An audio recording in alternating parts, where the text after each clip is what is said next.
The place was packed with customers, but the girl didn't pay any attention to anyone. She was in such a state that she didn't want to talk to anybody. She went straight to the bar, where there was a wide selection of drinks. Sitting at the bar, she immediately ordered the strongest alcohol they had to dull her pain. Eva Young wasn't in the best mood. Her life had gone through huge changes she wasn't prepared for. She remembered the recent events, how her beloved fiancé talked to her as if she were the lowest kind of scum. He harshly said how dare she come to him. Did she really think she could take shelter with him? He said he only got engaged to her because he thought it would link him to the Young family. Their lousy engagement had already been called off, so she should do him a big favor and never show him her disgusting face again, stressing how tired he was of her after all those years together. She kept asking herself why, but couldn't find an answer. Why did he do this? Why did he betray her? Up until that day, she'd been successful at work and had the person she loved, the man she was going to marry. But everything changed in an instant and shoved her into a dead end. Her successes at work went unrecognized, and her efforts were thankless. Her grandfather insisted she wasn't his legitimate granddaughter. He asked how could she be so ill-mannered as to burst into the conference hall like that. The girl couldn't understand how they could so easily push her out of the family. Hadn't she done everything a good granddaughter should? She didn't care about his cold attitude toward her. It was true, she really wasn't from the Young family. They never even considered her one of them. They told her she was just a pawn and that anyone could control her. Eva tried to convince herself to remember this. At last, she would do whatever she thought necessary to protect herself. She would make them pay for abandoning her and for treating her like a slave they could throw away whenever they felt like it. They'd used her to the fullest and tossed her aside when she was no longer useful. She wanted to make them regret it. She slammed her fist on the bar and wanted to punish every last one of them. The man next to her was curious how she planned to make them regret what they'd done. Did she have enough money and influence to destroy them all? Besides, it would take a lot of strength and determination to spend her time on them. At first, she hadn't thought about that. She even felt that not having those things wasn't a good enough reason to give up on revenge. The main thing was that she had a strong desire. She also had enough strength to stand up to her family. From all the alcohol in her system, she could barely stand, but she still tried to prove to the man that she was capable of great deeds to defend her dignity. The girl grabbed the man by his tie. She didn't want anyone to talk her out of the path she'd chosen, and she didn't need anyone to dissuade her from her plan for revenge. Of course, she had none of those resources right now, but she could do anything to find the means and methods to get her revenge. She would definitely find a way to make them all kneel, and she would force them to beg for mercy. She'd do whatever it takes to make them regret it, even if she had to sell her soul to the devil. The man had never seen her like this before, but he didn't fully believe her. Right now, alcohol and anger toward her abusers were what was speaking through her. Still, he gave her one piece of advice, to be more careful with her desires. The girl gathered her courage and, without her grandfather's permission, walked into the conference room, something she had never dared to do before. Her grandfather hadn't expected such a bold entrance from his granddaughter, so he was very surprised. All the company employees turned their attention to her, looking at her with judgment, considering her behavior improper and unworthy of the family. Her grandfather angrily addressed her, asking how she, Evangelina, ended up here and what she was doing. Eva pretended not to understand what her grandfather meant or why he was questioning her like this in front of everyone. She believed that she should be the one asking questions in this room. She was the CEO of this company, and he dared to ask what she was doing there. Her grandfather suggested Eva leave the place. They could talk at home. How could she be so ill-mannered as to barge into a work meeting so brazenly? The girl was completely confused, not understanding what was happening, so she came to get answers right here, right now. She wanted her grandfather to explain why he was dismissing her. For heaven's sake, she was the CEO. Her grandfather told Eva that, starting today, she was no longer the company's CEO. Listening to his explanation, she couldn't understand what had happened or why it was happening this way. Recently, the board of directors had already chosen her replacement, so she could clear out her office and leave the company. The new CEO would take over within the next few days. She couldn't understand why the board was searching for her replacement behind her back without informing her beforehand. The board members acted as if they weren't guilty of anything and avoided looking her in the eyes. Everyone stayed silent. No one wanted to answer uncomfortable questions. She asked her grandfather again if he was really telling her the truth and if he even stood behind his words. How dare he remove her from her position? She was the one who had lifted this company off its knees when it was on the verge of bankruptcy. She needed to find out immediately what was going on with him, and more importantly, why he had made such a decision. Her grandfather insisted Eva go home. They would talk about it later. She didn't want to do that. She didn't want anyone telling her what to do. She wanted to know everything right now, in front of the board of directors. She was furious. Her hands trembled badly from all the tension. At that point, her grandfather stopped speaking and didn't want to continue the dialogue with his granddaughter. He said explanations would come later, and the office was not the best place for it. Eva demanded answers from her grandfather immediately. She had no intention of leaving the office without learning the whole truth. He absolutely had to answer what the hell was going on in the company. She demanded answers right away. Her patience was at its limit.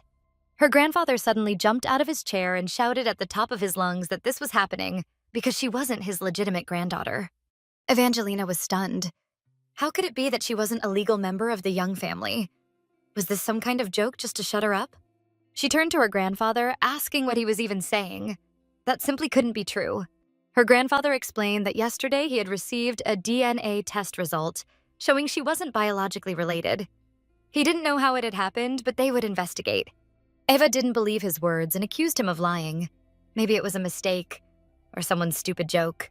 Her grandfather planned to show her the DNA results later, and he was confident in their accuracy. He had done the test more than once. He was completely sure there was no mistake. She needed to go home and wait for him.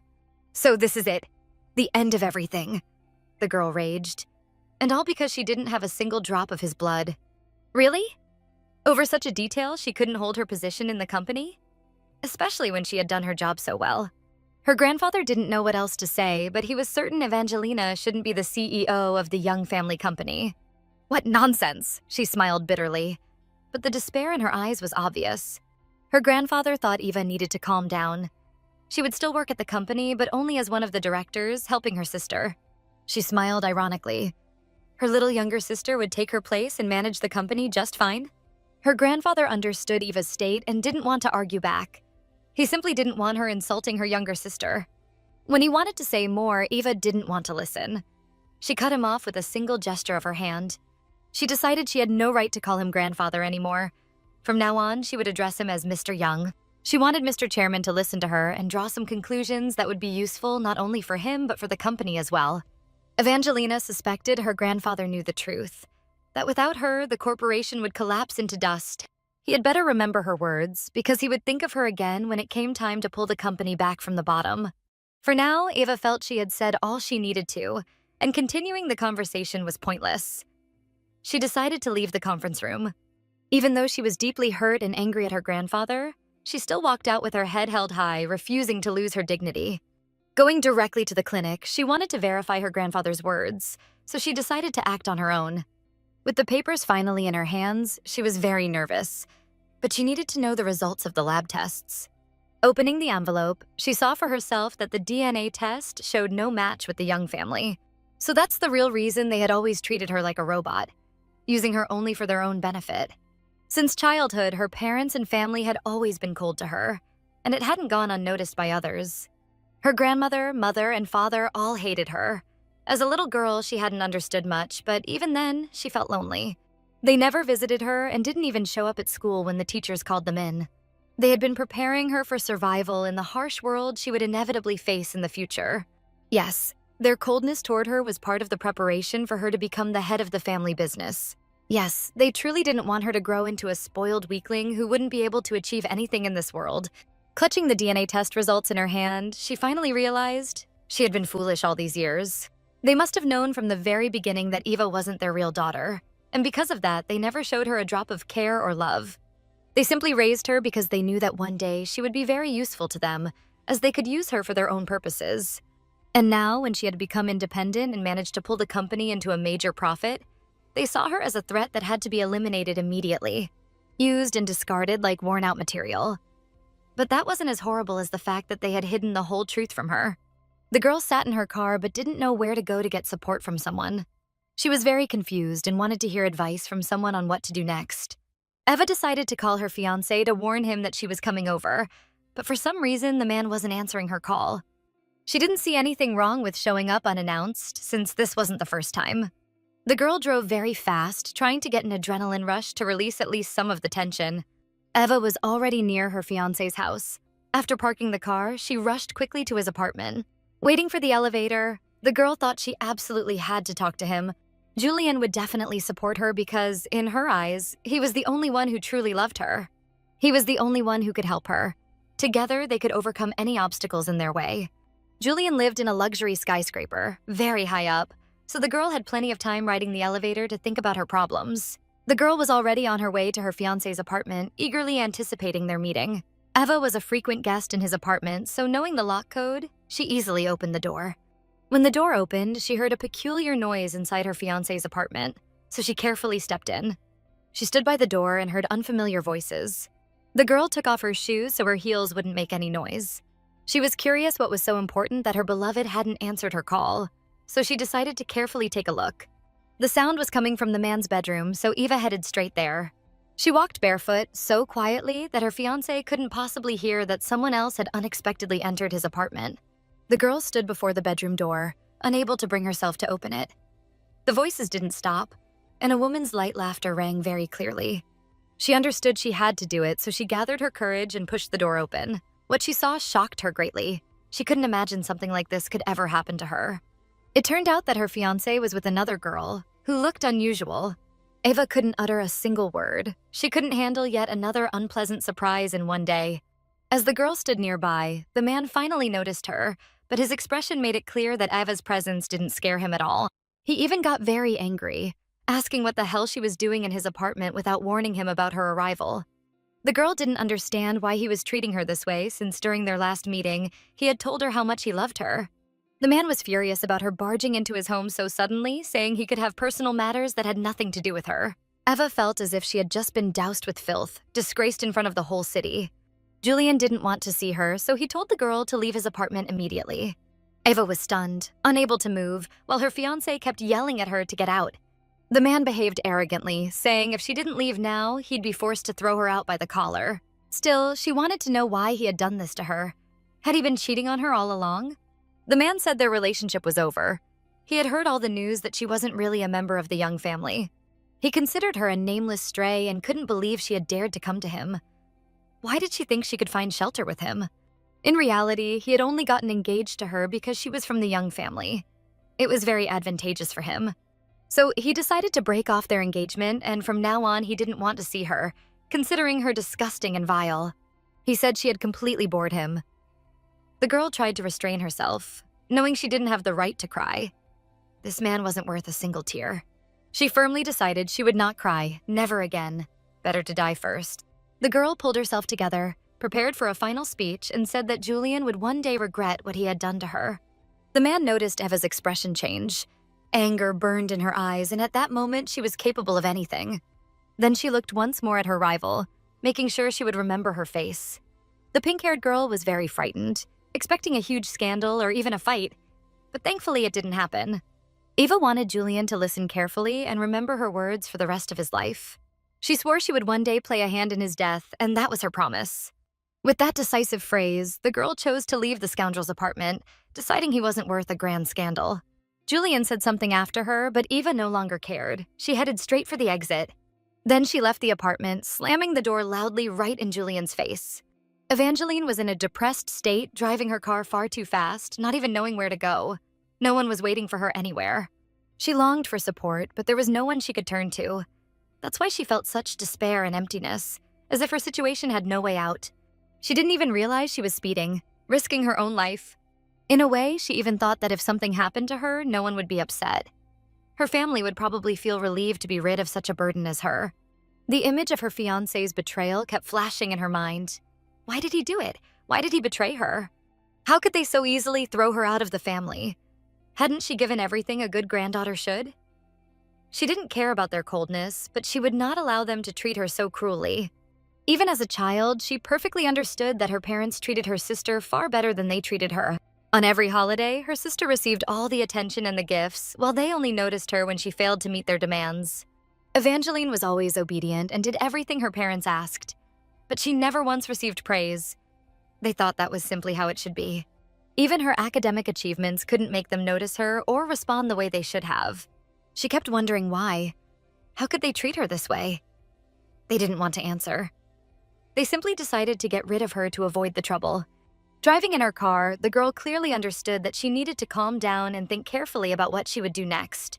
Passing by an upscale nightclub, she slowed down, suddenly getting the idea to go in. Eva parked nearby.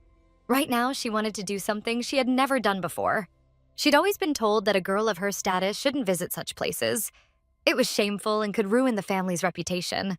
She had heard of this club before, so she was mentally prepared for an atmosphere she'd never experienced. But tonight, she didn't care what people might say about her. She felt a burning desire to go inside and do whatever she pleased.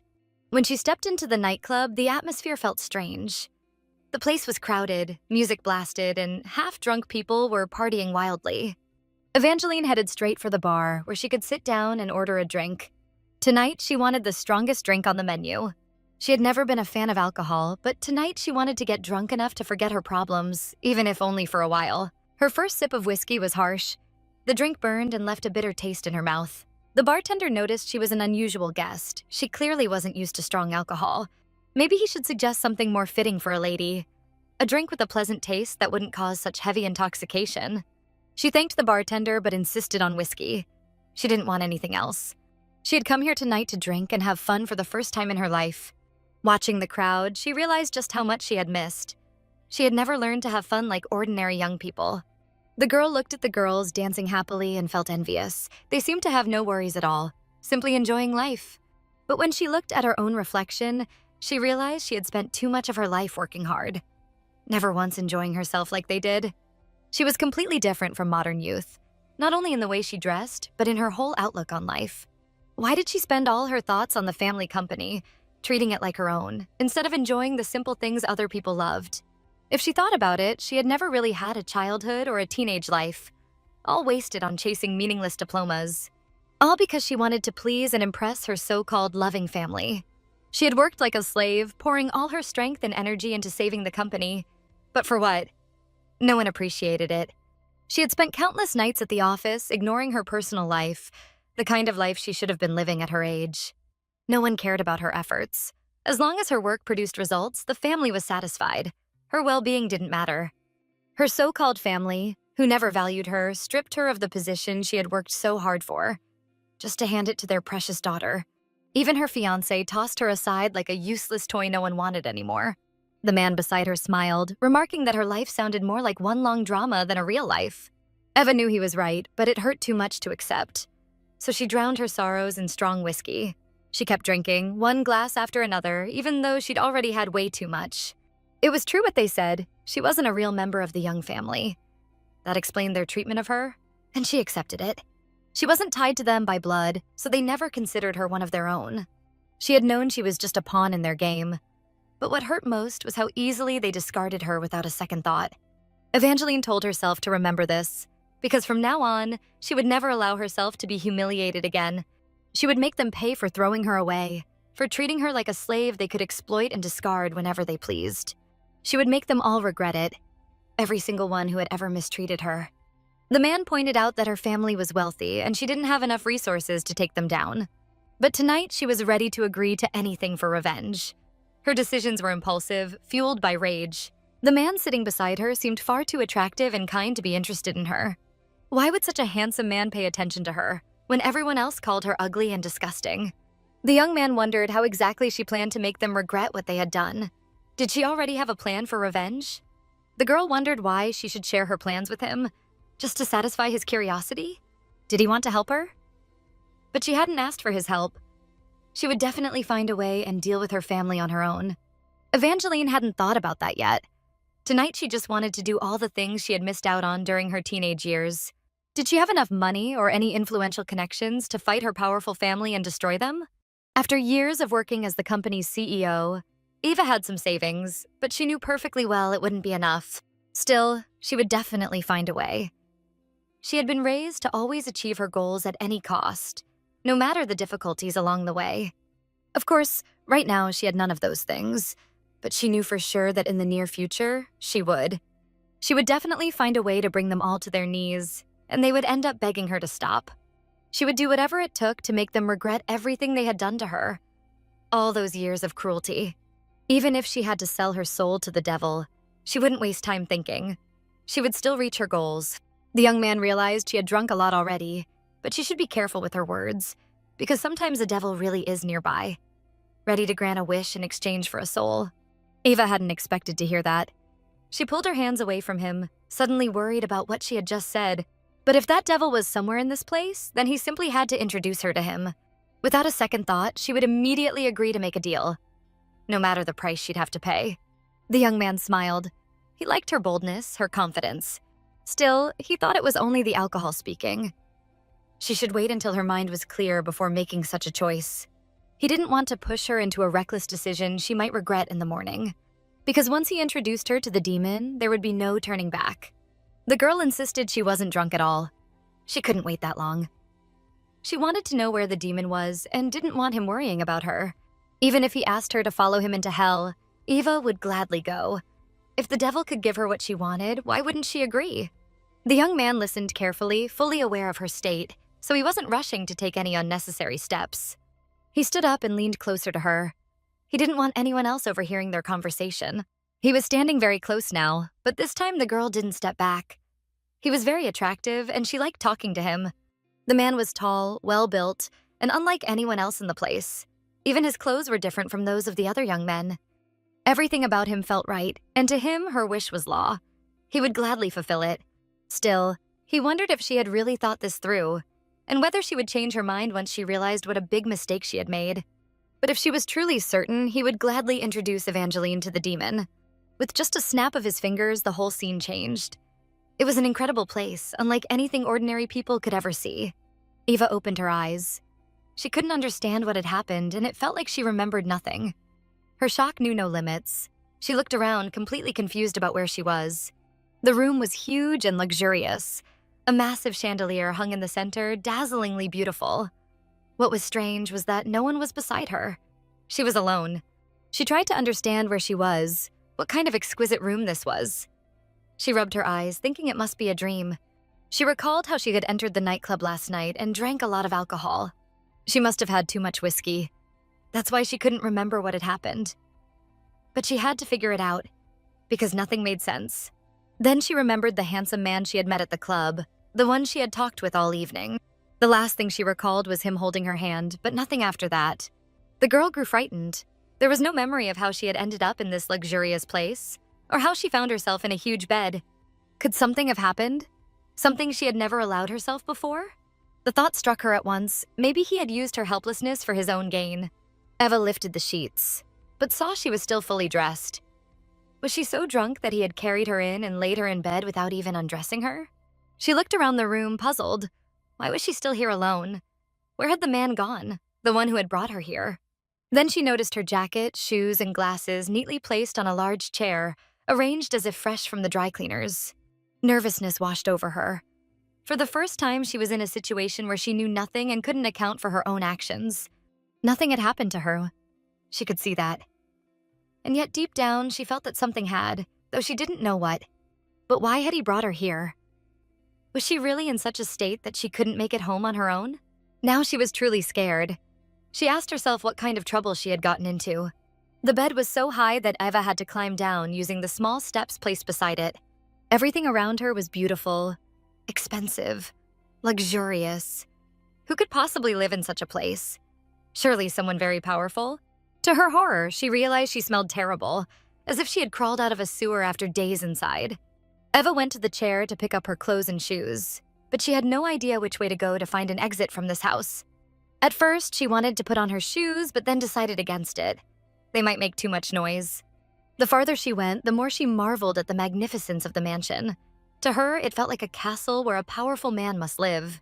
Could she really be inside an old castle? She still couldn't understand how she had ended up here. Before her stood a grand marble staircase. Its elegance was unlike anything she had ever seen, even in movies. The bronze railings were hand-forged, decorated with intricate designs. Chandeliers, balconies. What kind of house was this? Surely one built in the 1800s? The central chandelier in the main hall was massive, hanging from a giant glass dome. Cautiously, Evangeline descended the stairs, barely watching her step, too distracted by the details of the house. Damn, she thought when she saw the enormous fireplace in the living room. The fireplace was lit, radiating warmth. Eva wanted to step closer, because she felt a little cold. Was she really alone in this house? The thought made her shiver. How had she ended up in such a place? She knew her city well, but had never seen a house like this, not even in the elite neighborhoods. Suddenly, Eva noticed a massive door. She didn't know where it led, but she thought that was the way she needed to go. Without thinking, she rushed to the door, hoping it would lead her outside. Once there, she could figure out how to get home. Just as she touched the handle, she heard a voice behind her. She froze.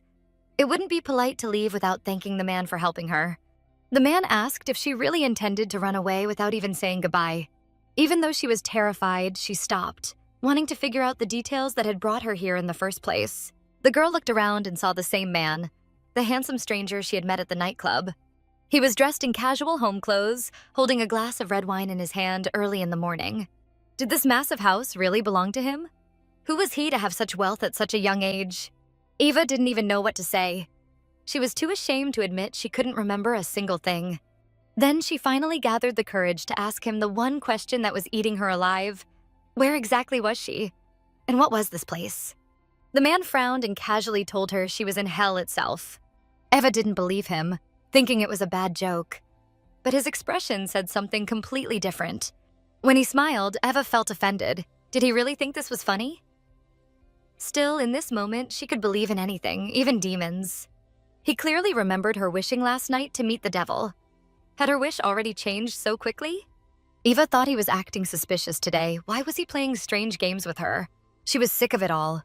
All she wanted now was to go home and forget this nightmare ever happened.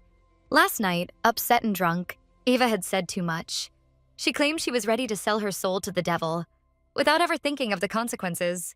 She'd even asked where the demon was, telling the man not to worry about her. She had said if the devil wanted to drag her to hell, she would gladly go, so long as he gave her what she wanted.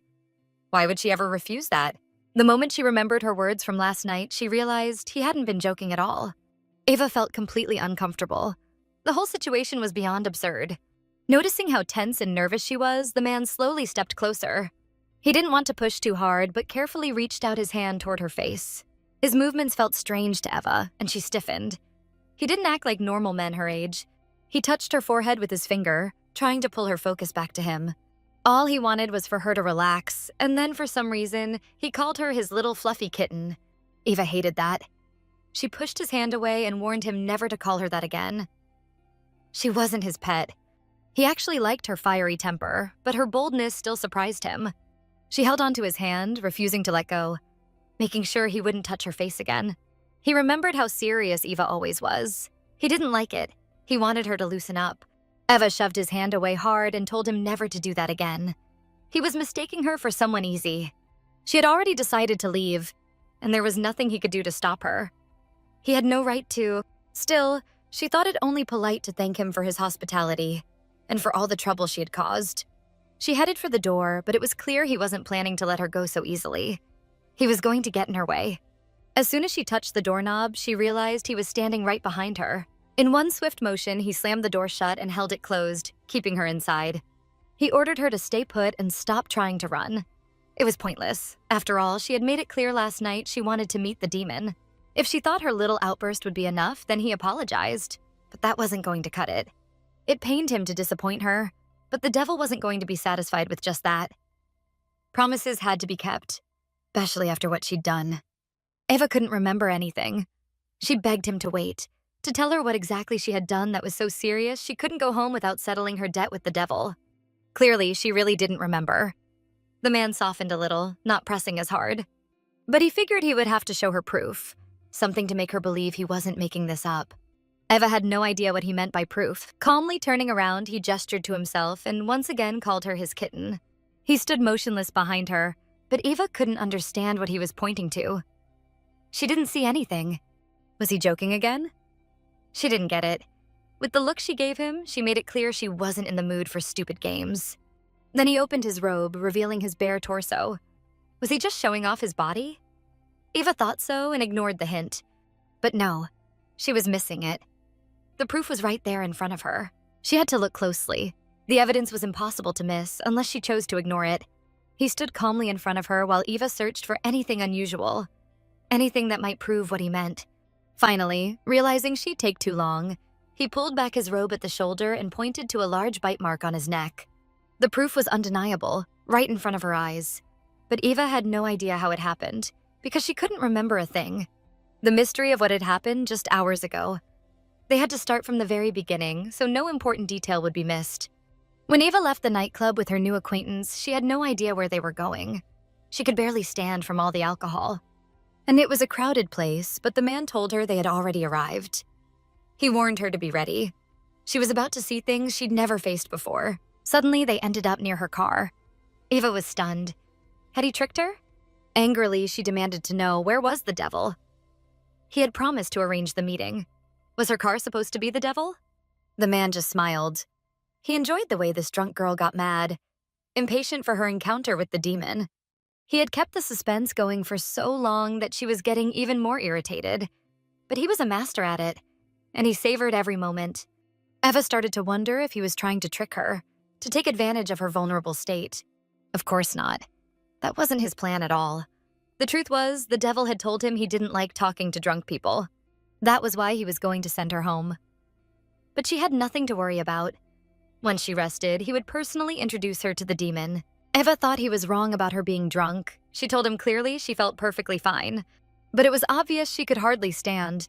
Her legs kept giving out, stumbling over each other. The stranger tried to support her again and again, but Eva kept falling straight into his arms. He asked Eva for her address, or at least a phone number of someone close to her who could take her home. That reminder of her family stung. They had betrayed her so badly. She grew upset, almost to tears, wanting someone, anyone, to finally show her compassion. She had no desire to go home. She had no one to call, no one she could lean on. Her loved ones weren't there for her. And besides, she didn't want them to see her like this. Suddenly, a look appeared in her eyes, as if a brilliant idea had struck her, one she absolutely intended to carry out. She walked up to the man and tried to push him toward her car. If she had no one else to rely on, then he had no choice. He had to take her to the devil right now. Eva couldn't wait any longer. She wasn't about to waste her time on empty promises. Besides, she was in no condition to drive. He had to be the one behind the wheel. She was so insistent, she made it clear she wouldn't accept no for an answer. She shoved the stranger into the driver's seat of her car, then staggered around to the other side. At first, she couldn't get the door open, and then she struggled to lift her leg onto the seat. Finally, Eva collapsed into the seat and shut the door behind her. She felt proud she managed it herself, and now they could leave without delay. But she didn't understand why he still hadn't kept his promise, when she had been crystal clear about her wishes. The stranger agreed to be her driver, but he needed an address. He had no idea where to take her. Eva, surprised, asked what he was waiting for. Why hadn't he started the engine yet?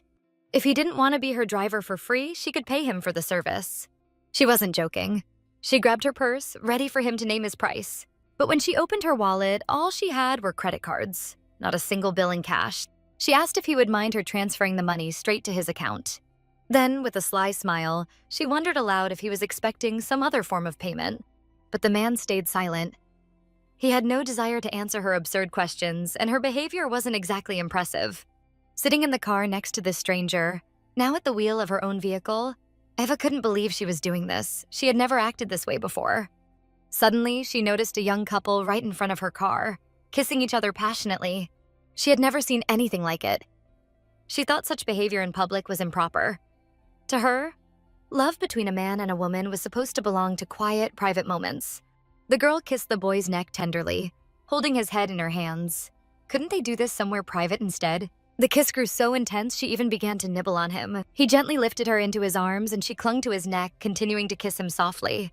Eva was so fixated on this couple that for a moment she forgot all about the stranger next to her, the one who had promised her a meeting with the infamous demon. She couldn't believe it. True happiness was hidden in small things she had always overlooked. Work had completely consumed her life, leaving no room for love. The couple got into their car and drove off. It was as if they hadn't noticed anyone around them, like they were the only two people in the universe. Eva turned back to the stranger, staring at him with an unblinking gaze. He didn't understand that look. Every time she stared at him like that, it meant she was plotting something reckless. He had no idea what to expect. Tonight, she seemed ready for anything, things she had never dared to try in her youth. Tonight, Eva wanted to be unpredictable.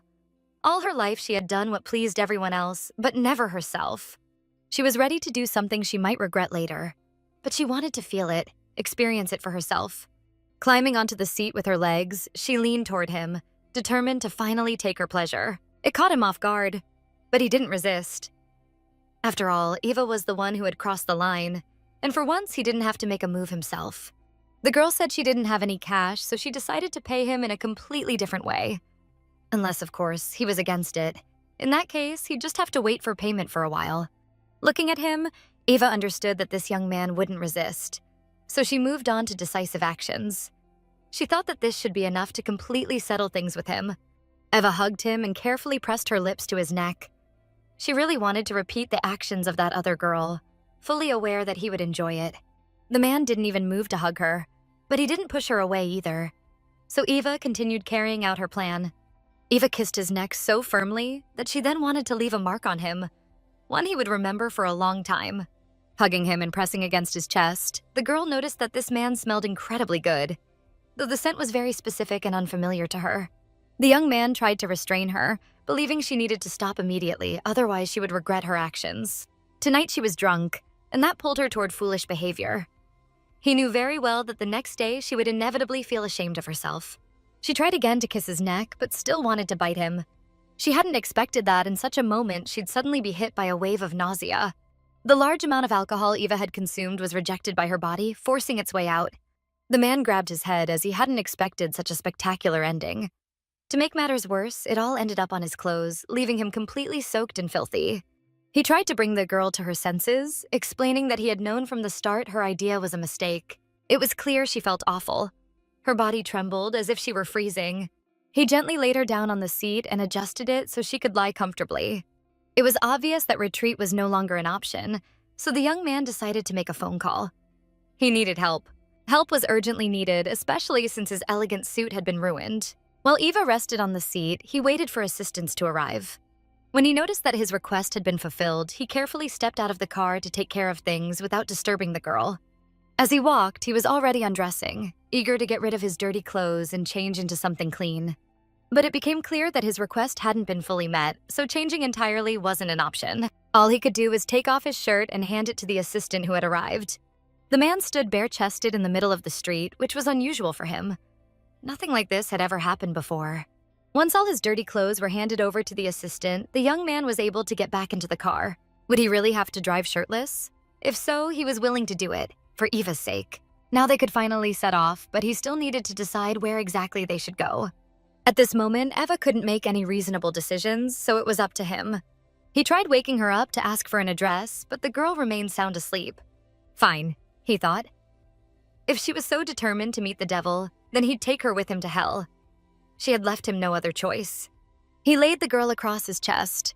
She continued to sleep deeply, unaware of what awaited her once she woke up. Could she really be in such despair that she was willing to meet a demon and strike a deal with him, all for the sake of revenge against her family? It was clear that a new chapter awaited Eva. From this moment, her life would change drastically, though at first she wouldn't be able to accept it. Now they could return to real time. It seemed everything had become clear, so Eva wouldn't deny that deep down, she truly wanted to meet the devil. The girl grew upset. It felt like she really had gone crazy. The alcohol brought nothing but a pounding headache. She knew she had never attracted men as a real woman would, since she always considered herself unattractive, and a girl who didn't know how to talk to men. But this man, it seemed he had some mysterious plan. Maybe he had hidden motives that worked in his favor. His whole story sounded perfect, but Eva remembered nothing. So she decided to ask him directly. What did he want from her? How much money did he need? In the past, men who hovered around her always had their eyes on her wealth, so she assumed today's stranger was no exception. But glancing around again, Evangeline couldn't figure out what this place was. The house looked ridiculously grand, almost over the top.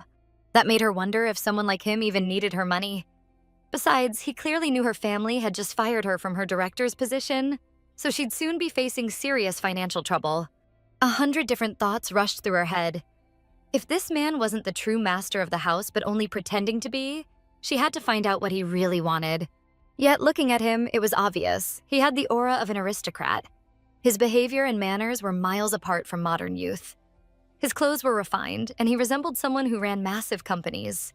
Judging by his build, he was in top physical form, the kind men strove for. Eva had crossed paths with high society types before, but this man radiated a much stronger, almost overwhelming energy. Who exactly was he? She wondered. Maybe it was just the alcohol making her imagine things, but then she dared to ask outright, who was he really, and why was he interested in her? Who was he? Had she only just started caring? He wanted to hear her thoughts. Who did she imagine him to be? Or who could she compare him to? Eva grew angry. Her head was throbbing, and she had no time for guessing games. Her temper and bluntness began to irritate the man. It stung too, because he had dropped hints about himself several times, and she hadn't noticed a thing. He was strange indeed. How could her dismissive attitude not annoy him? Most people she'd met, men and women alike, couldn't wait to end their conversations with her, except for business meetings. So why was this man going out of his way to keep their talk alive? And more than that, why was he the one insisting she stay? Maybe she had thought about it already but refused to believe it. Now he was glad to say it out loud. He was the real devil. Eva stared at him, still unsure. Maybe he was joking again, but the thought that it could be true sent chills through her. In her imagination, the devil looked nothing like this. That's what made it so strange. This man seemed like an ordinary human. She felt uncomfortable, like she was nothing more than a living toy being played with by someone who knew all the rules while she didn't. If she was just some kind of joke to him, then she'd walk out of this house immediately. As usual, he ignored her, believing there was no need to explain further. She could just see for herself. From early morning, this mysterious man was already enjoying a glass of wine, sipping it in the slowest, most delicate way. Eva watched his every move carefully, still waiting for answers. She couldn't tell what was real and what was just a joke. Was it just her imagination, or was he actually trying to seduce her? His effortless gestures stirred indecent thoughts. How could a man project both sensuality and elegance at the same time, just by drinking wine? He was dangerous, no doubt. With someone like him, any woman needed to stay on guard.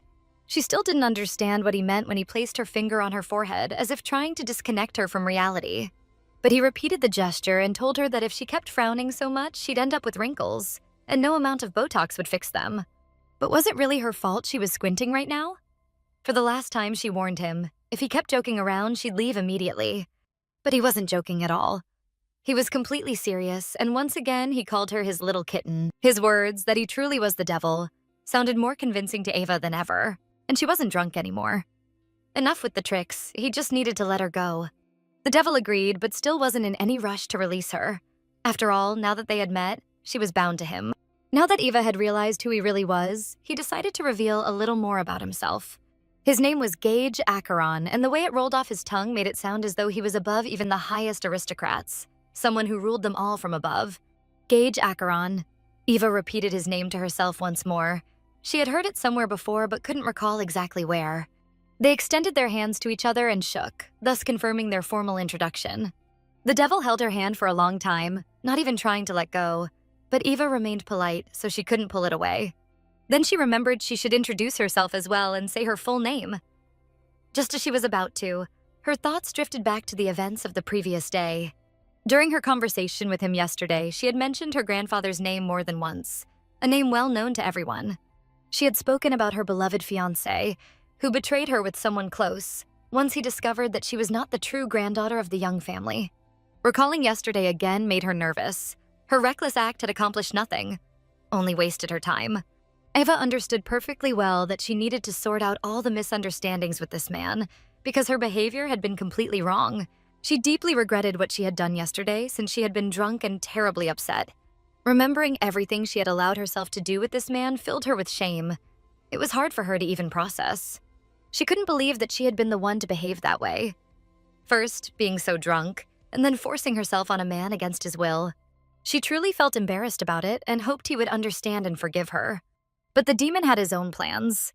Besides, he wasn't offended at Eva at all, yet he had no intention of letting her go. A voice inside told Eva that she had never in her life done anything so foolish that she would later regret. She stood there waiting for the demon to act, perhaps to offer to take her home since she had no idea where she was. She clearly realized that he didn't look like a man in dire need of money, so she couldn't simply buy her way out. But that was all she had to offer, to compensate for the inconvenience she had caused. Other than money, she had nothing. It was clear this man wasn't very talkative. He calmly swirled the wine in his glass and enjoyed its aroma. The demon frowned. He had his own plan for her, and her insistence on paying him with money irritated him. "This will be very problematic," the man remarked, knowing that Eva wouldn't like what he was about to say. "Since I was the victim here, shouldn't I be the one to choose the compensation?" or do you see it differently? Trying to solve everything on your own? She was puzzled by his words. Did he really consider himself the victim? And her the aggressor who had forced herself on him while he couldn't resist? It became clear that they belonged to two different worlds. Their understanding of the situation was drastically different. All this time, the man kept trying to show her the marks left on him from her persistence the night before. Addressing him, Eva called him Mr. Acheron, because she didn't feel she could speak to him as an equal. He didn't like that much, so he suggested she simply call him Gage. Eva agreed. Calling him Gage was indeed much easier. Still, she needed to know what he truly wanted from her. He was very modest, he claimed, and couldn't possibly ask too much of such a beautiful girl. All he wanted was for Eva to stay with him in this house until the mark on his neck disappeared. Eva didn't understand why he needed that, since such a mark could fade in just a few days. What would he gain from it? She couldn't imagine, but she had to decide and give him an answer. From his expression, it was clear that he expected only a positive reply. After all, he considered himself the victim. And this was his compensation for the inconvenience. But with him, anything could be expected. Bite marks or hickeys, left untreated, would heal in about 7 to 10 days, maybe even 2 weeks. That would take up far too much of her time. And knowing he liked to drag things out, it really could last 2 full weeks, a whole 14 days. It was clear this man was toying with her. He kept playing his favorite game, one he had invented himself. She was absolutely certain that the moment she took his bait, he would burst out laughing. If he considered himself the victim, then the punishment he had devised for her was something he knew she would hate. She needed to quickly come up with a compromise, something where both of them could win and neither would have to suffer. But the demon was firm in his decision. He believed she had no choice but to accept his proposal. Eva stood in front of him, unable to give an answer, fully aware that the demon was waiting for at least some kind of reaction from her. She still hoped Gage was joking, but he was completely serious. This was no trick of his. She wished he would give her at least a minute, since she was used to thinking things through. Spontaneous decisions never led to anything good. Unbelievably, he might even be expecting something more from her. But she couldn't allow it. Not with a man she barely knew. Gage Acheron wasn't the kind of man who would take advantage of a girl's desperate state and force her into something she didn't want. If she thought he intended to turn her into his personal slave and make her obey his every whim, then he was sorry to disappoint her, but she was entirely mistaken in her assumptions. Evangeline was surprised. She hadn't even considered that she might be wrong. From his behavior, she had been convinced that's exactly what he wanted from her. If he didn't need money and didn't want her to fulfill his desires, then why insist she stay in this house? Unless, of course, all he wanted was for her to remain there until the bite mark on his neck disappeared. She had understood correctly. What he needed right now was a companion. Once again, she was astonished. He now seemed like a child in need of a new friend to ease his loneliness in this huge house. His maid had recently run away, and he needed time to find a proper replacement. Since Eva was already here, it was the perfect opportunity to make her repay him. Each time he spoke, his words struck her as pure nonsense. Had he planned from the very start to make her his servant?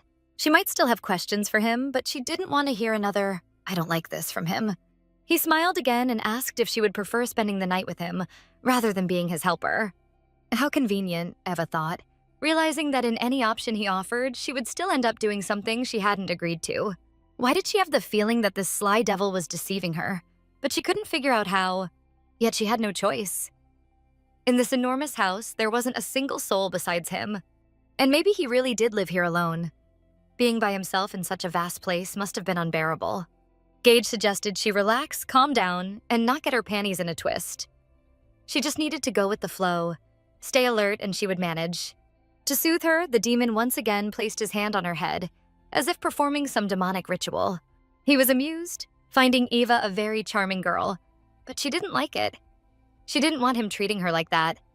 She was an adult, not a child. The demon noticed she had a strong character. When she didn't like something, she could be very prickly. From this moment on, she was forbidden from leaving the house until the mark on his neck disappeared. And since the wound was deep, it would require proper care, which would, of course, become part of her duties. Eva could do everything required, but she refused to promise obedience or allow him to act like a complete scoundrel. This feels like a curse, Eva thought, upset that one foolish mistake had dragged her into such a mess. She followed behind the devil, anxious and uncertain of what awaited her in the coming weeks. She seemed to have both a talent and terrible luck for running into strange people. And today she had landed in a truly awkward situation with unpleasant consequences. Even though this man was very handsome, he still acted strangely, not like ordinary people. Maybe yes, maybe no, but a devil this attractive could easily have hidden motives. He might seem sweet now, only to devour her alive later. Her inner voice kept throwing out odd thoughts, ones she disagreed with in reality. She knew perfectly well that overthinking was just as harmful. Why would such a wealthy, handsome man bother seducing her? He could easily have any beauty in the world. So why Eva? Wearing big, old-fashioned glasses and treating men coldly, to the point that no normal guy ever wanted to talk to her. Eva hadn't expected that she would be arguing with her own inner voice, debating such ordinary things. Her inner voice was no help at all. What she needed was a way out of the situation. Gage sat down in his enormous chair and invited Eva to come closer. She wished he would wait. Didn't he realize she needed to go home first? She didn't have any spare clothes with her. She would need to fetch them from her apartment if she was to stay in this enormous house for a while. But he told her not to worry. He was ready to have someone bring her everything she needed during her stay. After all their long conversation, he finally finished his wine and now held the empty glass in his hand. The man pulled a phone from his pocket and called someone, explaining that he needed women's clothing, specifying her size. She wanted him to wait. She hadn't even decided yet whether she would agree to this or not. The man said their deal was already sealed since he had already told her she couldn't leave this place, and Eva agreed. A word once spoken is like a bird, hard to catch again. While they waited for the clothes, she could go back to her room and take a shower, and he would bring the clothes later. She didn't have to rush, but once she finished, she absolutely had to return to him in the living room. The man continued his phone conversation, explaining things in detail, spelling out his whims. Eva thought maybe she smelled unpleasant, which was exactly why she needed to shower and freshen up. She realized it was time to go, since the devil was busy and paid her no attention. The house was huge, but she remembered perfectly well where to go and easily found her room. The best thing that could happen to her right now was a warm shower that relaxed her and let her forget everything that had happened lately. After showering, Eva stepped out of the bathroom and immediately noticed a very cute pink pajama with a childish print lying on the bed. Next to it was pink underwear, completely unlike hers. She instantly thought that this stern giant of a man actually had a very strange taste. Eva had no choice, since there were no other clothes, so she had to put on the pajama and head straight to the devil in the living room. Thank God he finally got dressed, Eva thought. His terribly perfect body really distracted her. The girl decided that this time she had to take the conversation into her own hands and also set some boundaries she wouldn't cross. But why did it have to happen right now? She wasn't ready at all, so she covered her face with her hand as if trying to collect herself. Gage unexpectedly sat down beside her, pointing out that in his house one had to wear indoor slippers, so she absolutely had to put them on. She couldn't believe her eyes. Could this man really show care and personally do things that were so uncharacteristic of him? When he began slipping the slippers onto her feet, Eva even liked it, since no one had ever done anything like that for her before. Although she was surprised, it felt very pleasant. Besides, the slippers were really cute and warm. These slippers were his favorite, so she absolutely had to wear them. The house was large, and the marble floor was cold. For a few seconds, a thought crossed her mind. Maybe it wasn't for nothing she stayed in this house with the devil, because here she might finally feel like a real woman. Cared for. Eva couldn't understand what he was doing. Wasn't he supposed to force her to stay as his maid? Then why was he personally helping her? The man noticed his companion was lost in thought and asked if something was wrong. Did she dislike him helping her put on slippers? Could he really be kind? Then why hadn't he shown this side before? Did he want her to have a completely different impression of him? The girl answered very softly that everything was fine. She was just very tired, and the nice shower helped her relax. It was strange to see him kneeling at her feet, helping her. Even her inner voice couldn't have imagined this. There was no time to think. Maybe for him it was nothing, but she simply couldn't pull herself together. She tried to breathe deeply, but her heart kept pounding too hard. It seemed noticeable even from above. When the man finally slipped the slippers onto her feet, he suggested she follow him. They still had a lot to do. She expected anything, but still couldn't guess where he was leading her. Fine, Eva thought. She had to choose the right moment to convince him to let her go home earlier than agreed. As she followed behind him, she started to suspect he was leading her to the kitchen. Maybe she would have to cook him a meal. She wondered what this devil even ate, since his tastes surely differed from humans. Her inner voice whispered he might make her cook for him, even though everyone knew she couldn't cook at all. That made sense. Why else head to the kitchen? The moment he tried her food, Eva could already imagine his face after tasting her masterpieces. That's exactly the plan she came up with. She would make him such a terrible meal he wouldn't want her anymore. As soon as this devilishly handsome man tried her legendary awful food, he would kick her out immediately, and that would be her easiest escape. Walking behind him, she became certain she had found a way to leave the house, and on his initiative, no less. Yes, that's what she'd do. She would see his reaction, how quickly he'd change his mind. Gage pointed to a huge chair in the middle of the kitchen, almost like a throne, and suggested Eva sit more comfortably. Why was he asking her to sit? She had expected him to tell her where the food was so she could start cooking. The man was very polite, repeating several times that she should please sit down in the chair. Eva didn't want to argue, so she sat on the huge chair. She didn't understand what the hell was going on, but braced herself to accept things as they came. The man went to the fridge himself, opened it, and began pulling out food. Eva was shocked. Wasn't he supposed to make her do it? Gage took out lettuce leaves and vine tomatoes, so Eva assumed he was going to make a simple salad. He grabbed a cutting board and began chopping the vegetables himself without even asking Eva to help. Impossible, Eva thought. She had to do something about this. After a moment, she offered to help him. Gage refused, telling her she could rest, just sit and watch how skillfully he worked. What was going on? Wasn't she supposed to cook since she had agreed to be his temporary maid in this huge house, following all his requests? Why had he ordered her to simply sit and watch? Eva couldn't believe it and suspected something was off. She didn't understand what was happening at all, but she was curious what he was thinking. He worked calmly, as if he cooked for himself every day. Did he want to impress his guest, show his culinary skill? Again, her inner voice told her the devil was too suspicious. His behavior was strange every time, even though he didn't seem human at all. That was true. He clearly had some hidden plan, otherwise why act so oddly toward a stranger? Slipping slippers on her feet, now cooking in the kitchen? Who would treat a stranger this way? Exactly. But right now she had no choice. She couldn't afford another mistake. She had to remember. He was insanely rich and very handsome. And she knew better than anyone how unpredictable, incredibly rich people could be when things didn't go their way. So she had to do as he asked, force herself to accept his care. Maybe he simply didn't often have guests in his massive house. And honestly, it wasn't a bad idea. She could stay a few days, she had nowhere to rush, and this man cared for her like no one else ever had. While Gage Acheron, the richest devil, cooked lunch for her, Eva enjoyed a rest she hadn't had in ages. She knew this was her first time experiencing such a thing, so she decided to accept it and go along with his unreal schemes. Still, she had to react cautiously to his actions. His reactions could be unpredictable. The man quickly finished the main dish, and it looked like it came from an elite restaurant. The aroma was incredible, and Eva was pleased. Gage sat at the table beside her and told her to taste it. Plus, the dish would help with her hangover. Even though the food looked amazing and smelled divine, Eva grew a bit nervous. Whenever she was scared, she would nibble her nails. She had watched him cook, staring like she was solving a difficult puzzle. The man was sure she would have noticed if he had slipped in anything strange. Did she really look that suspicious for Gage to notice? She wondered what he thought, realizing Eva suspected him of trying to harm her. She had no other choice. She had to taste the dish, even though she was terribly nervous. The girl picked up a spoon, scooped a little, and slowly lifted it to her mouth. When Eva tasted the food, she realized it was delicious, so good she could eat it without pretending to like it. From her expression, Gage couldn't tell if she enjoyed it, so he asked her directly. She was very surprised, but tried to stay serious. About the food, she could only say it was simply wonderful. Nothing like anything she had ever tasted before. This man was incredibly rich, had an amazing physique, and on top of that, cooked deliciously. He was a true treasure for any girl who could become his other half. Compared to him, she was no cook at all. If he ever asked her to do it, he would quickly realize they'd go hungry. She thought it wasn't very good. Even though she was very hungry, she had to admit it was the most delicious chicken noodle soup she had ever tasted.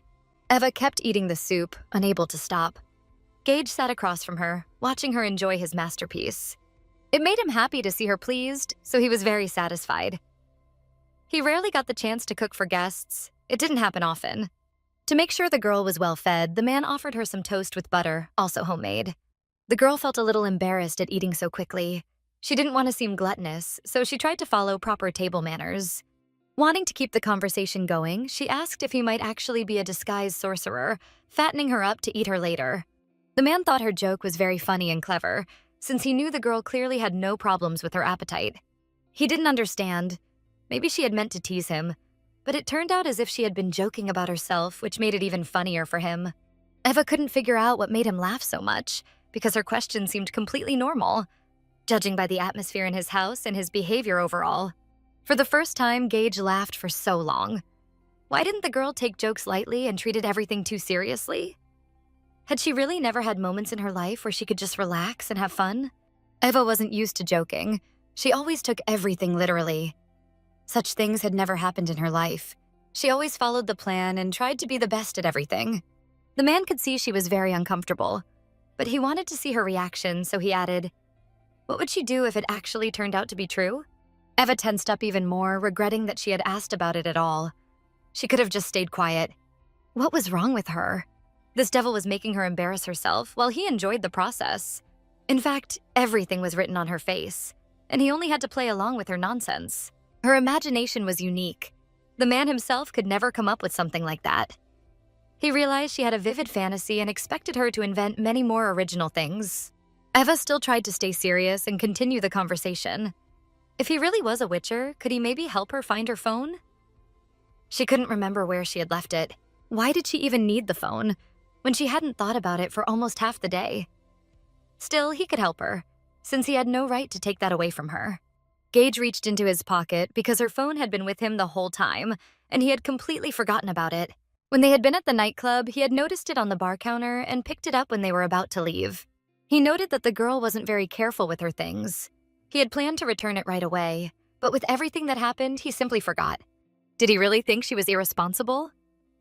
In truth, she always tried to do everything properly, but this time she had let herself go and lost control. He easily handed her the phone, but when the girl reached to take it, Gage didn't let go right away, as if he wanted to add something more. Still, Eva carefully pulled it from the devil's hands, and when she looked at the screen, she realized she had missed a lot. While she had no access to her phone, she had received many calls and messages. The girl tried to go through them all, since there might be something very important for her. Just then, Eva's phone started ringing in her hands. When she looked down, she saw it was her secretary calling. Eva turned to Gage, apologizing that she needed to take the call immediately. But she didn't want to do it in front of him. The man didn't see any problem with that. He completely understood and didn't even try to stop her. Eva thanked him for his understanding and quickly went to another room. The phone kept ringing nonstop. The secretary was persistent, calling again and again until Eva finally picked up. Eva didn't even have time to say a word before the secretary, clearly relieved, greeted her cheerfully. She immediately asked where Eva was, explaining that there was a huge buzz on social media. Eva didn't understand what she meant. Was this about her demotion? She asked the secretary to slow down and explain what she meant by buzz. Eva said her phone had been off, and she hadn't seen any news. The secretary said it was about the official statement Eva had supposedly made last night, announcing that she had stepped down as CEO, effective immediately. The news almost made Eva collapse. She didn't remember making any such statement. Did someone do it in her name? She tried to explain that she never said or even thought about resigning. She never wanted to quit, but her grandfather insisted that she should step down voluntarily. However, rumors were already spreading that the real reason for her resignation was fraud and abuse of power. Eva couldn't believe what she was hearing. Her secretary didn't know what to do either. Reporters were calling nonstop, demanding a comment. The secretary asked where Eva was. If necessary, she could come pick her up. Eva decided to end the call. She needed time to think everything through and figure out her next move. Her phone was filled with messages, most of them from her secretary, still trying to keep her updated. Eva was trembling with anxiety. No matter how hard she tried, she couldn't calm herself down. She decided to check the internet herself to see what was being said, and who was behind spreading these false rumors. Her hands were shaking so much she dropped her phone. She didn't even try to catch it. The phone hit the floor, but Eva didn't rush to pick it up. She looked so distraught that Gage immediately went to help her. The devil quickly realized something bad had happened. His help would be useful. He picked up the phone, planning to hand it back to her, but he also decided he had the right to know what was going on. Eva was too upset to talk about her problems with someone she barely knew. She asked him to turn off her phone and not to ask her any questions she couldn't answer. Gage respected her wish and turned it off. The devil could clearly see she was shaking, and although he wanted to comfort her, he didn't want to be too pushy. Eva wanted to be alone, but the devil didn't want to leave her. When she walked toward another room, he followed. Luckily, someone rang the doorbell at that moment, and he stopped. He told Eva he had an unexpected guest and asked her to wait. He'd be right back. Eva calmed down a little and even got curious about who could be visiting him. During her stay, she hadn't seen a single soul in this house. Left alone, Ava couldn't understand why her family had gone this far. How could they do this to her after all her efforts to rebuild the company? Were they really trying to destroy her completely, just because she didn't share their blood? Ava swore she'd never forgive any of them. She would make them pay tenfold for every bit of pain they caused her. She knew she had to do something. If she stayed there doing nothing, she might lose control. She decided to leave the house and sort things out herself. Staying there any longer would only drive her crazy. Eva resolved to tell the devil she was leaving immediately. She had urgent matters to handle. But she stopped when she noticed Gage talking to a man who looked strangely familiar. It was Mr. Park, the notorious secretary of Mr. Carlson, the CEO of Asion's enterprise. What was he doing here? Ava overheard him say that his master had sent him to ask one final time. She didn't understand what it meant yet, so she decided to keep listening. Mr. Park asked if Gage was still uninterested in taking the CEO position at Asion. If not, the chairman would offer it to someone else. He already had a list of candidates. Eva was shocked. Were they really offering him the position of CEO at Asion, their rival company? Who on earth was this man? Gage looked like he was hesitating. The offer was tempting, but he knew it would mean tons of work. Mr. Park reminded him that he already had experience as one of the company's early founders when he was younger. He was confident Gage could handle the job easily. But Gage had lost interest in the project long ago, and Mr. Park surely knew that. If he accepted, he might run the company into the ground. Lack of motivation was a serious flaw, and it doesn't just appear overnight. The only benefit he'd gain was more money, and they both knew he didn't need it. He already had more money than he could ever spend, even in several lifetimes. Mr. Park said his master thought Gage might have been bored and just wanted to work again. But Gage knew that kind of life would bore him to death. He had no interest in working again. Mr. Park understood and promised to deliver his message to the chairman, who would start considering other candidates. Having listened to their conversation to the end, Eva couldn't hold back any longer and decided to speak up. She asked Mr. Park to wait a moment because she also had something to discuss with him, something that might actually interest him. Eva gathered her courage and confidently walked toward the men, even though she knew she was being rude by interrupting their conversation. For the first time, she acted boldly. She had no time to waste. This was her only chance to do something before losing control over the company. Mr. Park was shocked to see Miss Young in Gage's house. He immediately asked what she was doing there and why she wanted to speak with him. Without thinking twice, Gage quickly answered that Eva was staying with him and would be living there for a while. At first, Eva didn't like that he answered for her, but then she realized it was for the best. She wouldn't have been able to respond clearly anyway. Mr. Park looked at Gage suspiciously. He never imagined that this mysterious man would hide a woman in his house. And of all women, it had to be her, Evangeline Young, the CEO of their rival corporation. Knowing Miss Young, Mr. Park couldn't understand how such a disciplined, responsible person could have anything in common with Gage. Eva asked him to wait just a minute. She needed to discuss something important with Gage. But then she changed her mind. Maybe his advice could help her. So she grabbed his hand and pulled him along. Eva walked ahead and the man followed her. He had no idea what was going through her mind, but he was curious to find out. First, Eva wanted to talk to Gage and learn more about Mr. Park's proposal. Was he really planning to turn it down just because he was too lazy to work or deal with serious matters? But Gage saw it differently. He admitted he was terribly lazy and just wanted to enjoy life without being bothered by things that didn't bring him pleasure. He had no intention of spending his days and nights stuck in a director's chair trying to earn even more money he didn't need. Eva thought to herself, is this arrogant idiot seriously planning to retire early without a second thought? For a moment, she even felt the urge to wring his attractive neck so he'd stop saying such nonsense. She tried to calm herself down and convince herself that maybe he was just too honest, that he didn't want to take on something that might hurt others. That's why she made him an offer. If he didn't want the position, he could give it to her. She needed it. Maybe he didn't even know who she really was, but she had been, or rather, used to be, the CEO of the XY Corporation. He could hire her, and she promised to lead Aeson to the very top. Even higher than who? Gage noticed the fire in her eyes. He could tell she was determined to make it happen. Not for Aesion's success, but to take revenge on those who had wronged her. Gage knew Eva was the kind of woman who'd once pushed Zai to the top and surpassed Aesion without even trying to be number one. Yes, she truly was that woman. He'd lose a lot by refusing her offer. And besides, she promised to deliver exactly what she said. He needed to think carefully. He understood her motives, but he still couldn't see what was in it for him. Eva knew the board and the chairman would never accept her, since she was the former CEO of a rival company. They'd never believe she was sincere, and besides, those false rumors about her made her practically unemployable. She wasn't afraid of hard work, and unlike Gage, she wasn't lazy. That's why he should agree to the deal. She'd handle all the work herself. All he'd have to do was occasionally attend meetings and update her on the results. Together, they could crush Zai Corporation. Gage hesitated. Her offer was tempting. He wouldn't have to work, yet he'd still have something to keep him entertained and connected to powerful people. He asked again if Eva truly wanted to do all the work while staying in his shadow. She wouldn't get any recognition for it. Eva didn't care. That was fine by her. The only thing she wanted now was revenge. To make them regret everything they'd done to her. As she'd said before, she was willing to do anything to make her family feel the pain of losing what they cherished most. This would only be the beginning of their downfall. For all their so-called care and love, Eva intended to pay them back, in full. Gage couldn't understand why she'd sacrifice so much just for revenge. She could have started a new life, proved her worth, and built something even greater. But judging by the look on her face, Eva was dead serious. She'd said it more than once. She was ready to make a deal with the devil. He remembered that clearly. She had said it.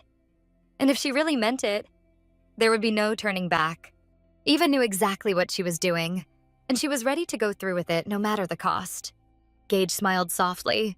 He knew what such a deal could mean for her, and tried to convince her to slow down, to think it over. But since she was so determined, he asked, who offered her this deal now? He could give her anything she wanted, but his conditions would be far from pleasant, and she wouldn't be able to refuse them. At that moment, Eva had already made up her mind. She didn't even want to hear the terms. She agreed right away. But was she truly ready to pay the price? There would be no way back, and the road ahead would be brutal. Eva's thirst for revenge blinded her. She was ready for anything to satisfy her pride. Gage smirked slightly. Having such a beautiful and clever woman at his fingertips was tempting, but he wanted it to be her choice. When he asked again if she was sure about her decision, Eva replied firmly that she was, and that Mr. Acheron shouldn't doubt her words for even a second. He didn't understand why she called him Mr. Acheron. They'd agreed she could just call him Gage. Eva didn't get why it mattered so much to him. She saw no difference, so she told him to drop it. She was being completely serious. She wanted to focus on real issues, not waste time on meaningless details. The devil seemed pleased. He could tell she was finally starting to relax, even just a little. He believed that people should take things more lightly. When you do, success tends to follow naturally. Just do your job well and everything falls into place. He even found a moment to joke, saying that Mr. Gage and Darling actually sounded pretty nice together. His teasing irritated Eva so much she wanted to hit him. But she held herself back, though it wasn't easy. In a way, he liked seeing her annoyed. It made her look cute, almost like a little angry kitten. Jokes aside, Gage was finally ready to name his price for the deal. But he warned her first. It wouldn't be small. After Eva agreed to make a deal with the devil, she started feeling a bit nervous. She knew perfectly well that this deal would come at a very high price. She knew that moment would come sooner or later, so she was already expecting to hear what the cost would be. In truth, the girl had already prepared herself for the worst possible outcome because she knew exactly how this world worked. If you want something great, you have to be ready to pay for it because the only free cheese is in a mousetrap. Eva understood perfectly that when you make a deal with the devil, you never get exactly what you desire most, only what you asked for at the very start. When Gage suddenly proposed to her, actually asked her to marry him, she wasn't just shocked, she was speechless. She hadn't expected anything like that. At first, she thought he was joking again. His jokes were never funny. But then she realized he was being completely serious. Was he mocking her? Taking advantage of her desperate situation? That's what it felt like. But Gage wasn't joking this time. His offer was serious, and to be honest, didn't even require much effort from her. Did he really want to marry her? Why? She couldn't even imagine what his true motives were. When she asked if he really wanted to marry her, Gage said his answer should be obvious. He had no other desires. Did he really need a wife? Eva wondered. Not long ago, he told her he liked living alone and hated when anyone invaded his personal space. He tried to explain that he was tired of meaningless small talk, but the idea of having someone by his side, someone he could feel comfortable with, that's actually appealed to him. Was this just one of his whims? Maybe he wanted to try married life? Ava thought it was pointless. They could have just lived together without all that ceremony. Maybe his old man threatened to cut him out of the will if he didn't get married soon? Eva knew that kind of thing was common among the upper class. Arranged marriages for the sake of inheritance were practically a tradition. But Gage wasn't that type. He always made his own choices and lived by his own rules, no matter what anyone else thought. Still, one question bothered her. Why her? He barely knew her. Maybe this was all just some act, a show for someone else. He'd marry her, get what he wanted, then divorce her once she stopped being useful. Eva realized how crazy that sounded. But she couldn't help herself. The words just kept spilling out. Her inner voice told her to shut up already. Because honestly, arranged marriages weren't that unusual these days. Marrying for convenience was the norm. Love wasn't something people cared about anymore. She'd seen enough to know that. And besides, that was the only logical reason she could come up with.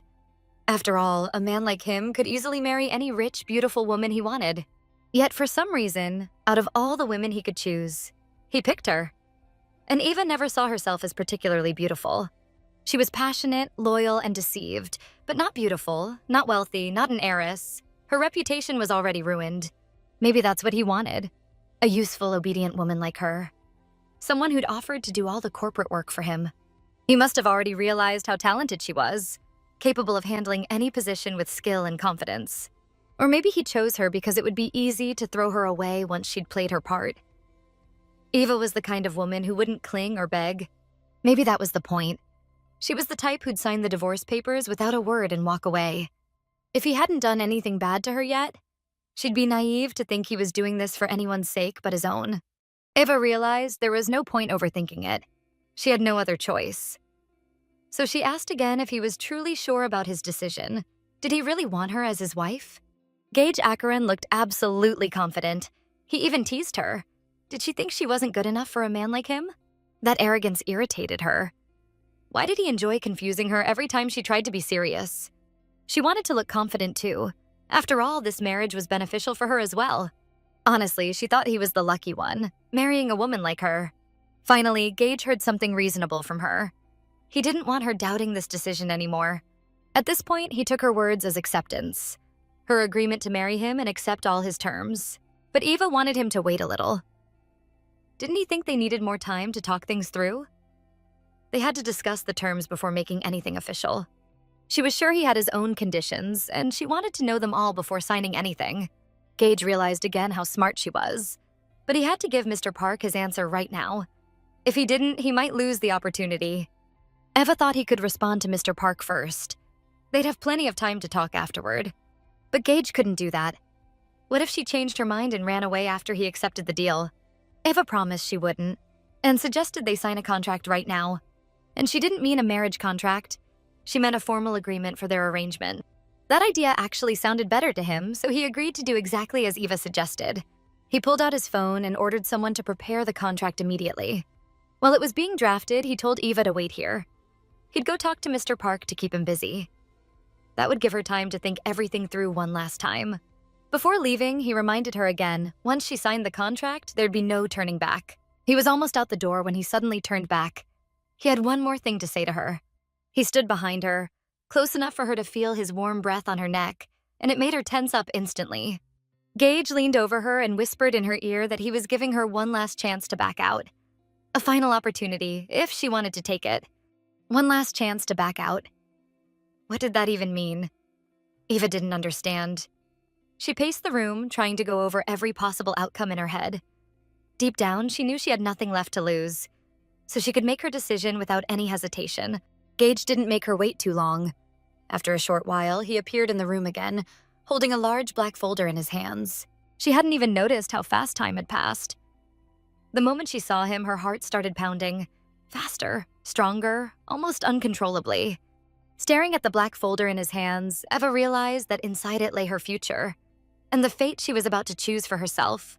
Gage told her that he had asked Mr. Park to give him a few more hours, and then he would provide his final answer. The man asked if she'd had enough time to think everything through, or if perhaps she'd changed her mind. When Eva replied that she truly wanted to make a deal with him, Gage looked satisfied. He told her she should first take a look at what he was offering. He handed her the black folder, saying he would give her an entire month to decide whether she would marry him or not. And even if she refused his proposal, he would still accept the position Mr. Park offered him and give her what she had originally wanted. But during that month, there were several conditions, all written down in the contract. Eva needed to review those conditions carefully, as they were mandatory and had to be followed. She tried to read every line with full attention, determined not to miss a single detail. At first, the contract seemed fine, nothing alarming, but she knew she had to keep reading until she reached the section printed in small letters. Maybe it was too early to feel relieved. She hadn't yet reached the part with his main conditions. When she finally got to that section, she paused for a few minutes, trying to calm herself down and prepare for whatever unpleasant surprises might be waiting. The first condition she read completely stunned her. Party A must give Party B one kiss every night.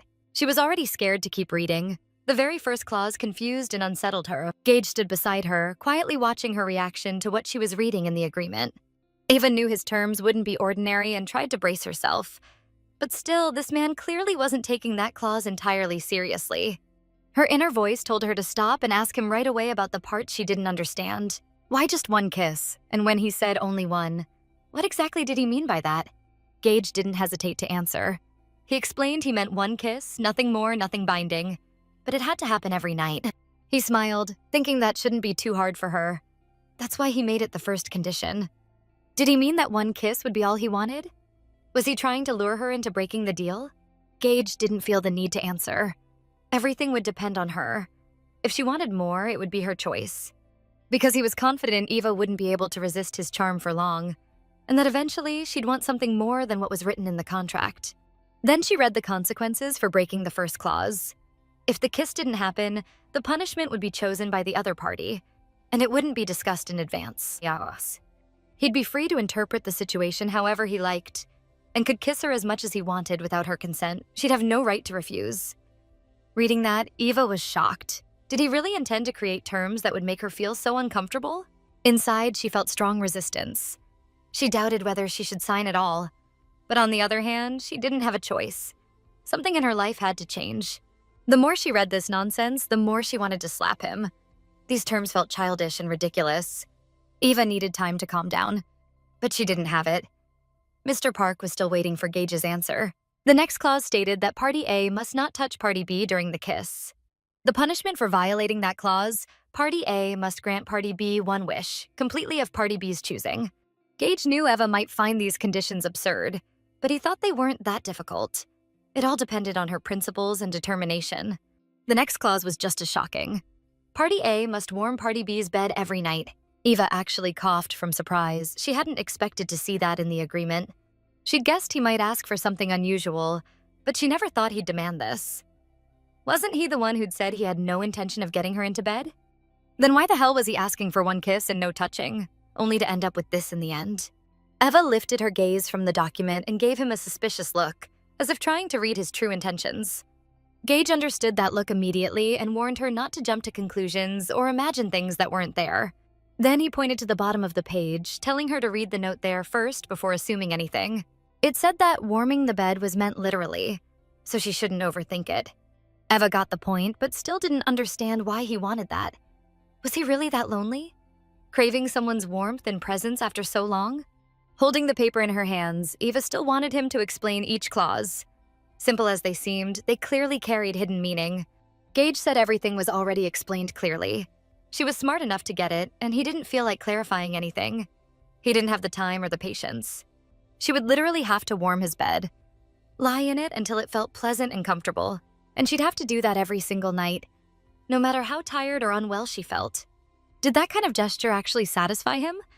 Just knowing that before he went to sleep, she had been lying in his bed, making it warm for him? Sure, he was attractive, but deep down, he was crazy. Eva honestly wondered how someone like him even existed. The punishment for breaking that clause was that Party A must allow Party B to perform one intimate thing in bed, though Party A still had the right to refuse. All of it felt bizarre and unsettling to Eva, but looking at Gage, he seemed perfectly fine with it. If she thought carefully, though, by following all the terms, she could actually avoid those punishments altogether. In an addendum to the last clause, it also said that Party A must not touch Party B while performing Clause 2. Clause 4 stated that Party A must live with Party B for the duration of the agreement, return home before dinner every day, and must not have contact with any other men during the month. And for not following the clauses, there were punishments, none of which were in her favor. Of course, she was shocked, but accepting such terms wasn't that hard. Still, to fully understand, she wanted to read the agreement one more time. Finally, this was the last page of the contract, and Eva was surprised that this was it, that these were all the conditions. Gage smiled again. He liked it when Eva got frustrated or didn't quite understand something. But if she wanted more terms added to the contract, he could easily write them in, and after carefully hearing her out, make his own adjustments. Eva quickly replied that there was no need to add or change anything. She wasn't planning to modify this agreement in any way.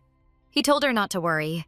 As long as she followed all the terms, there'd be no reason to fear the consequences. Still, the final decision was hers, and she had to make it right now. Gage seemed to know her answer perfectly well, but he wanted to hear it from her directly. Eva hesitated to sign the contract, but Gage kept reminding her that he didn't have much time, so she needed to hurry. He pointed at the clock and told her she had 10 minutes left. She could use that time to think more carefully, or decide to back out before it was too late. She had the right to refuse his offer while she still could, because once she signed her name, there'd be no turning back. Two feelings were battling inside her. Even though her inner voice whispered doubts, Eva kept trying to convince herself she could handle this, and that she wouldn't regret her decision. Still, she found his conditions incredibly strange, and honestly, she had to admit, ridiculously funny. You'd have to be a real idiot to demand a human bed warmer. But maybe he had some kind of emotional trauma. People were all different after all. She shouldn't judge him too harshly. Maybe he was just afraid of using an electric heater, worried it might suddenly catch fire. Or maybe Mr. Acheron could only sleep in a bed warmed by another person's body heat, and that's why he included this in the contract. Maybe that was the case, but what could cause such odd quirks in a man as handsome as him? No one knew. The rich always had their weird habits. Besides, she didn't have time to think about that now. Eva knew this man was insanely suspicious, but he was her only option. Like she'd said before, she was willing to do anything to get revenge on her family. So right now, she believed she was doing the right thing, and no obstacle would stop her from her goal. Eva simply couldn't find a better option than this one, especially with all the nasty rumors already staining her name. If she didn't agree, it would take forever before she could stand back on her feet again. And that's not even counting her revenge. This deal was the fastest and simplest way to reach her goal. As long as Gage kept his word, nothing would be impossible. And Eva was ready to give up everything to get what she wanted. That's why she decided to sign the contract right away. Because whenever she started to overthink, doubts would creep in. All that was left was a single step, to sign her name and take a huge leap toward her goal. Just as Eva picked up the pen and prepared to sign, Gage hinted again that she shouldn't rush. He wanted to make sure she truly understood that once she signed, there'd be no way back. It was a hard decision, but Eva had already made up her mind. She was ready to put her signature on that paper. She fully understood what she was doing, so Mr. Acheron had nothing to worry about. Eva had signed countless contracts in her life, none less important than this one. Even though this deal with the devil was pretty simple and straightforward, she didn't need a lawyer to figure out every little clause. Still, Gage felt it was his duty to warn her. And he did. The rest was up to Eva, and all the responsibility was hers alone. It was almost as if he was trying to stop her from making a big mistake. But Eva was determined. She had no intention of backing out. She'd have to live next to him and endure his presence, even when all she'd want was peace and quiet. Eva had to remember, once the contract was signed, there would be no escape. And if she did try to escape, the punishment would be far worse than having to deal with his constant presence. Eva wanted to make it clear that running away wasn't even on her mind. She'd have enough work to keep her busy and ignore the little things. As long as he kept his word, Eva would live by his rules and do her job properly. Gage was pleased with her answer. To him, she seemed like a very obedient, focused girl, someone who always delivered results. Eva decided she'd already spent enough time thinking and talking. It was time to sign, without wasting another minute.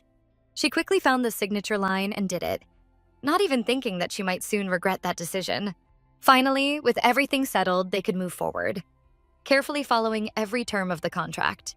Gage suggested they start right away by taking off her glasses, the oversized ones that looked way too big for her face. Honestly, she should have gotten rid of those glasses a long time ago. She looked so much prettier without them. But Eva disagreed. She was used to wearing them. They were comfortable for her. Besides, she couldn't see well without them. She just couldn't go without. She didn't understand what was wrong with her glasses anyway. How could they possibly bother him?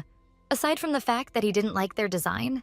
Gage stepped closer to her and for the first time tried to look her straight in the eyes. Without the glasses, Ava was actually really pretty, though no one had ever noticed it before. Eva stared right back into his eyes without blinking once. It almost felt like he was trying to hypnotize her, but she wasn't about to fall for that. Then he gently put her glasses back on and said that if she felt more comfortable that way, they'd stay as they were. He told her it was time to go. They had to leave right now, so she needed to get ready immediately. After everything that had happened in her life lately, Eva really didn't feel like going anywhere. She tried to convince Gage to change his mind. If they were really going to live together, he should start being kinder and stop calling her pet. It sounded disgusting and humiliating. She had a perfectly normal name and it sounded nice. From now on, he should use that. Nothing else. Gage agreed. If that's what she wanted, he'd respect it. But maybe he could call her my dear Eva instead? She quickly cut him off. No need to add anything fancy. Just Eva was perfectly fine. He smiled and agreed, though he couldn't help but point out that dear Eva sounded beautiful, and he really liked saying it. Gage was about to leave, but Eva stopped him. Another small problem had come up. She asked him to wait and listen to her. Things couldn't stay as they were, and it needed to be dealt with right now. He paused, confused why Eva wasn't following his request. They didn't have much time, and they really needed to go. Eva even had to shout at him, loudly but to make him stop. She tried to explain that she was wearing pajamas. Did he really expect her to go out in public dressed like this? Gage pointed out that she looked adorable in her pink pajamas and couldn't understand what the problem was. Eva insisted she needed to go home to pick up clothes and other personal things. Stuff she really needed. He told her that wasn't necessary. He could buy her everything new, better than what she had.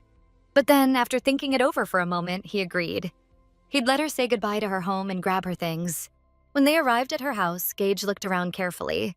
It wasn't as luxurious as his, of course, but it was neat and cozy enough. As Eva packed her things, Gage quietly watched her.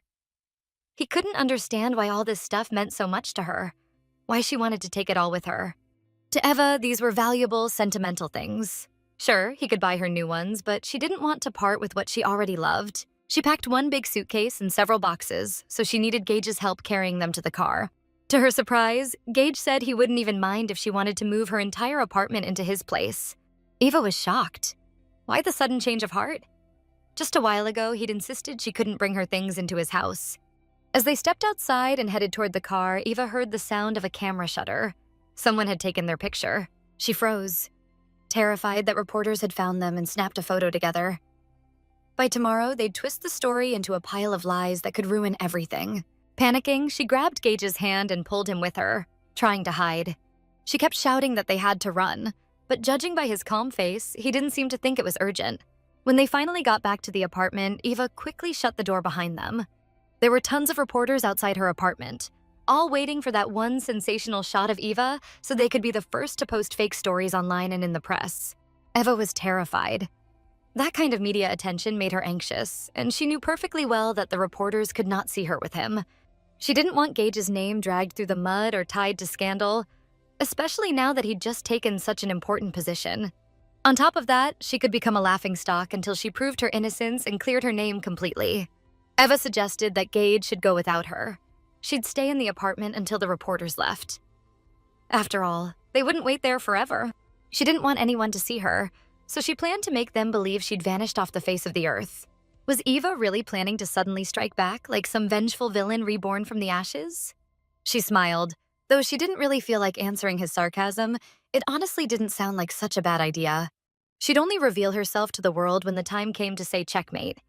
Gage thought her plan was good, just not completely thought through. For the first time, she fully agreed with him, but the journalist problem still wasn't solved. They needed a new way to get rid of those unwanted guests. She planned to play this game for as long and as cleverly as it took, just like they had played with her life. And if needed, she'd make them believe she was dead. Was Eva really going to lower her relatives' guard? Make them relax, thinking she was finally at peace? Gage realized again how smart she was, and honestly, he liked her devious plan. He suspected this place, maybe even the whole building, belonged to her enemies. After all, they'd even let the reporters come inside. Eva confirmed it. The entire complex belonged to her ex-fiancé's grandparents. That explained a lot. Now, Gage wanted to hear what Eva planned to do, how she intended to slip out of this building without being noticed. He glanced around the apartment, and his eyes stopped on a large wardrobe in the living room. When Eva opened it, all her clothes hung neatly, but they were almost all the same.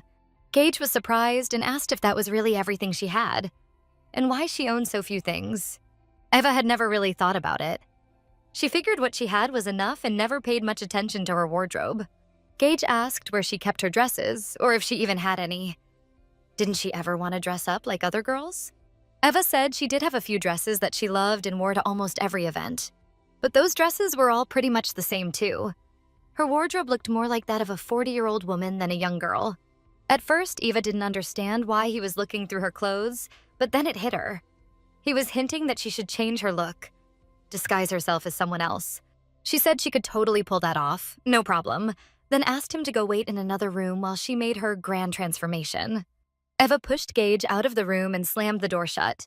He stood there for a moment. Her sudden confidence really caught him off guard. Gage trusted her creativity, sure, but he still thought this was something he should personally take care of. He immediately pulled out his phone, made a quick call, sent the address, and asked for Eloise to be sent over right away. All he could do now was wait.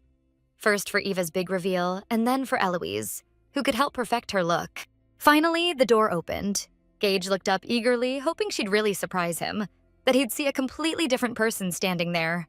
He was curious what this unusual girl had come up with, though judging by her wardrobe, he wasn't expecting much of a transformation. But when he finally saw her, he was genuinely shocked. Her look had completely changed. Though he had to admit it was also a little bit funny. Standing in front of him was Eva, dressed like a teenager. Her hair was hidden under a big hood, and her face was covered with a mask and oversized sunglasses. She honestly believed that with her face completely hidden like that, the reporters still waiting outside her door wouldn't recognize her. Eva confidently headed for the door, not understanding why Gage wasn't coming with her. Did he really plan to just stay in the apartment, waiting for the reporters to get tired and leave on their own? But that wasn't what Gage had in mind. The moment they saw someone dressed like that, the reporters would immediately suspect something. He was sure they'd swarm her like vultures. Maybe she could fool ordinary people, but not professionals who saw disguises like this almost every day. Anything strange always caught journalists' attention. People trying to hide always stood out, exactly because they tried too hard to blend in. Eva thought they could take as many pictures as they wanted. Who cared as long as her face wasn't visible in any of them? Had she forgotten that the reporters were crowded tightly by the exit? They could pounce on her like hawks, maybe even rip off her hood or mask. Never underestimate that pack of wild dogs, ready to tear each other apart just to get a breaking shot and some extra publicity. He couldn't allow her to be manhandled like that. Still, she'd have to leave first. They couldn't be seen together. If he was going to protect her from scandal, that was the least he could do. She just needed to trust him and follow his lead. Eva had to listen carefully. He couldn't just leave her here alone. They had to think fast and act smart. But Eva didn't want to listen. She wanted to stick to her own plan. Convinced her disguise was perfect and that no one would suspect a thing. Gage quickly cut off her emotional protest, telling her to lower her voice. Someone could be listening. He wanted her to let him handle it, to show her the best way out of the mess they'd stumbled into. Then, right outside her apartment door, she appeared. A stylish, elegant woman with huge branded shopping bags in her hands. Gage immediately introduced her to Eva. Her name was Eloise, and she was the best makeup artist and stylist in the entire district. Eloise was warm and friendly. She greeted Eva right away, genuinely happy to meet her. Though surprised to see a stylist and makeup artist in her apartment, Eva greeted her back, though she still thought she didn't need any help. Eva glanced at Gage, her eyes silently asking why he'd called a stylist without even consulting her. Gage assured her there was nothing to worry about. Eloise would take good care of everything, and he was certain Eva would like the result. Eloise worked fast. Within minutes, Eva's makeup was done. All that was left was to change her dress and shoes. Gage was pleased with how everything looked so far so Eloise could go. He thanked her for the great job. She'd handled everything perfectly and quickly. Eloise was confident Eva could handle the rest, the dress, on her own. So she quickly left the apartment. Eva had been in the other room for quite a while and still hadn't come out. Gage waited impatiently, but Eva didn't seem in a hurry to show off her new look. Maybe she was having trouble or needed help. He figured he should at least offer. He decided to knock on her door and ask if everything was okay. "You've been changing for way too long," he said. "If you're having trouble, I can help." From behind the door, she answered with clear frustration. She didn't like the dress. She said it looked too strange for her taste. Gage didn't wait for permission. He opened the door and stepped inside to see for himself. The moment he saw her, he froze, pleasantly surprised. Eva looked completely different. It was like seeing a new person. He stood across from her, speechless. She was so beautiful that he couldn't take his eyes off her. He didn't understand why she looked so displeased. She was absolutely stunning. But Eva felt uncomfortable in that outfit and wanted to change back. She couldn't hide her irritation. When she said she had to change, Gage immediately stopped her. She wanted to hide from the reporters, right? Well, this look was perfect for that. Even he hadn't recognized her at first. Taking her hand, he led her to the mirror, telling her to really look at herself, to see that she looked incredible. "This," he said, "is how you disappear while staying right in plain sight." It had to work. No one had ever seen her like this. Everyone was used to the serious, plain office mouse version of Eva. To finish the look, Gage suggested adding a pair of oversized sunglasses. They made her seem even more elegant and refined. In that disguise, Eva could walk right out of her apartment, and he was sure not a single person would recognize her. So Eva looked at her reflection. She could hardly believe it was her. She looked like a real, elegant lady. Gage offered her his arm, and together they prepared to leave the apartment, ready to walk past the reporters without raising a single eyebrow. "Are you ready?" he asked. "Walk straight and confident. Chin up, shoulders back. And if you look at the reporters, see them like they're just random people on the street. Or better yet," he added, "imagine they're pathetic little bugs crawling around your feet." Right now, Eva felt like that would actually be easy. She was barely afraid anymore. Still, as they walked side by side, Eva was nervous she might trip, so she held tightly onto Gage's arm. She didn't usually wear heels, and today they were very high, the highest she'd ever worn in her life. Gage reassured her that she had nothing to worry about. He was right beside her and wouldn't let her stumble or fall. Even though Eva was trembling with fear inside, she didn't show it. She walked confidently next to him, trusting him completely. There were so many things she wanted to say, but she chose to stay silent, afraid her words might later be twisted by the press. She couldn't stop thinking about how nervous she was. What would happen if they caught and recognized her? She had to stop overthinking. First, she needed to relax, to believe that nothing bad was going to happen. Her inner voice teased her. Was the crown squeezing her head too tight? She'd never felt this confident about her appearance before. Maybe it was because of the man she was holding on to so tightly, the one whose hand she refused to let go of. It really was because of him. He had that kind of presence, something magnetic. It didn't matter what he said or did. His very aura drew people in. Eva could tell that Gage was the kind of man who could make a crowd part with just a single glance. So being beside him made her feel completely safe, like nothing could touch her as long as he was there. As they passed through the press, Eva felt her heart racing. She could sense all those eyes on her, journalists staring, desperate to catch even the smallest clue. But she kept her chin high, pretending none of it bothered her at all. Her charm was mesmerizing. People couldn't look away or even think clearly while she was near. The reporters studied them carefully, trying to figure out who they were. For a moment, they even forgot why they had come to this building in the first place. Eva walked confidently, knowing she just had to hold it together for a few more minutes. And then it would all be over. They'd almost made it through the crowd. Ahead of them was a long hallway, and at the very end, the elevator. That was their goal. When they reached it, Gage was supposed to hit the button, but for some reason, he hesitated. Time seemed to slow down. Eva started to panic, and Gage could tell. So he gently pulled her close, hoping to calm her down. Finally, the elevator arrived. They quickly stepped inside. It was done. It seemed like they had pulled it off. The reporters hadn't recognized her. But even as the doors began to close, the journalists kept staring, their eyes locked on the mysterious pair. Once the doors shut, the reporters started arguing among themselves, trying to figure out who those people were. None of them could recall any celebrities living in that building, though the man did look oddly familiar. As for the woman, they couldn't quite place her either, but she definitely looked like a model. Or maybe an actress. She was stunning, and her very presence drew admiration. The reporters assumed they must be famous. But if they were famous, why couldn't anyone remember their names? Surely someone should have recognized them. One of the reporters asked if anyone had managed to snap a photo. Maybe they could zoom in later and figure out who they were. But everyone had been so captivated by the couple that not a single person had thought to take a picture. It was embarrassingly unprofessional. The journalists were frustrated. Could it really be that no one got a single shot? Still, the pair had appeared and vanished so suddenly, so gracefully. There was no point regretting it now. One of them reminded the group to stay focused on their original task. He pulled up a photo of Eva on his phone, immediately noticing her bright red hair. He studied the picture carefully, comparing it to the elegant woman who had just walked by him moments ago. But the girl in the photo looked plain, completely ordinary. There was no way anyone could believe she and that graceful lady were the same person. Ava and Gage were already in the elevator, so there was no point in anyone chasing them. It seemed like they'd managed to slip past the press without raising any suspicion. Ava finally managed to relax a little and let go of Gage's hand, which she'd been gripping so tightly. Gage pointed out that the simplest way to hide was not to hide at all. Somehow that always worked. He asked how she was feeling now and whether she enjoyed being part of such a risky little adventure.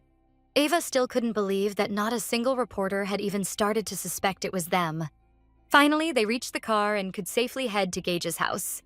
Gage told Eva that he'd be starting work at his new position in 3 days, so she still had some time to perfect her disguise.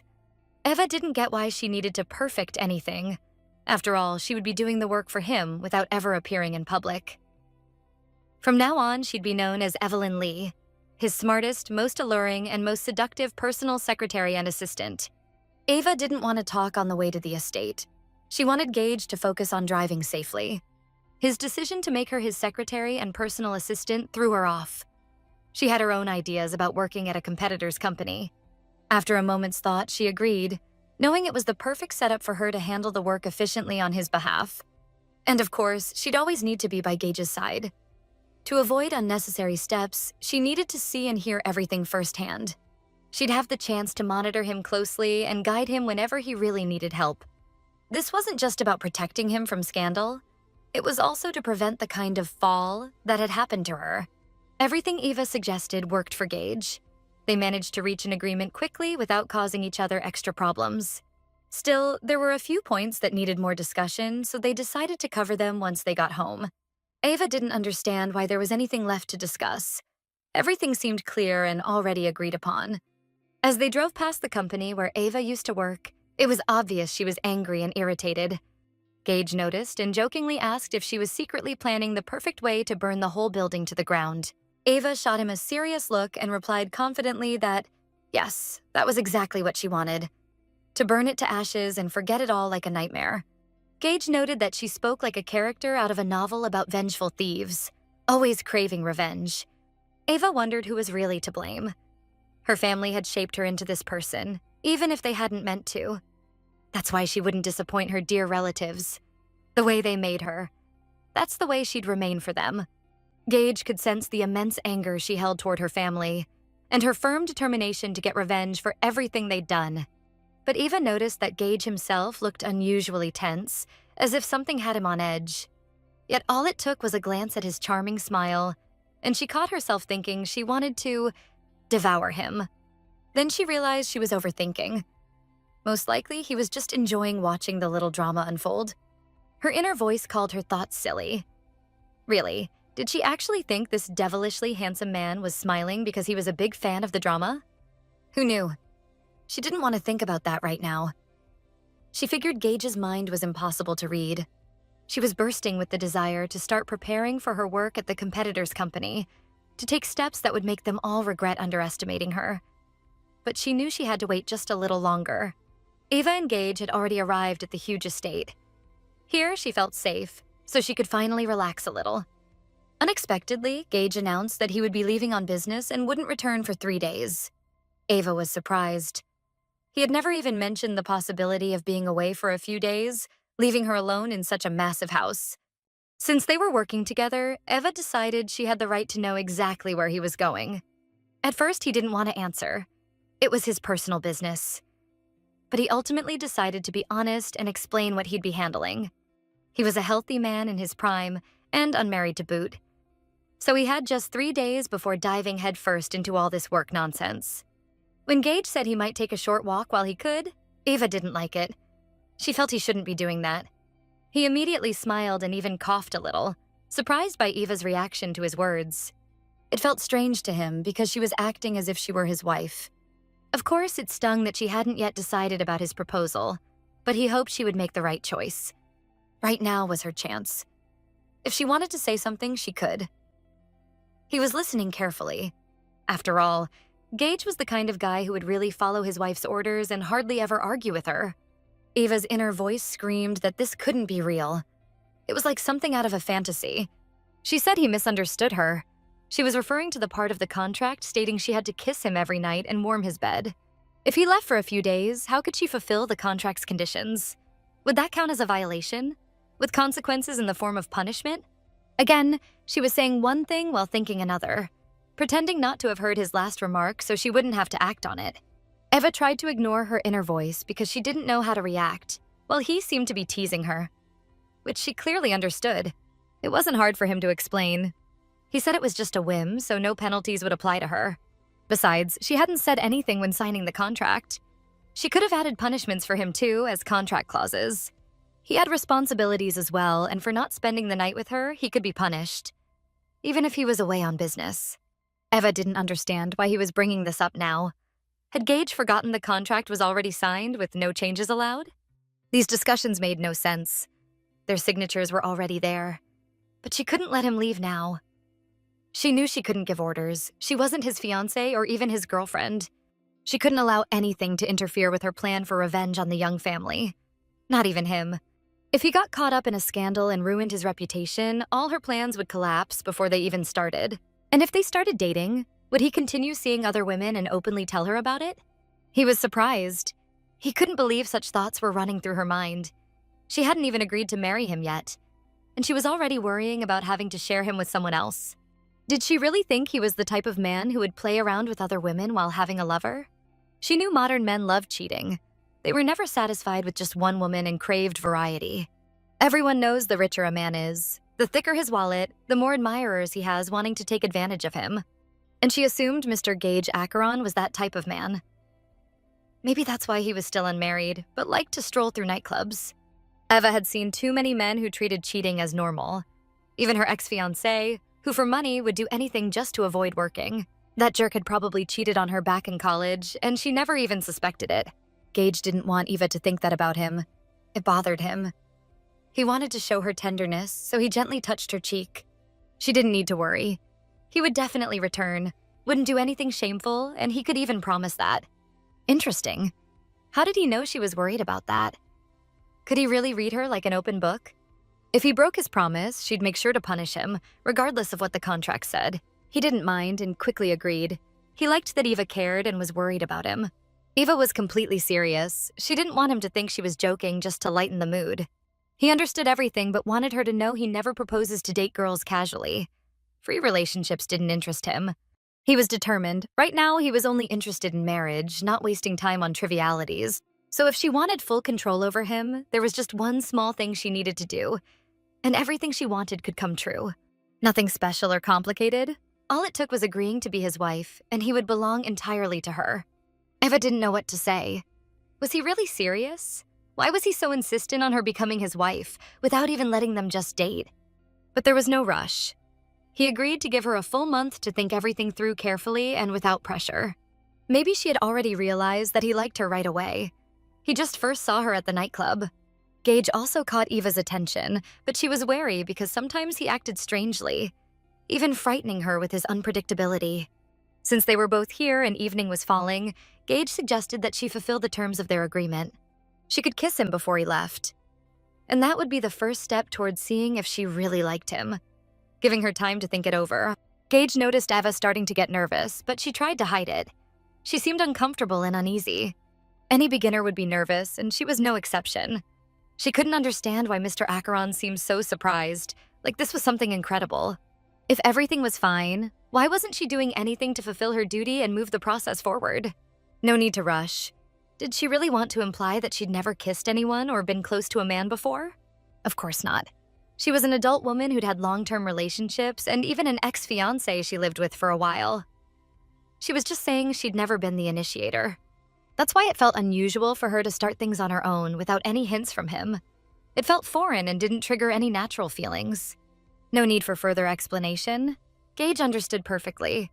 The situation wasn't standard, so anything was possible. And for the first time, he could help her relax and carry out this part of the agreement without any discomfort. She didn't need to worry. Just trust him and let go. There was nothing scary about not getting it right the first time. Today was an unusual day, so he allowed her to practice on him and not stress about the result at all. Eva couldn't help herself. Hearing his seductive voice made it impossible not to want to pounce on him. But with a stern look, she told him she didn't need practice at all. And Mr. Acheron was wrong in his assumption. There was no time to hesitate, so Eva braved touching him first, turning toward him. At first, she just wanted to look into his big eyes. She tried to move closer, but it looked awkward and she couldn't manage it. She even started getting frustrated. The rules said she couldn't touch him during the kiss, so she quickly tried to take his hand. Yet, as she leaned in, her hand ended up on his neck again. She just didn't know how else to do it. Gage noticed how bold she was. Her strong character wouldn't let her give up or back down. Touching him, Eva finally went for the kiss, hoping he wouldn't push her away. As promised, Gage tried to help her, but he quickly realized her determination didn't need any support. Eva kissed him quickly, but broke the rule. She touched his body during the kiss. Gage loved it, and he wanted to kiss her again, explaining that the first kiss was just practice, and now they needed to do it properly. Eva knew she needed to keep her distance and wanted to step back, but he held her tightly, pressing her against him. Gage noticed that Eva didn't even resist, which meant she enjoyed being in his arms, so he didn't rush to let go. But he moved carefully, not wanting to scare her with his insistence. Eva finally exhaled after fulfilling her duty. She couldn't even speak. Her feelings were strange, almost unfamiliar. He tried joking, saying it was more like a punch. Only instead of fists, Eva used her gentle lips. Eva didn't like that joke. Could he really dare to criticize her, knowing exactly what position she was in? Besides, he hadn't clarified which kind of kiss she was supposed to give him. Did he forget or just not think it through beforehand? He completely agreed with her, as always thinking she was right. Even if he wanted to argue, he had neither the strength nor the time. It was getting dark, and he needed to leave. But he didn't want to leave Eva alone in his huge, almost empty house. He stepped out of this car to open the door for Eva, who would be staying home. She reluctantly got out of the car, showing with every movement that she didn't want Gage to leave her alone. He felt it was his duty to tell Eva that this kiss had been unforgettable for him and that he would eagerly look forward to repeating it the next evening. But he decided it was best to wait a little, so as not to create tension between them. It was time to hit the road, yet Gage realized he wanted more than ever to stay home. Why did he feel so mysterious and possessive now? Maybe it was because the playful smile wasn't on his face this time. Gage suggested Eva spend these 3 days perfecting her disguise. Time would fly, and she wouldn't even notice how quickly he'd return. Everything was already prepared, so she just needed to focus on honing her skills. Eva didn't see any problems with that and fully agreed with his advice. She needed to get used to her new image and lifestyle. If they'd taken care of everything and fulfilled their duties, he could leave without worrying about her. She'd be responsible and eagerly await his return. She also needed to make sure she learned all his responsibilities related to the new job at the company. Gage hugged Eva again and whispered in her ear not to be sad. They'd see each other in 3 days. Eva stood by the car, watching Gage leave reluctantly. He looked back at her, reminded once more of how much he liked her, which made his desire to marry her even stronger. He got in the car and drove off for his errands, leaving Eva standing in the middle of the driveway of the Devil's huge estate. She felt lonely, but she had time to rethink everything and set her plans on the right path. Eva touched her lips, still feeling the memory of his kiss on them. When she signed the contract and agreed to all the terms, she never imagined she'd actually like them and want to repeat them every night. Eva was so lost in thought she didn't notice the butler approaching, calling her name for some time already. The butler and a few maids came out to escort Eva to the house and help her settle in. Mr. Clark had worked as the butler in this house for a long time, serving Mr. Acheron faithfully. Eva immediately decided to ask if Mr. Clark could tell her the story of the maid who had run away from this house. Mr. Clark didn't understand which runaway she meant. And really, why did she need to know what happened in this house long before she arrived? While Gage was away, Eva worked a lot and didn't even notice that 3 days had already flown by. While Gage was away, Eva worked a lot and didn't even notice that 3 days had already flown by. Sitting in the chair, Eva watched the clock, and by the time it was clear he should have already returned. That was right. Eva had been completely caught up in work and him these past 3 days and didn't even get a chance to rest. She was really annoyed. Couldn't he even have had the decency to call her or at least send a message? This little devil had suddenly appeared in her life and just as suddenly disappeared, without contacting her even once. Wasn't he curious whether she was managing everything and how life in his house was for her? And she didn't want to be compared to him. They were completely different, and it was rare that their thoughts aligned. If he didn't show up by evening, Eva planned to call Mr. Park and, if needed, find this rascal herself and drag him home. The hour was late. When the clock struck midnight, a rustle came from the front door. He carefully opened the front door, knowing Eva might be resting at that hour and not wanting to scare her. The house was quiet, so Gage didn't expect Eva to greet him. When he entered the living room, he was surprised to see Eva sitting in the chair, seemingly waiting for him. As Gage approached, he noticed she was fast asleep but still had the laptop on her lap. Had she really been working until she was so exhausted she couldn't even make it to bed? Gage realized she had fallen asleep waiting for him. It was the first time in his life someone had waited, or maybe even worried, about him. Eva didn't hear anything because she was sleeping deeply. In those pajamas, she looked incredible, cozy and homey. In life, she was like a fierce tigress protecting herself from all troubles. But asleep, she was like a sweet little kitten craving warmth and tenderness. Gage smiled. She had grown even more beautiful these past days. Now he could stand beside her and look at her without causing any discomfort. He thought he should carefully remove her glasses since she could break them, or even hurt her face while sleeping. But then he quickly withdrew his hand, worried he might wake her. He decided to compose himself first, and then they'd go to bed together. While he was gone, Eva could catch a little more sleep in the chair by the warm fire. Later, she'd have to warm his bed with her body before he went to sleep. Gage left, and Eva stayed sleeping in the chair. She didn't even stir, completely exhausted and deep asleep. He decided to take a shower, starting by stripping off all his clothes. The trip had been tough on him, too. He was tired and thought a warm shower would help him relax and feel relief. His body was covered in blood, bruises, and scratches, so the warm water hurt and felt unpleasant. He needed to clean up because he couldn't appear before Eva like that. She might get scared, and he didn't want to answer her questions about what had happened. After the shower, Gage lay in bed, and beside him was Eva. His face looked perfect and handsome again, with that same smile lingering. When Eva opened her eyes, she noticed Gage lying next to her. She hadn't even heard him arrive, nor remembered how she ended up in bed beside him. He wished her good morning, but Eva jumped up quickly, realizing they had overslept. She checked the clock and leaped out of bed, shouting that they were terribly late and needed to wake up fast. Gage lay calmly in bed, asking Eva to relax. After all, he was the owner. She didn't need to rush. She remembered how a prince used to wake Sleeping Beauty. He thought the same tactic would work on him, so he suggested Eva try it. Eva was confused. She couldn't understand what was really wrong with this guy, and why he was always so calm, like nothing ever bothered him. To calm her down, Gage hugged her tightly, pressing her to him. It seemed only a kiss could balance her and let her understand everything was okay. That kiss was a true rescue for both of them, much better than the first one in the car. Surprisingly, it worked, and Eva calmed down quickly. She finally realized Gage had returned. She had waited for him. Still, she insisted Mr. Acheron get up. She wouldn't test her patience. She even swore she could make him regret it. Her request couldn't be ignored. She alone knew the right way to handle their work, and he had to follow her instructions. The man joked, saying he'd get out of bed only if she agreed to do something immediately. He really wanted one more kiss in their collection before starting work. Eva didn't listen. She grabbed his hand and pulled him along quickly. Maybe next time he'd stay in bed and see what she'd do if he didn't help. Eva was furious, begging him to stop fooling around and quickly get himself together and dressed. Then she threatened that if they were late today, he'd regret it. And he had no idea what this sweet little kitten was capable of when annoyed. Eva and Gage were all set and driving in their luxury car to the office.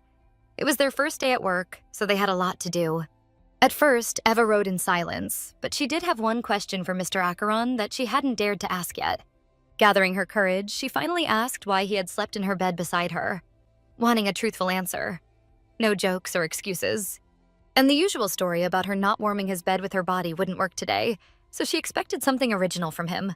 As far as she knew, he had come home very late the previous night, and she couldn't imagine that he'd climb into her bed without her permission.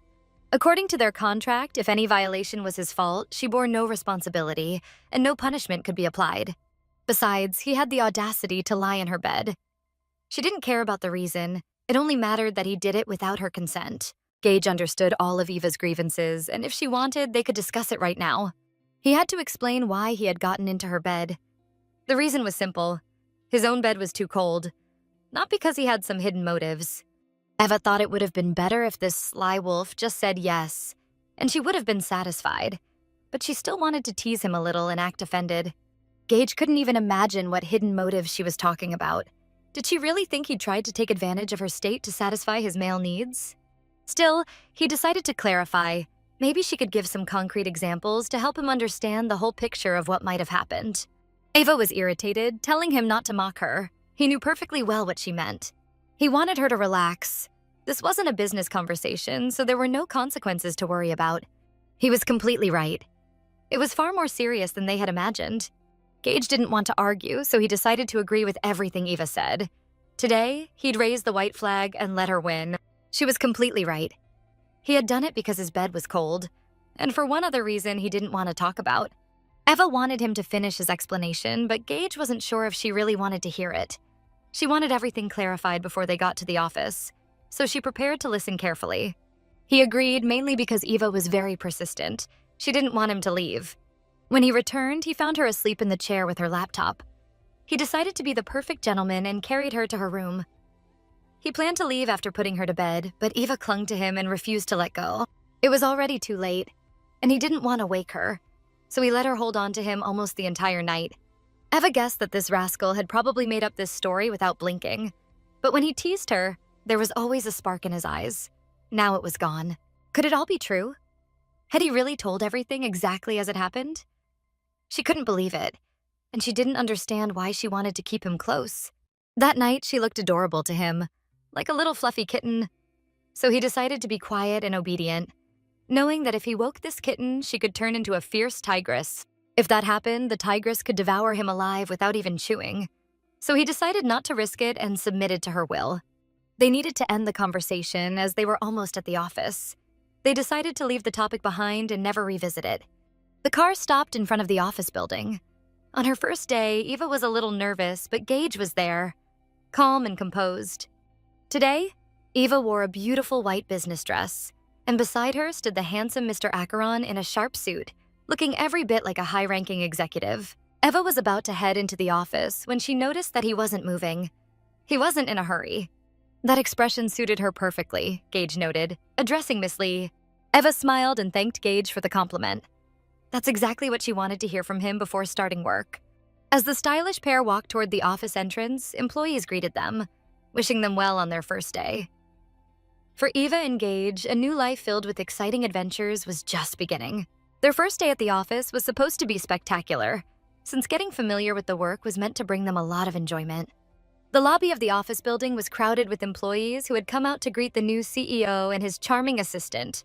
The staff accompanied them almost to the elevator, warmly welcoming them on their first day at the company. Some of the female employees were stunned because their new CEO was devilishly handsome. They even wanted to scream like crazy fangirls. And it wasn't just them. Other girls were equally thrilled, thinking their CEO looked like some kind of superstar. But they had no idea who the woman next to him was. She looked like a real knockout herself. They guessed she was probably his personal secretary. No one could insult her, and it was clear she fit the secretary role perfectly. It would be crazy if anyone didn't want such a hot piece, since she looked like a goddess. What kind of pair is that? The employees wondered. They thought that such a man had already been taken. Eva and Gage had already reached the right floor, where they were greeted by a very distinguished man who appeared composed and invited them into his office. This man was Gage's grandfather, George Acheron, and the chairman of the Aeson Company. Gage's grandfather carefully looked him over from head to toe and was impressed that his grandson was dressed stylishly, perfectly befitting the CEO status. He couldn't believe that his lazy grandson had finally crawled out of his den to genuinely take care of the family business. Gage himself was also in disbelief because usually at this time he'd still be in bed, not even thinking about working. But his grandfather wanted Gage to reveal the name of the person who had kicked his butt and dragged him into work. Gage smiled, nodded toward Eva, and said that one tigress had influenced him, a very persistent one, and for the first time in his life, he couldn't refuse her request. Though she hadn't exactly kicked his butt, she just hit him on the lips a few times, which he had to admit he really enjoyed. His grandfather noted that this girl was bold and audacious. And indeed, she was someone his grandson deserved, so the girl had done well. Gage looked at Eva again and decided it was time to introduce her to his grandfather. "This is Evelyn Lee, my personal secretary," he said, and told her, "This is my grandfather, George Acheron." Evelyn smiled and said it was a pleasure to meet Gage's grandfather and the company chairman, Mr. Acheron. As a gesture of a pleasant introduction, Evelyn and Mr. Acheron shook hands. Gage's grandfather recalled that this might be the same girl his grandson had carefully kept at his house. Eva was surprised, as she never imagined that Gage might talk about her to his grandfather. It just wasn't like him. He studied the girl closely and fully understood why his grandson was so captivated by her. She was incredibly attractive and looked quite intelligent at first glance. Mr. Acheron suggested they have tea with Miss Lee so they could get to know each other better. But Eva disliked all these formalities. She wanted to get straight to work and start her duties. She didn't even notice that night had already fallen. There was still plenty to do today, though it was already time to head back to the Devil's Big House. But Gage had entirely different plans for the evening, so he entered the office fully prepared, unwilling to take no from Eva. He held a bottle of very fine wine and 2 glasses, offering to celebrate their first day at the office. He felt that not celebrating such an occasion would be a big mistake. After all, a workday should end on time and leave a good impression. Gage effortlessly uncorked the bottle, and though Eva wasn't thrilled about his idea, she decided to indulge him and drink together. He quickly poured the wine into their glasses, one of his favorites, always reserved for special occasions. Eva looked him straight in the eyes, trying to figure out if he was really satisfied with becoming the company's CEO. He wasn't worried at all. Having a personal secretary like her, he didn't even need to participate in the work process. Eva could handle everything herself, and he trusted her completely. Eva's sole goal was to make Gage's grandfather's company the most successful in the region, and in doing so, destroy her relative's company. Gage handed Eva her glass and proposed a toast to their success and for her dreams to come true quickly and effortlessly. But Eva knew she'd have to work very hard to achieve her goals and meet all the contract terms she had agreed on with Gage. She decided to raise her glass to his honor and congratulate him on becoming the CEO of Asean. Gage added that he wasn't just toasting his own honor, it was also the start of her new journey. They were confident this journey would be hard work, but still interesting. The office was quiet, with only the gentle clinking of glasses coming from the office. The celebration of the first workday was light and relaxed. After such an exciting day, a few sips of wine were supposed to relieve tension and allow them to head home easily, without overthinking. Gage suggested to Eva that it seemed he would be taking on an investigation related to her case. Eva didn't understand what case he meant, thinking he knew nothing about it and couldn't possibly help her. But Gage reminded her that Evangelina Young was accused of fraud and abuse of authority. Could it be that he wanted to help her and actually investigate this case? But why would he, since he was lazy and the contract didn't mention this? Gage said he decided to take on the case because he was bored and found it interesting. Eva didn't believe that he was bored and willing to help her, so she asked him to be serious. At least now. Gage tried to convince Eva he was serious. Moreover, the situation intrigued him far more than endless paperwork. It was actually an interesting way to spend time. And of course he needed Eva's permission to stick his curious nose into her personal affairs. He was confident she was already looking for someone to investigate the case. Why stress out when she was right there next to such a handsome, amazing man who could do anything to make her happy? The girl turned to Gage and reminded him that he was the CEO, not a detective, and he couldn't handle this case since he didn't know the first thing about it. Gage thought he was CEO only in name. The real boss was her, so he couldn't just do whatever he wanted. And he didn't see a problem with that. She wasn't paying a dime for this, and he was delivering top-notch help, something he could actually promise her. Eva was surprised. She had the feeling this devil was ready to put the whole world at her feet. Could he really be so bored that he was willing to deal with this? Eva thought she should ask. Maybe this man was keeping even more of his amazing talents under wraps. She couldn't trust him 100%, but she needed to keep him busy while she worked, so he wouldn't distract her. So she said they had a deal, but warned if he messed up or things got worse, he'd answer for it. She hoped he got it and would take it seriously. Of course, he understood everything, so he figured there shouldn't be any problems, and she didn't need to worry. Gage Acheron never made mistakes. That was his uniqueness. If he wasn't confident in his abilities, he wouldn't even offer help.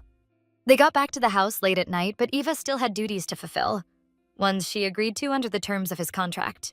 Once she changed into her home clothes, the first thing she had to do was muster the courage to go to his room and warm up his bed with her body. Carefully, she opened the door, but first peeked in with one eye to make sure Mr. Acheron wasn't there. The room was large, decorated in dark tones. The huge bed, taking up almost half the room, was empty. Once she was sure the room was empty, Eva hurried to the bed to get her role as the human bed warmer over with before his return. She took small steps toward the bed, trying to be as quiet as possible so she wouldn't draw attention. With one hand, she pulled back the edge of the blanket and tried to climb onto the bed. She didn't know how long she'd have to lie there. This bed was enormous, and warming it up quickly was impossible. She got comfortable on the bed, but didn't know what to do next. Just lie there like a corpse? Eva thought it through. Lying there wasn't doing anything, so maybe she could roll back and forth to speed things up. It looked ridiculous, but Eva rolled from side to side, acting like she was playing around in someone else's bed. She even regretted signing this contract. She felt like a complete idiot doing who knows what. It seemed like pure nonsense, and the strangest part was that she agreed to it herself. Eva got scared when she heard Gage's voice. He said he wanted to watch her antics, but couldn't help smiling. She didn't expect him to come back so fast. He usually spent ages in the bathroom and didn't hurry to come out. She didn't even notice when he entered the room, leaning against the door, watching her for a long time. She wondered how long he had been standing there, observing the mess she'd made in his bed.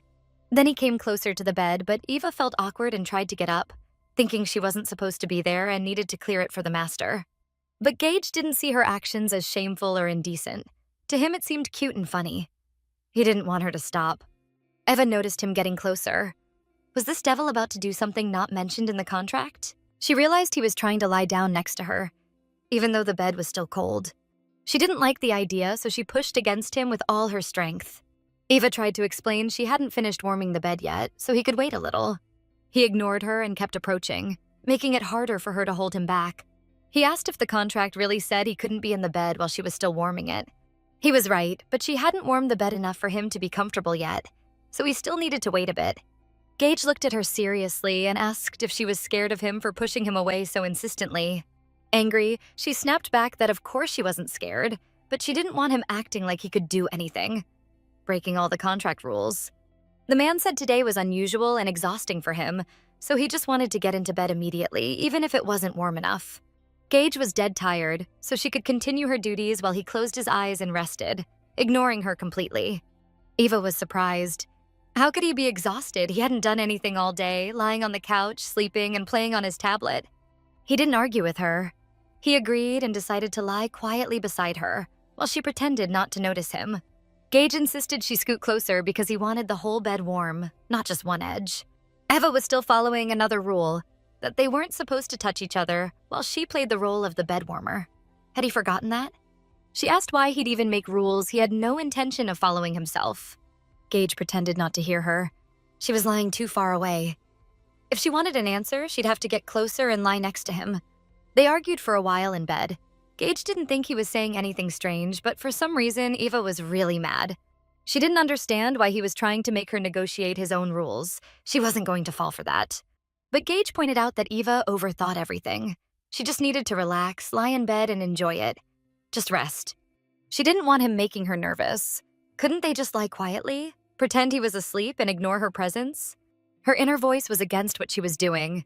He could probably feel how tense she was, how fast her heart was racing. But how could she not be nervous? After all, she'd been engaged to Julian for years, and they never got intimate. Even though they knew each other's apartment passwords, Julian never stayed over. He never initiated anything like that, except for rare gifts and kisses. But Eva always hoped for tenderness and warmth. Whenever she brought it up, he insisted there was nothing to rush. No need for intimacy yet. She didn't know what to do, so she kept staring at the ceiling, which was decorated unusually. Julian said they were both busy people and would get closer once married, spending more time together. Eva couldn't believe she had been so foolish to believe that nonsense. Meanwhile, Julian was cheating on her. She was sure she'd loved him back in college, but for some reason, she'd never felt any attraction. Her thoughts could have gone on forever, until a phone call interrupted her. She wanted to finish her train of thought. She guessed she'd been asexual all along, trying against her will to fit into expectations that didn't suit her. Eva was confident she had already warmed Gage's bed enough, so she could finally go to her own room with a clear conscience. Just as she wished him good night and tried to get off the bed, Gage asked her to wait a little longer.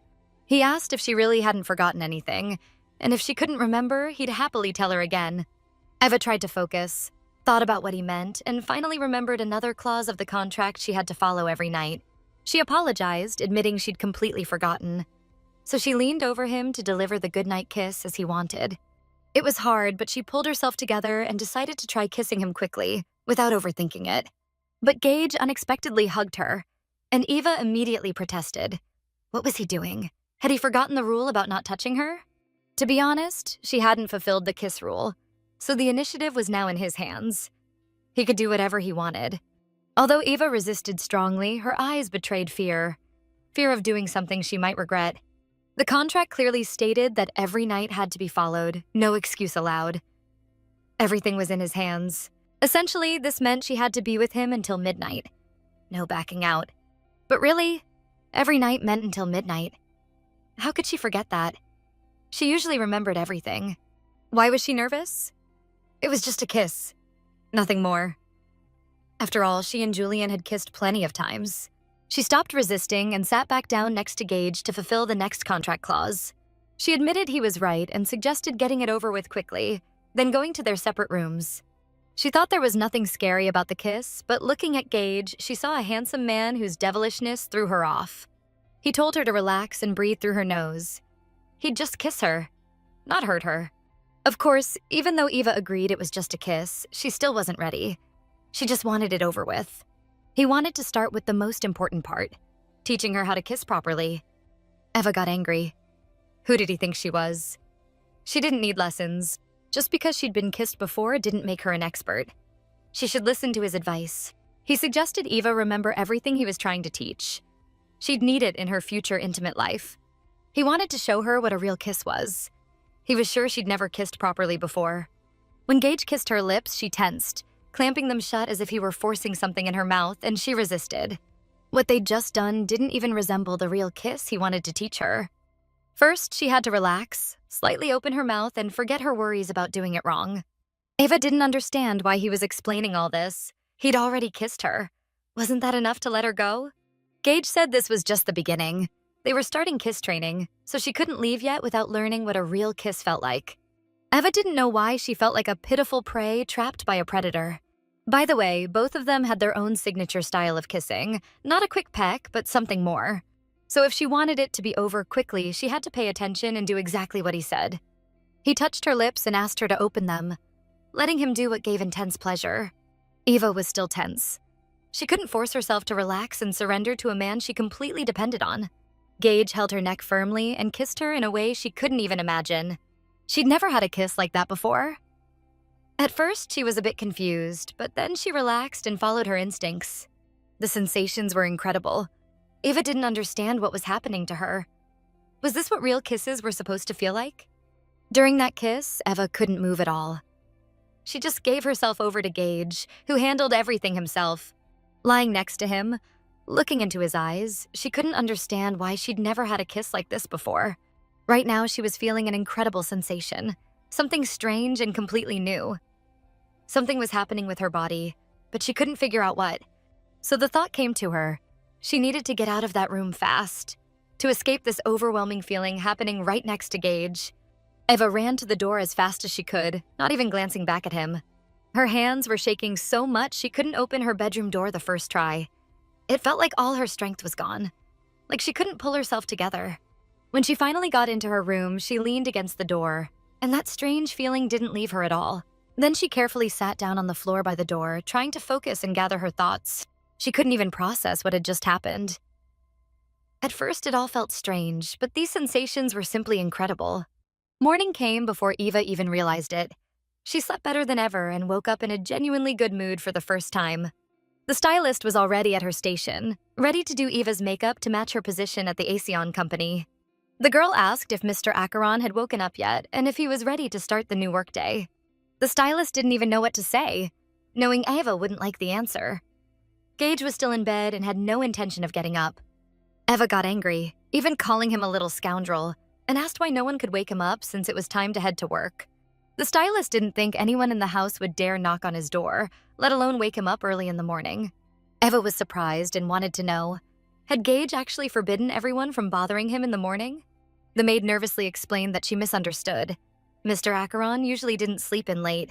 Sometimes he woke up before them, and there were no rules about waking him up. They just assumed he might have been exhausted from yesterday's work and wanted to rest. While the maid was talking, Ava went to Gage's room, loudly opened the door, and headed to the window to pull back the curtains and let the sunlight in. She acted boldly and, turning to Mr. Acheron, told him to open his eyes and get out of bed quickly. Gage, calling Eva his dear, wished her good morning but asked her not to be too loud. It annoyed him. Eva also said good morning, but now he had to get out of bed, or she'd come up with a way to make him. Gage wondered what she might do as a punishment if he didn't listen and stayed in bed. Eva tried persuading him to get up because they couldn't keep being late just because he was lazy. Besides, he wasn't a child who needed waking every morning. He was a full-grown adult, so she hoped he'd act a little more responsible. But it seemed Gage ignored her again, asking how she slept instead. She didn't want to talk about it, so she answered with a single word. Wonderfully. Expecting him to get out of bed now. Gage wanted to ask if he'd scared her last night by daring to show her a real kiss. Eva blushed instantly but held herself together. She said she wasn't scared. How could a simple kiss scare her? She'd run away yesterday because she didn't expect to stay in his room so long and needed to rest. But lying down, her inner voice wouldn't leave her alone. She knew she'd been extremely flustered. She was just glad those damn 20 minutes were almost over and she could finally lie in her bed and rest properly. It was easy to ignore Gage at work, but not in his room, especially recalling yesterday's kiss. Unquestionably, he was incredible, attracting any woman effortlessly. In short, he was dangerously charming. He seemed nice to her, but her ex-fiancé taught her a harsh truth. Being treated well could be a foolish farce. Eva wasn't ready to open her heart again. Not yet. She had to focus on her revenge. Actually, her plan would take months, maybe years. Eva was so confident in her ultimate goal that nothing could sway her. At least that's what she thought before last night. That kiss had spun her head, making her realize just how vulnerable she really was. She was willing to give herself completely, just from one kiss. That's why she had to make sure this never happened again. She had to prevent it in the future. Gage didn't want her lying in his bed looking like he was going to do something bad. And Eva couldn't relax in the same bed with a man, but he had to tolerate it. Honestly, Mr. Acheron wanted to show Eva she was very wrong, but knowing her, she'd probably hit him if he tried to kiss her again. Eva was surprised by his words and pleased he was so clever and reasonable. But why did he include the warming the bed clause in the contract? Gage said nothing except that it somehow helped him sleep better. And he really could sleep without a warm bed. So why did Eva think he had some trauma or illness? She'd heard stories about chronic insomnia and other disorders before. Usually businessmen and top managers suffered from that, so it didn't seem strange to her. Somehow he really did fall asleep. This man was excellent at pretending, and she couldn't see through it at first. Even though she doubted it, Gage actually slept, with no insomnia until morning. Watching him sleep, Eva couldn't understand how she'd given in to his persuasion and done everything he'd planned. Gage slept deeply, and Eva wondered, was he really that tired, having done nothing all day? How could his face look so beautiful? How could someone so good-looking have such a terrible personality that ruined people's perception of him? But sometimes, looking at his appearance, you could forget his past actions and ignore them. A whole week had passed before Eva and Gage knew it, and it was time for their business trip. For Eva, this was routine, but Gage hated these trips. He always preferred sleeping in his own bed. He really didn't see the point in booking separate hotel rooms. He was curious about Eva's idea, though he already knew she'd refuse. Eva wanted to remind him once again they weren't a couple. He was her boss, and she was just his personal secretary. Gage insisted she think it over, asking if she was really sure she didn't want it herself. But Eva had never been more certain of her decision. She switched into professional mode and ignored his little provocations. That way she couldn't blame him if his proposal didn't go as planned. And there it was again, that signature smile of his. It gave Eva a bad feeling. Gage wanted to head to his room and told her they'd see each other tomorrow. As Gage walked away, Eva stood lost in thought, trying to figure out what he had in mind. It was so unlike him. Then it hit her. She remembered the contract, all those evening duties she had to do every day. Eva shouted loudly, demanding Mr. Acheron stop because she had questions he absolutely needed to answer. Gage kept walking, and Eva tried to catch up. It seemed he didn't want to discuss this in the hallway and was trying to lure her to his room. Eva understood perfectly. She knew this devil was too clever, and any second could be a trap. He pretended not to hear her, continuing to walk, but when Eva yelled even louder, it finally worked. He looked back reluctantly, that devilish smile on his face, like he enjoyed being chased by a girl like Eva. Eva said he was right, and she agreed. They didn't need separate rooms, so she'd go with him. She wanted to outsmart him, thinking one step ahead, trying to ruin his plans. Gage was surprised by her decision, but he had no choice. It was his suggestion in the first place. Gage's room reflected his style. Expensive, elegant, with the only difference being a few lighter touches in the decor. He immediately sank into a comfy white sofa, enjoying watching Eva continue with her work. She called the hotel reception to ask if there were any other available rooms, but they said no. She was disappointed and quickly ended the call. She needed some time to think through important matters and find the right solution. Eva decided they needed a suite with 2 separate beds. She couldn't allow herself to sleep with him. After all, this hotel was very famous. She would have mentioned it first, but he immediately disagreed, and they couldn't go somewhere else. They simply didn't have the time. Eva planned carefully, but he proved even craftier, and she didn't even want to argue. She calmly went to the bathroom and changed into regular clothes. Though uncomfortable, she still looked composed. When Gage stepped out of the shower, he noticed Eva preparing to sleep on the sofa and immediately warned her. He wouldn't allow it. He didn't mean to be the gentleman and give up his bed. He said outright they would sleep together. Eva didn't want that and tried to say something, but he assured her there was nothing to fear. He wouldn't touch her without permission or consent. If she still had doubts, he wasn't the type to act boldly or ignore her wishes. Eva quickly stopped him. She didn't want the conversation to continue. She understood perfectly and hoped their night in the same bed would go smoothly. If he were a bad person, something irreversible could have happened that first night. Honestly, she stopped worrying about him, but her own anxiety skyrocketed. Though she tried to stay composed, she knew she could melt from his touches and kisses. She couldn't afford distractions from romance. At a critical moment, a relationship or betrayal could ruin her revenge and work. She understood perfectly. She just needed to be a good girl, lie down, and sleep. Eva agreed to sleep in the same bed with Gage, confident he'd keep his word and not push for more if she didn't want it. He didn't even notice how quickly she snuggled up to his bare chest. It felt so comfortable next to him. Gage held her gently, behaving respectfully. He tried to warm her in his arms and make her feel comfortable. By the time they were at the hotel, Eva had gotten used to sleeping in the same bed with Gage. She wasn't afraid anymore. His hugs and gentle kisses even started to feel nice. She calmly lay down and held him. That evening, they needed to attend the event that brought them to the city. They looked elegant and perfectly coordinated. Eva felt completely satisfied and calm. Though she never enjoyed these events, they always bored her. They had arrived, and it was time to get out. Eva wasn't used to someone opening the car door for her, so she tried to do it herself. But she stopped when she noticed her ex-fiancé's name. Curious to see his companion, Gage guessed it was Evangelina's ex and her sister, who had been together after their breakup. Eva was anxious. She didn't want to meet them. It hurt too much to see them together. Gage suggested they just enjoy themselves and have fun. He thought today he'd be especially lively. Mr. DeMarco had invited Gage to his birthday.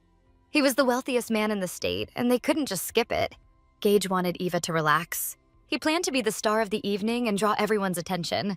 They had sat in the car long enough. They needed to step out and enter the guest hall with heads held high, ignoring everyone else. As a true gentleman, Gage offered his hand to his companion and helped her out of the car. Eva wanted to remind him. They were already almost 20 minutes late, maybe even more, so they really needed to hurry. Gage, calm as always, tried to soothe her, insisting the birthday guy wouldn't be too worried about their tardiness. The event hall was huge, with plenty of room for guests to make grand, elegant entrances. Mr. DeMarco was extremely influential, so he invited a huge number of guests, all of them his equals. The moment Eva and Gage entered, they immediately drew attention, and people started whispering about their pair. Mr. DeMarco personally greeted everyone, believing he should welcome each guest and seat them so they wouldn't be bored. When he saw Gage with his companion, Mr. DeMarco was thrilled that he could attend his birthday and celebrate with him. As they walked past the guests, they felt everyone's eyes on them. They knew perfectly well that in such circles, people would talk about them, so they had to carry themselves with dignity. Every guest was amazed. They saw a stunning couple, elegantly dressed and perfectly matched. Everyone whispered how wonderful the pair looked, trying to figure out who this charming girl accompanying Mr. Acheron was. Eva kept her composure next to Gage. Though she disliked extra attention, she understood this was part of the job. They'd never had this much attention, not even on their first day at the office. Even her sister and ex-fiancé noticed them and were disappointed. They didn't look nearly as dazzling as Gage and his companion. Eva panicked slightly, realizing she had to walk past them. She gripped Gage's hand tightly, seeking support. While Gage chatted with Mr. DeMarco, Eva decided to sit quietly and observe guests as they mingled and laughed. Gage noticed his companion looked upset and asked what was bothering her, wondering if she'd share it with him. He was curious what would happen if Julian approached them. It seemed like he recognized Eva. Gage asked for Eva's opinion, but thought that if that idiot stared at her for more than a second, he'd be in for a surprise. Eva was furious. She thought Gage was joking again and ignoring her feelings. Gage suggested she forget about that jerk and focus only on him. Even if Julian recognized her, he wouldn't dare approach and cause a scene. Eva knew he was completely right tonight, so she decided to relax and enjoy the evening with Gage. Even if Julian was an idiot, as she had said, Gage was there. So Eva didn't need to worry and could enjoy herself. Finally, the orchestra started playing, and the hall filled with beautiful romantic music. Guests paired up and danced, letting themselves be carried by the rhythm. The party was becoming lively, no longer dull. Eva was shocked when Gage asked her to dance. She hadn't expected a man like him to be good at dancing. She agreed easily, but realized she hadn't danced in years, so she might move awkwardly and look silly. Though she walked confidently, she felt a little uncomfortable. She didn't want Gage to notice her lack of skill. Gage noticed her tension but didn't show it. Instead, he took control, guiding her through the dance. They moved in perfect harmony, dancing as if they had spent their whole lives on the dance floor, feeling each other through every movement. Gage noticed Eva's ex-fiancé hadn't taken his eyes off her for even a second. Eva's sister was watching too, her eyes burning with jealousy, realizing her sister had an incredible man. Eva was furious. Was this brat really staring at another man like that while dancing with someone she had been intimate with? Eva told Gage that her sister, Jessa, was openly staring at him, and it felt like she could hear her thoughts from here. Gage tried to joke, asking what exactly Jessa was thinking about him. Maybe she was planning to tease her sister later. Eva was ready to bet that Jessa was already plotting how to flirt with him. Just a little later, Gage asked what she'd do if Jessa tried that. Would she just watch from the sidelines or take action to stop her? His question triggered 6 wild thoughts in her mind, tangled into a chaotic web. If she didn't stop Jessa, would Gage respond to her charms like Julian did?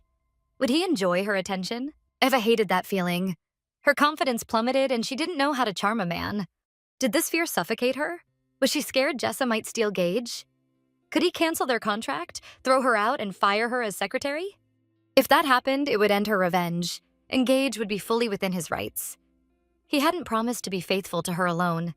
Gage noticed his little tigress was anxious and decided to comfort her, in his own style. Eva couldn't keep it in. She warned him not to do anything foolish. She threatened that if he succumbed to Jessa's charms and dared to break their contract, she could retaliate too. Eva looked fierce, swearing she'd bury him alive without hesitation. After such words, she thought Gage understood her.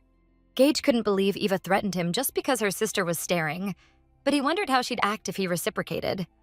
He'd be devilishly happy if she buried him deep inside herself, and he wouldn't resist. Gage whispered in her ear that he'd be devilishly happy if she pulled him in deep. Eva was shocked, offended by his words, and at first couldn't process them. The hints were obscene. Gage pretended he hadn't said anything and tried to change the subject, distracting her.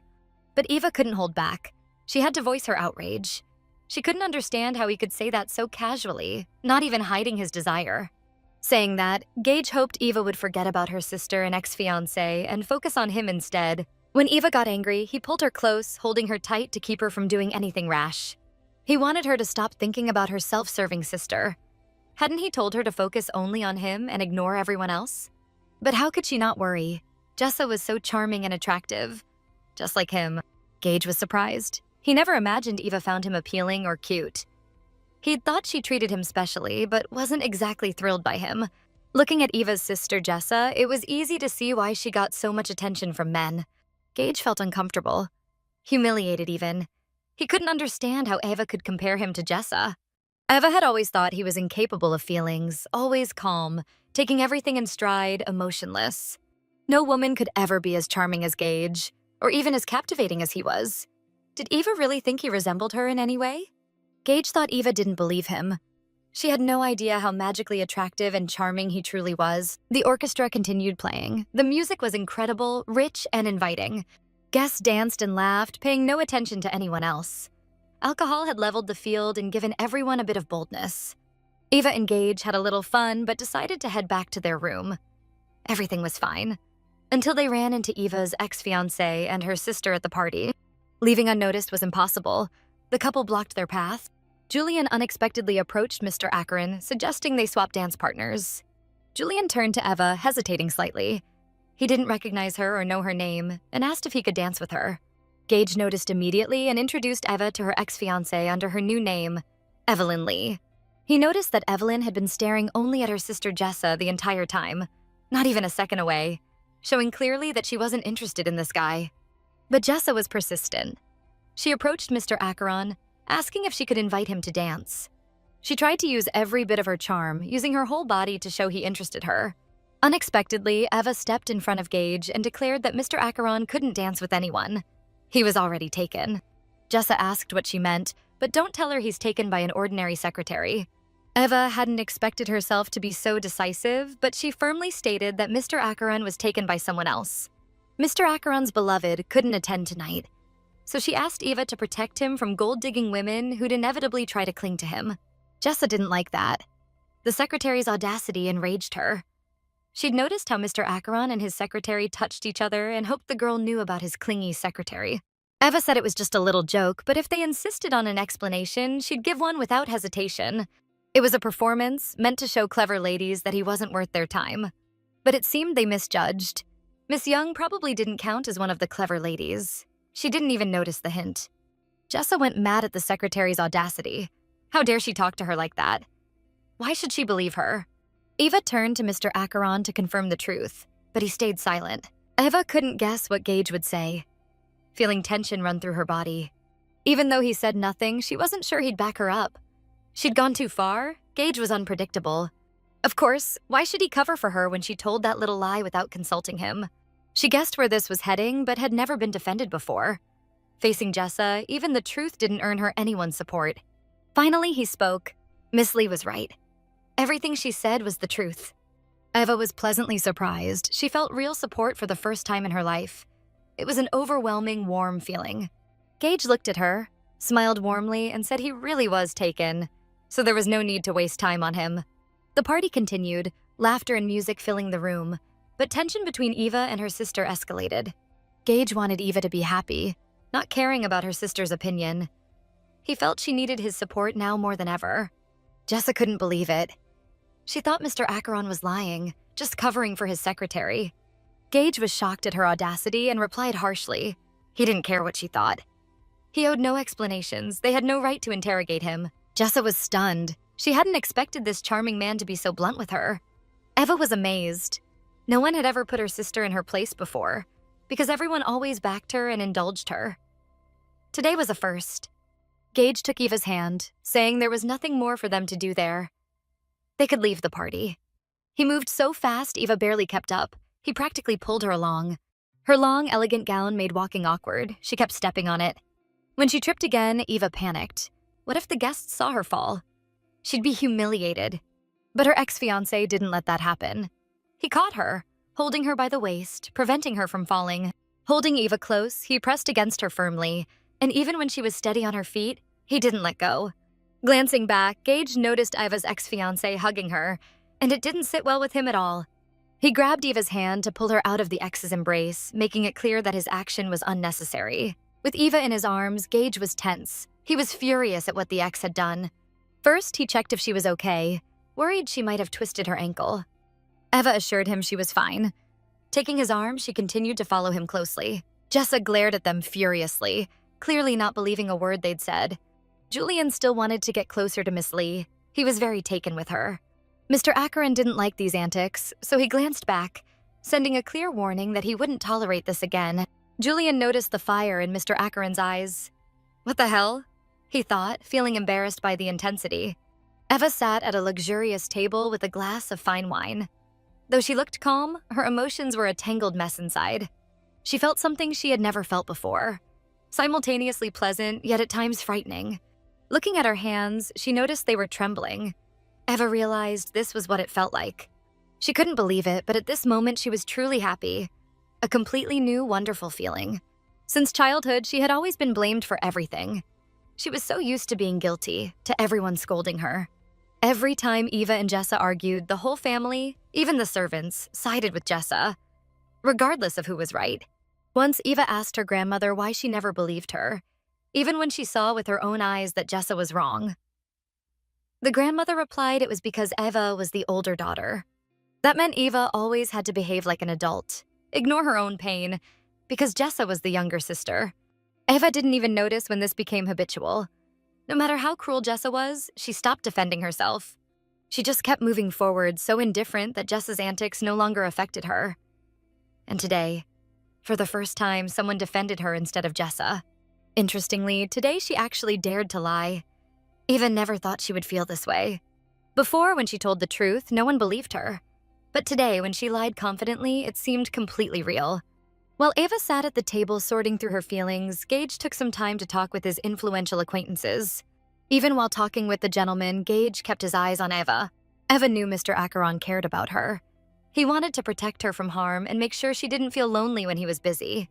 Jessa noticed Mr. Acheron was alone and didn't miss a chance to hover nearby, pushing for his attention. Eva realized she had to stop getting irritated whenever Jessa was around Gage. She also understood perfectly well that Gage wasn't her ex-fiancé Julian. She wouldn't fall into that trap so easily. Eva tried to convince herself she was calm and could control her emotions, but it was difficult. She sipped her wine repeatedly, forcing her thoughts elsewhere. But it didn't help. She'd had too much to drink, feeling a slight buzz. She knew she shouldn't, but an inner voice told her it would make things easier. Unexpectedly, someone dared to distract her, trying to engage her in conversation. It was her ex, Julian. He asked if she minded if he joined her. He said that since their partners were busy, why not wait together, keeping each other company? Eva couldn't stand his audacity, but she restrained herself. She had to stay composed. She repeated the words in her mind, drinking wine between thoughts to avoid suspicion. Julian studied Eva closely, as if trying to notice something interesting or recall something he had forgotten.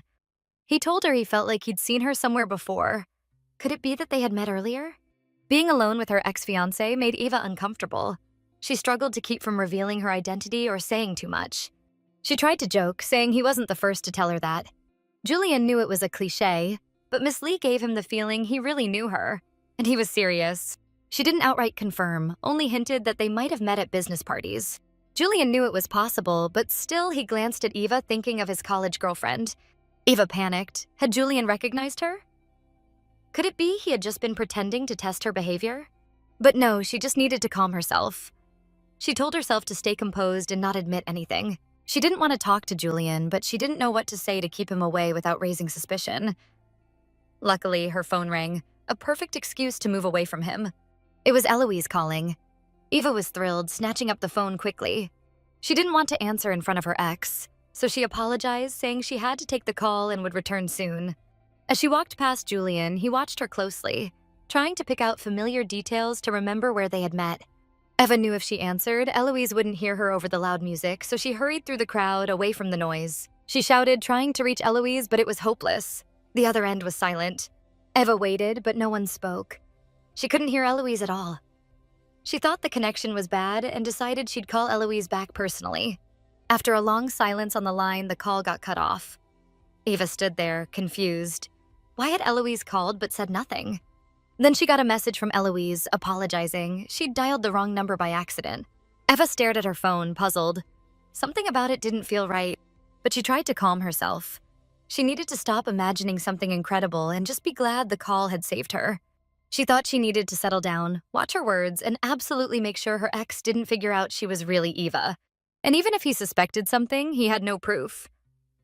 Eva needed a moment to think, so she headed toward the ladies' room. She was in a foul mood and almost wanted to leave the party, but she knew Gage still had some business to handle, so she had to wait for him. Walking toward the ladies' room, she didn't even notice someone was already waiting there. A big surprise for her. Julian knew Eva was avoiding him, so he decided he'd have to be persistent and see the conversation through. He noticed she looked hesitant and figured she was wary of something, which only piqued his curiosity more. Eva knew she couldn't avoid talking to her ex, so she braced herself and tried to walk past him, pretending she had urgent business. She wanted to slip by quickly, but it didn't work. She knew he wouldn't leave her alone and would likely follow her all evening. When she realized Julian was right behind her, Eva stayed composed, walking as if she didn't notice him. She started getting annoyed that he wouldn't stop, so she decided to put an end to it. Eva stopped and turned to Mr. Park, saying maybe some people liked that behavior, but to her, he seemed like a stalker, and it made her very uncomfortable. Julian tried to justify himself, saying he also needed to go to the restroom. He saw Miss Lee enter the ladies' room and decided to wait for her. After all, they could go back to the hall together. Then Eva spotted Gage with her sister and immediately stopped paying attention to what Julian was saying. She just wasn't interested. They were alone, Gage gently holding Jessa by the shoulder as they chatted sweetly. While the guests danced and socialized, influential people always found time to discuss business matters. Like-minded businessmen gathered at a table to discuss proposals and form mutually beneficial agreements. While Gage was talking with his colleagues, he got distracted for a few minutes and couldn't watch Eva, who was sitting at a separate table. When he noticed the table again, Eva was gone. Her chair was empty, and looking around, she was nowhere to be seen. Gage quickly got up, excused himself to his colleagues, and rushed off to find Eva. Watching Gage, Jessa noticed his concern and immediately hatched a plan to get closer to him. She got up too, leaving the business discussion, because dealing with Gage seemed more important. Jessa followed him, completely ignoring that he didn't notice her. If she liked him, she had to win his favor. She caught up and asked if he was heading to the restroom so they could go together, since she was planning to go there too. Gage thought he didn't need to answer her, so he kept walking silently. He was more concerned about where Eva had gone and that he still hadn't found her. Jessa didn't give up. She continued following him, not caring that he didn't want to talk. She was irritated that he was the first man to ignore her, pushing her away even when she openly showed interest. Jessa needed a plan to create a conflict between Gage and his secretary so she wouldn't interfere with him. From a distance, Jessa saw Miss Lee talking to Julian and decided to put on a little act that Eva might not like. Jessa was a skilled liar and schemer. It always worked. Through her theatrics and lies, she made Eva feel guilty. She acted like she suddenly needed to turn and accidentally bumped into Gage. Pretending it was accidental, she pressed against his chest, hoping he'd respond. She seemed ready to stay in his arms for a while so that his secretary would notice and draw conclusions. Gage didn't like these games, so he quickly grabbed her shoulders and pushed her away. But when he turned his head, he noticed Eva talking to her ex, Julian.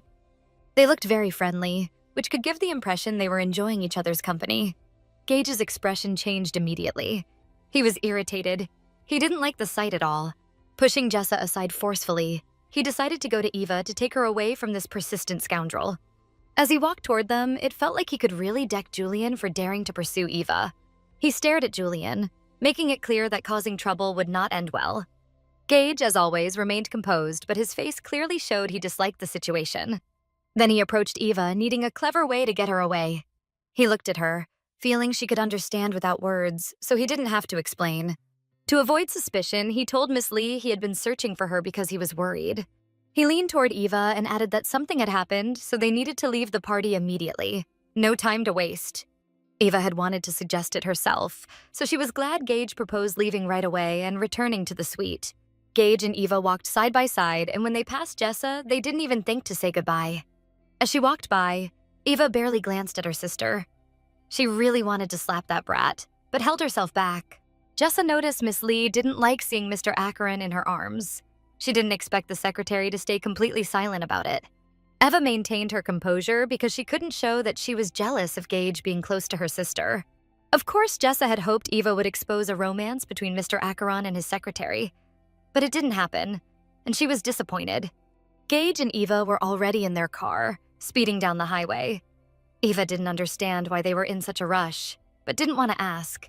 Eva sat far from Gage, showing with her entire demeanor that she was upset and didn't want to talk. Gage immediately noticed and wanted to find out what happened, but he understood she was hurt and needed time to calm down. After a while, he asked what was wrong or what had upset his little tigress. Eva seriously said everything was fine. Maybe the wine had affected her. Then she asked what was so urgent that Mr. Acheron left the party early. Gage felt uncomfortable talking to Eva with her sitting so far away, so he suggested she scoot closer. Eva didn't understand why, so she refused. She liked sitting by the window, looking at the city lights, but Gage insisted she sit closer. He even seemed annoyed, practically ordering her to comply. Eva was surprised. Why was he suddenly ordering her around? And the way he looked at her, so hypnotic, like he could make her obey with his mind.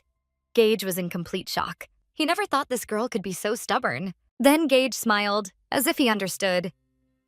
He asked if maybe she had been jealous of her sister, which explained her odd behavior and why she was upset with him. Eva was annoyed again, curious why he jumped to that conclusion, and why he seemed so concerned about her down mood. Why was he joking with her again, and why did he look so happy? Eva couldn't understand. After all, they hadn't really enjoyed the party. Eva asked Gage if he believed her now, but the question was vague and not specific. Gage didn't understand why she asked, as he had never doubted her honesty. Eva talked about her sister Jessa being a very attractive girl, impossible to resist. Gage listened closely, curious where she was going with this. After all, there were always many beautiful girls around, but he wasn't interested in them. He had his own view. Eva was far more beautiful and attractive than her sister. Eva thought she only looked beautiful thanks to good makeup and a nice dress. Compared to Jessa, Eva was prettier and sweeter, even without makeup or fancy clothes. She was naturally beautiful. Dressed differently, she could look like a supermodel. Driving on a straight road, the driver suddenly swerved, and it felt like he lost control of the car. Eva, sitting relaxed, tumbled onto Gage with the sudden movement. The car slid across the road, and Eva couldn't stay in her seat, constantly falling onto him. Gage stayed calm, trusting his driver's skills, and he liked that Eva was so close, so he didn't mind the ride. The driver tried to brake, but the road was slippery and the car kept skidding. When the driver finally stopped, Eva fell into Gage's arms.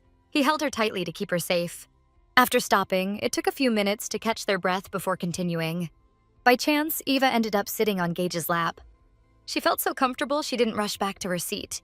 Eva didn't even realize what happened. She looked at Gage with wide, scared eyes, waiting for him to explain.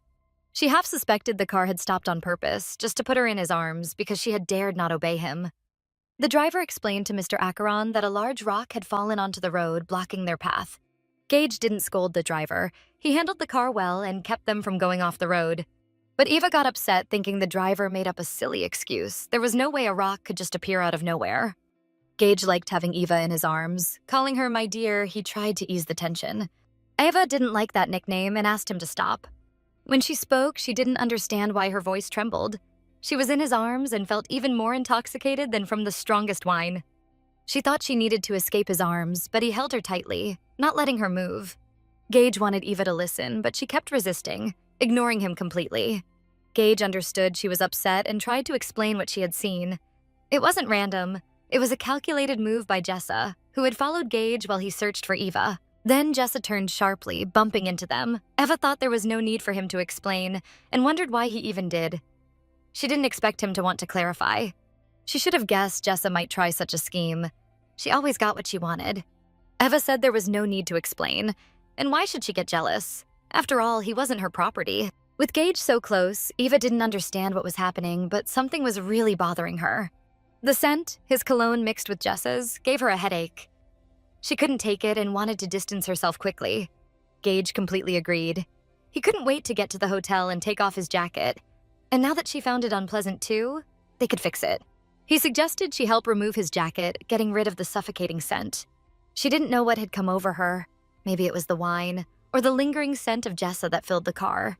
Eva really wanted to get rid of that jacket with Jessa's scent, but she didn't know how to start. Still, her desire to escape the smell was stronger than her hesitation, and she was ready to toss it out the window. As she pulled the jacket off Gage, Eva realized there was nothing wrong with it. In fact, she enjoyed it and felt a thrill doing it. Eva threw the jacket off Gage and tried to toss it far away, so she'd never have to smell it again. Once it was out the window, it felt like they had gotten rid of everything Jessa had touched. Gage asked if she still smelled her on him, or if they should hurry to the hotel so he could take a shower. Eva felt it wouldn't be that easy to get rid of the scent. It was everywhere. Maybe she should take off his shirt, or perhaps he wanted a little of her scent to linger on him. Eva heard his voice, and it felt like the devil himself was whispering in her ear, making her whole body tremble. His actions were tempting her into a sin she hadn't even considered. Yet under his charm, Eva reached to loosen his tie. It was bothering her too much. The tie was stylish, matched perfectly with her dress, so she handled the expensive accessory carefully. Gage noticed and took the tie from her hands, tossing it to the floor next to his jacket. His shirt smelled strongly of her sister's perfume, so it had to go immediately. Honestly, Eva just wanted another glimpse of his bare chest. Her heart raced so fast it was almost scary. Her body shivered, feeling wild excitement for the first time. Eva took off his shirt and tossed it aside too. It felt like nothing was left to prevent her from admiring his body. His eyes seemed to awaken something wild and untamed inside her, making her feel a burning heat she couldn't control.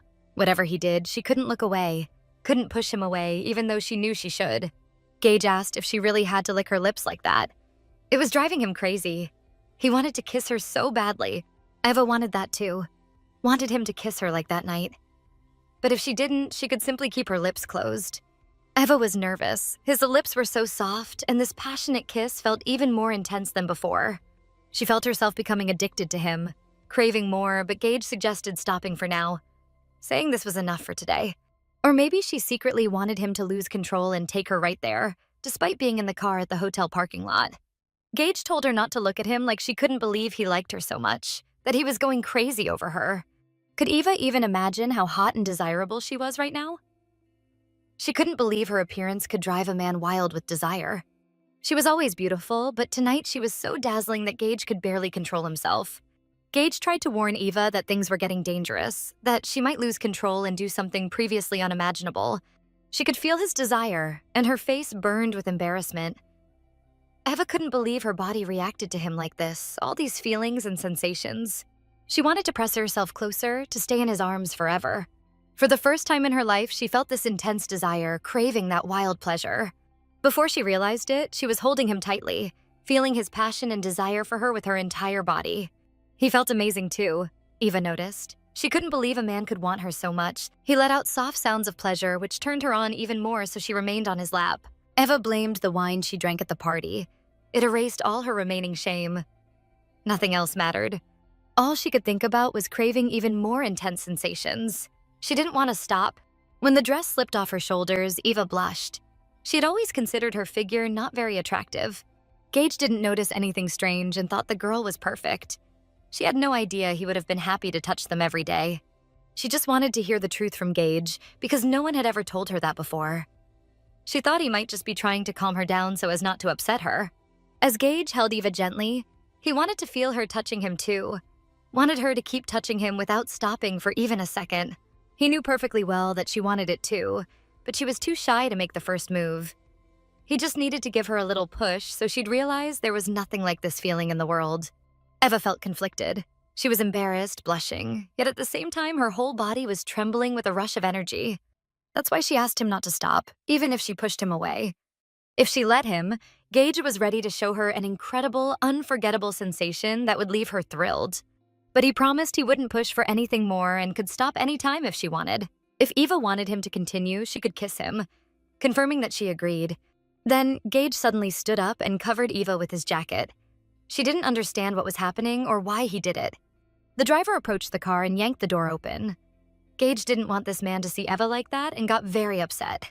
Gage spoke harshly to the driver, telling him to shut the door immediately. They'd come out when ready, and he should wait outside. Eva had never felt so embarrassed in her life. She felt like a naughty girl doing improper things in a parked car. When they got to the hotel room, Eva immediately went to the bathroom to take a shower and compose herself. She wondered what she had done and how she could behave around Gage now. After that, she wouldn't be able to look him in the eye. The shame would follow her everywhere. She didn't know what to do. Relationships were supposed to stay strictly professional, and she had ruined everything with her desires. Eva was distracted by a knock at the door. She heard Gage insistently telling her to finish up and come out quickly. He apologized, but she needed to finish washing very fast, actually right now. He said something had happened and they needed to get ready and head home quickly. Eva didn't know what had happened, but turned off the water and finished her shower as Gage had asked. She wrapped herself in a large towel and tried to dry off as quickly as possible. Although Eva usually wore glasses, now she had to get used to wearing contact lenses. The lenses were so she could see better, and also to change her eye color and look completely different so no one could recognize her. In a few minutes, Eva was fully ready and could hit the road. Gage was frantically searching something on his phone. He looked nervous and rushed, so nothing was going smoothly. When Eva entered the room, Gage was relieved she got ready so quickly. He hadn't wanted to wait much longer. She looked beautiful as always, no matter the outfit. He wanted to take her hand and rush to the airport. Gage held her hand tightly, and she immediately felt how nervous he was. He said they had to go, and their luggage would follow later. Eva couldn't help but ask what had happened that required them to rush home. Gage had been told his grandfather was very ill and might be dying. Eva was shocked. She couldn't believe it because he had been perfectly healthy the last time they saw him. Gage didn't want Eva to worry. He said everything would be fine with his grandfather. They just needed to get to him as quickly as possible. Eva was really relieved that Gage's grandfather was okay. But she didn't understand why Gage was so sure he wouldn't die. She remembered hearing that he was in critical condition last night, but what happened? Did he get better? Had she missed something important? Mr. Acheron, as always, was a man of few words. He didn't explain anything in detail, just said it seemed like she had missed a lot. He was speaking in riddles again, and Eva tried to figure something out, but she knew he wouldn't just tell her outright. Turning to Eva, Gage said that in any case, he needed her to stay with him today. He was conducting an investigation involving his nurses and found his grandfather's sudden illness suspicious. He suspected someone had tampered with his grandfather's medication, which made him much worse. Now he was fine, but it would be better if he stayed until the investigation was over. That's why he wanted Eva to be with him while he was gone. It was an easy task, and besides, his grandfather really liked Eva. She didn't need to worry about the doctors or nurses. He had replaced them all. He personally picked the new staff, and none of them would dare do anything dangerous. Gage could fully rely on her, and she would watch over his grandfather without leaving him for even a second. Gage liked Eva's attitude. He considered her responsible and had no doubts about her abilities. Eva wanted to know if he was handling the investigation personally, but he had already hired a very capable person for the job. She couldn't understand where Gage was planning to go if someone responsible was taking care of the investigation. He planned to finish their project himself. Otherwise, people would think they'd given up and someone else would take what belonged to the Acherons. He couldn't let all her hard work go to waste. Eva hadn't expected him to care so much about this project. She didn't mind him staying with his grandfather. He was the only family he had. Eva thought Gage couldn't just leave him in that situation. But if they lost this project, there were plenty of others in the world, even better than this one.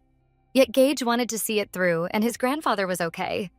He said he didn't want her work to go to waste since so much effort and time had been invested. Could she really give up so easily and let others win and profit? Personally, he wouldn't allow it. Sometimes Eva didn't understand him at all. At first, she thought he had hidden motives, but now she was in awe of him. She had never received so much support from anyone. No one else would go all out for her interests. She wasn't used to fighting for what she truly wanted, and the feeling she had right now was incredible. Gage touched her face again, almost hypnotizing her. It seemed like he wanted to read all her thoughts, leaving no room for secrets. He told her to be a good girl and wait for him right here. She didn't need to worry, just stay by her grandfather's side. She didn't need to think about anything. Just trust him. She had already done her part. Now it was his turn. But before he left, why not give him a little gift? A kiss. So he'd come back sooner and not miss her too much. Suddenly, an uncontrollable desire to kiss him awakened in her. The feeling was so strong, she couldn't resist. She couldn't explain what she was feeling, only that in this moment she really wanted to fulfill this man's request. Gage looked at Eva and noticed she had become very serious again, so he tried to lighten her mood a little. He changed his mind. He decided he would kiss her when he returned. Right now, he couldn't afford to be late. Eva remembered that the project bids were about to start, but she didn't understand how he planned to make it on time. She decided to ask how he would get to the project bids if they were about to begin and located on the other side of the city. Eva didn't need to worry. Her man had his own methods, which he used very often. Gage was already about to leave, but Eva asked him to wait a little longer because she hadn't said everything yet. The man suggested they discuss everything when he returned since he didn't have time to talk right now. Eva just wanted to warn him to be careful and stay alert. Of course he would. She had asked him personally. Or maybe she just wanted to remind him of something. He needed to be careful when meeting with Jessa, as she was definitely planning something again.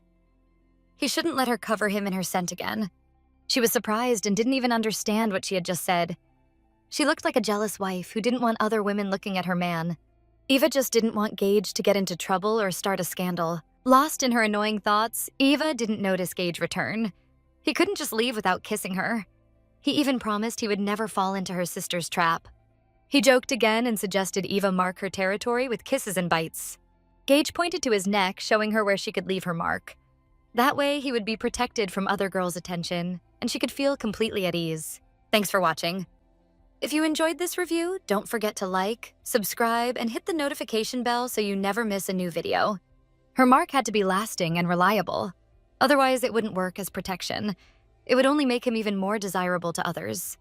Eva couldn't believe Gage was the one who offered to let her mark her territory. Meaning, him. It wouldn't be hard for Eva to do. She had done it before. Had she already forgotten?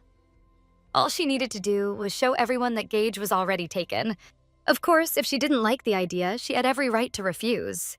It was only a suggestion, there was no reason to force herself into something she might regret later. She needed to be sure that Gage would do everything to make sure Jessa couldn't leave her scent on him, the scent that irritated Eva so much. If everything was settled between them, then he could leave. While he was gone, Eva wasn't supposed to miss him. He'd be back before she knew it. But as soon as Gage took a few steps toward the door, Eva ran after him. She grabbed his hand, trying to stop him. She couldn't just let him go, not when she knew her sister could be dangerously sly. Eva wasn't sure if she was doing the right thing, but if she didn't act now, she knew she'd regret it. So she pushed her doubts aside and took that daring step. Eva clutched Gage's shirt, exposing his neck, and pressed her lips against his skin, leaving her mark with a deep kiss. It felt devilishly good. Gage groaned in pleasure, eyes closed, wishing she wouldn't stop, even though he was already running late. This time, the mark on his neck was much darker than before. Eva knew it would be visible even from afar. Gage hadn't expected Eva to actually do it. Was she really worried that her sister, Jessa, could catch his attention? She looked at the mark, studying it carefully. Was it enough? To her, it seemed perfect. Gage noticed how she was admiring her work and teasingly asked if she liked the result. If not, she could always try again. The more, the better. Without thinking twice, Eva leaned in again, determined to make the mark even darker. Gage didn't expect such boldness from his little tigress. Until now, all she'd ever managed was a shy, gentle kiss. Not that he was complaining, but if she kept going, he might just forget his plans, grab this tempting woman, and drag her to his room. Still, he knew he had to hold back. Eva kept kissing him for what felt like forever. Even Gage realized they should stop, but she wasn't ready to. Gently, he tried to stop her. There was no need to rush. And this definitely wasn't the place to lose control. But he was the one who said it. The more, the better. And knowing Jessa, Eva figured it'd be best if her sister saw plenty of marks all over his neck. For a moment, Gage thought she was just trying to delay his departure. But her intentions were clearly different. He decided his sweet Eva wasn't playing fair, attacking him like this, at the wrong time and place. Gage made up his mind. Eva's behavior deserved her very first punishment. And he already had a few ideas. Eva was furious. He was the one who provoked her into doing it, teasing her with talk about Jessa. He then asked when she'd learned to act so bold. If he didn't know better, he'd think she was some kind of seduction expert. Eva had no idea how skilled she looked. Somehow, she'd managed to impress the devil himself. She couldn't believe she was even capable of that. Gage couldn't wait for her next attack, but next time, she'd better make sure they weren't in public. Her behavior right now was a little dangerous. Damn it, Gage thought. He really did have to go, and he was already pretty late. He flashed his devilish grin and told Eva to wait for him. He'd be back soon. Once Gage left, Eva hurried to his grandfather's hospital room. Gage had asked her to stay by his side and make sure no strangers came in. The old man said his grandson told him Miss Lee was a hard worker, though he was still surprised. Eva didn't like being talked about behind her back, so she politely apologized and asked Mr. Acheron if there was anything she could do for him. Mr. Acheron said he didn't need anything and didn't want her to worry. It was late already. All he wished was for her to get some rest. He noticed that Eva hadn't looked up from her tablet for a long time. He told her that Gage had arranged a guest room for her next door so she could relax. She could finally put away her tablet and rest. Work would still be there tomorrow. It was time to sleep. Eva smiled and said she was used to staying up late for work, so she doubted she could fall asleep early. She insisted she'd rather keep working, and Mr. Acheron shouldn't worry. Even as a child, she was always busy with something. The old man admired her dedication, but told her that when she reached his age, she'd understand there are more important things than work. Everyone needs time for rest and fun. She was far too young to live under such pressure. There's nothing wrong with slowing down sometimes, he said. Even if she reached the peak of her career, what's the point if she never lets herself breathe? When that day comes, she won't even feel satisfaction, and all her effort will mean nothing. Eva wished there had been at least one person in her so-called family who'd given her that kind of advice. No one had ever told her to stop and rest. No one had ever told her to take care of herself. Not once. She was genuinely touched that this kind old man worried about her so sincerely. Mr. Acheron asked if she had any hobbies, anything that made her happy outside of work. Eva tried to think, but realized she had no idea what to answer. She never had time to look for something she loved. Her whole life was about studying, then working. She simply never had the chance to explore her interests. All her free time went back into work. Still, she hoped someday she'd find something she truly enjoyed, if such a thing even existed for her. That's exactly what Mr. Acheron meant, that she needed to take breaks and not bring work home.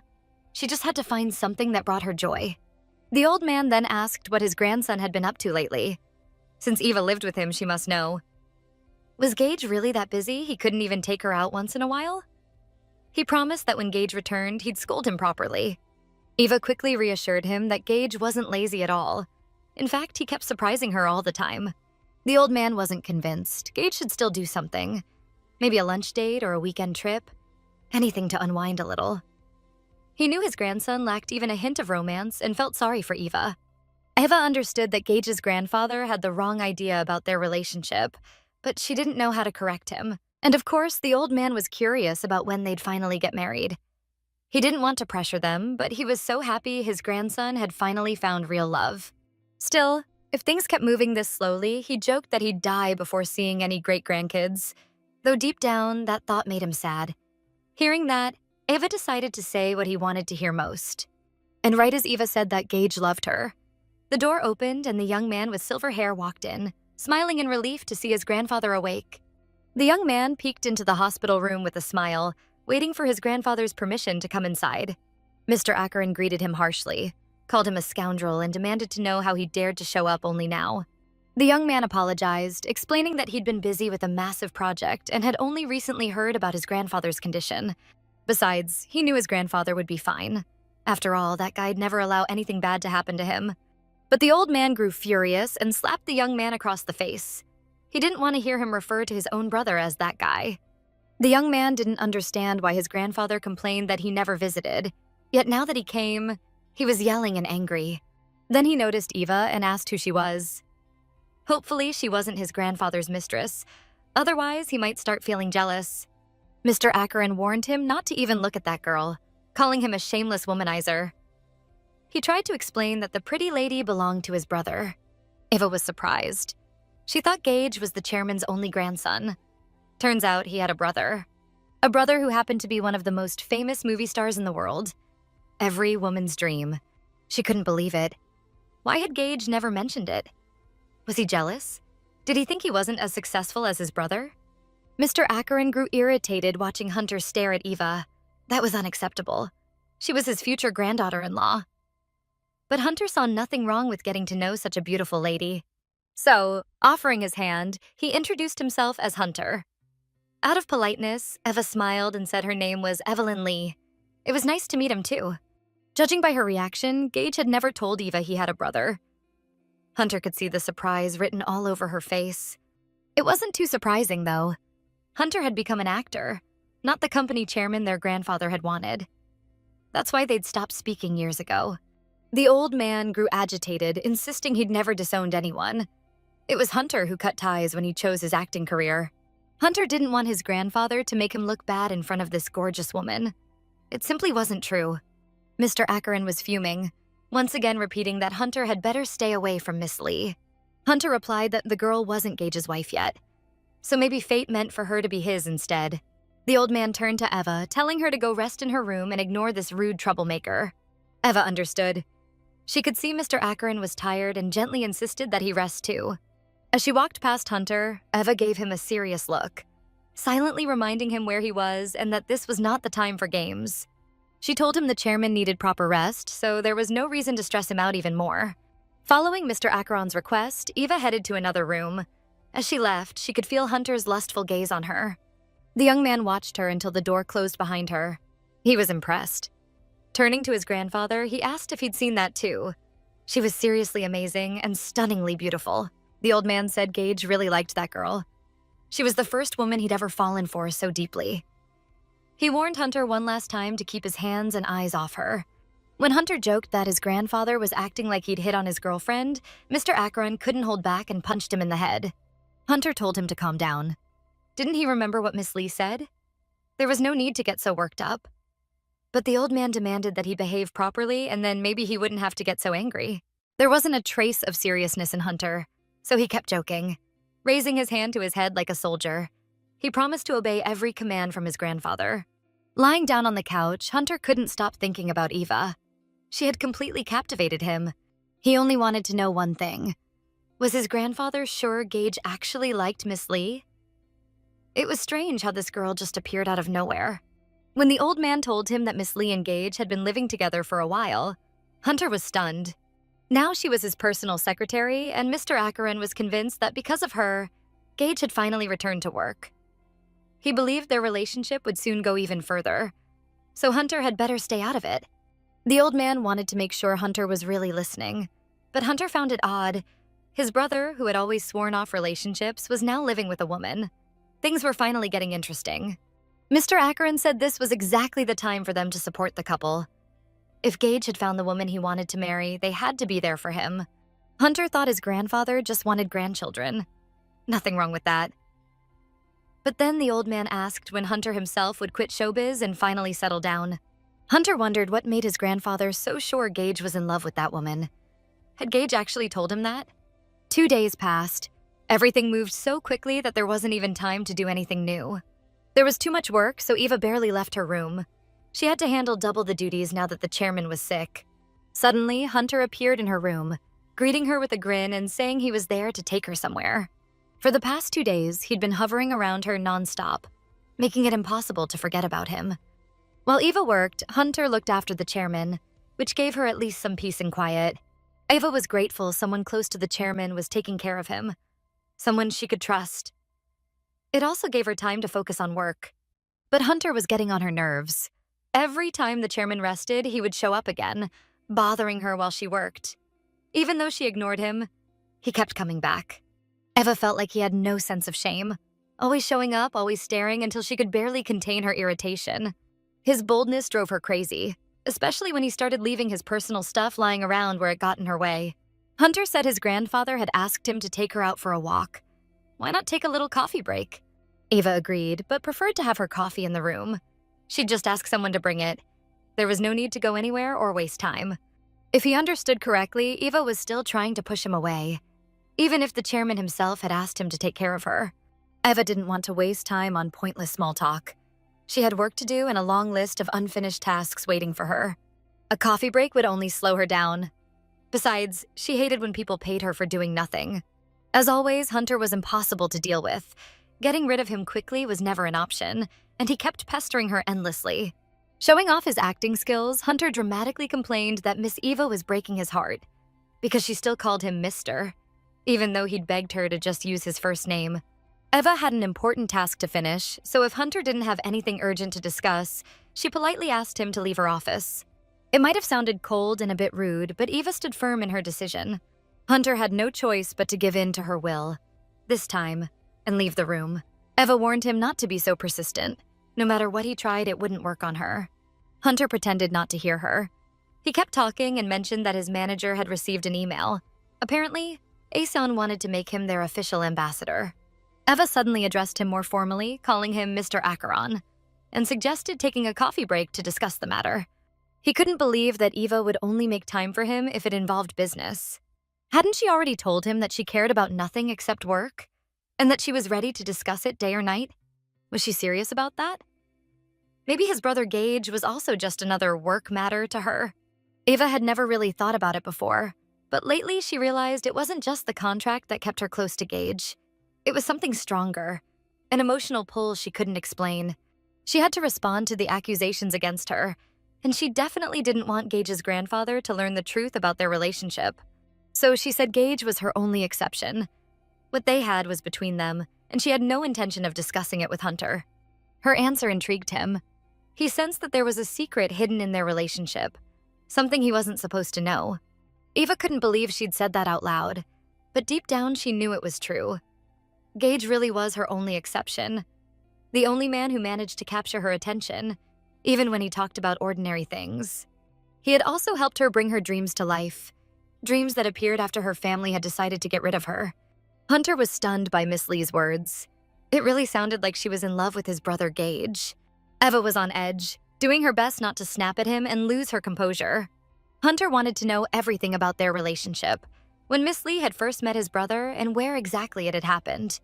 Eva apologized but said she had no desire to discuss her personal life with someone she barely knew. Besides, an inner voice screamed at her to be careful, to remember what the chairman had told her yesterday.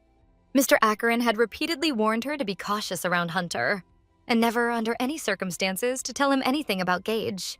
Eva didn't understand why everyone was so wary of Hunter, but she decided to follow Mr. Acheron's advice. He never said anything without reason.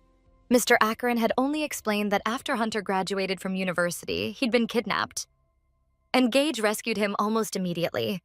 Since then, Hunter had been a little strange whenever it came to his brother. He wanted to know everything about him, no matter how trivial. Some might call it an unhealthy obsession. And although Gage never complained, their grandfather worried that Hunter's curiosity would eventually become too much. That's why he wanted Evelyn to be warned. It would be better for her to ignore Hunter and not answer his questions. Still, there was no reason to be afraid of him. Hunter was a good kid, apart from that one odd trait. Evelyn waited for Hunter to finally bring up the business topic. She could at least ask for coffee to be served and get the meeting started. But Hunter had one more question for Miss Lee. He wondered if she had ever felt that there was something unreal or strange about Gage. He couldn't explain it clearly, but being around his brother always gave him a strange feeling. Something mysterious he couldn't put into words. Eva knew exactly what he meant. She'd felt the same way from the moment she met Gage. Sometimes it annoyed her, but other times it drew her in with irresistible curiosity. Suddenly she froze.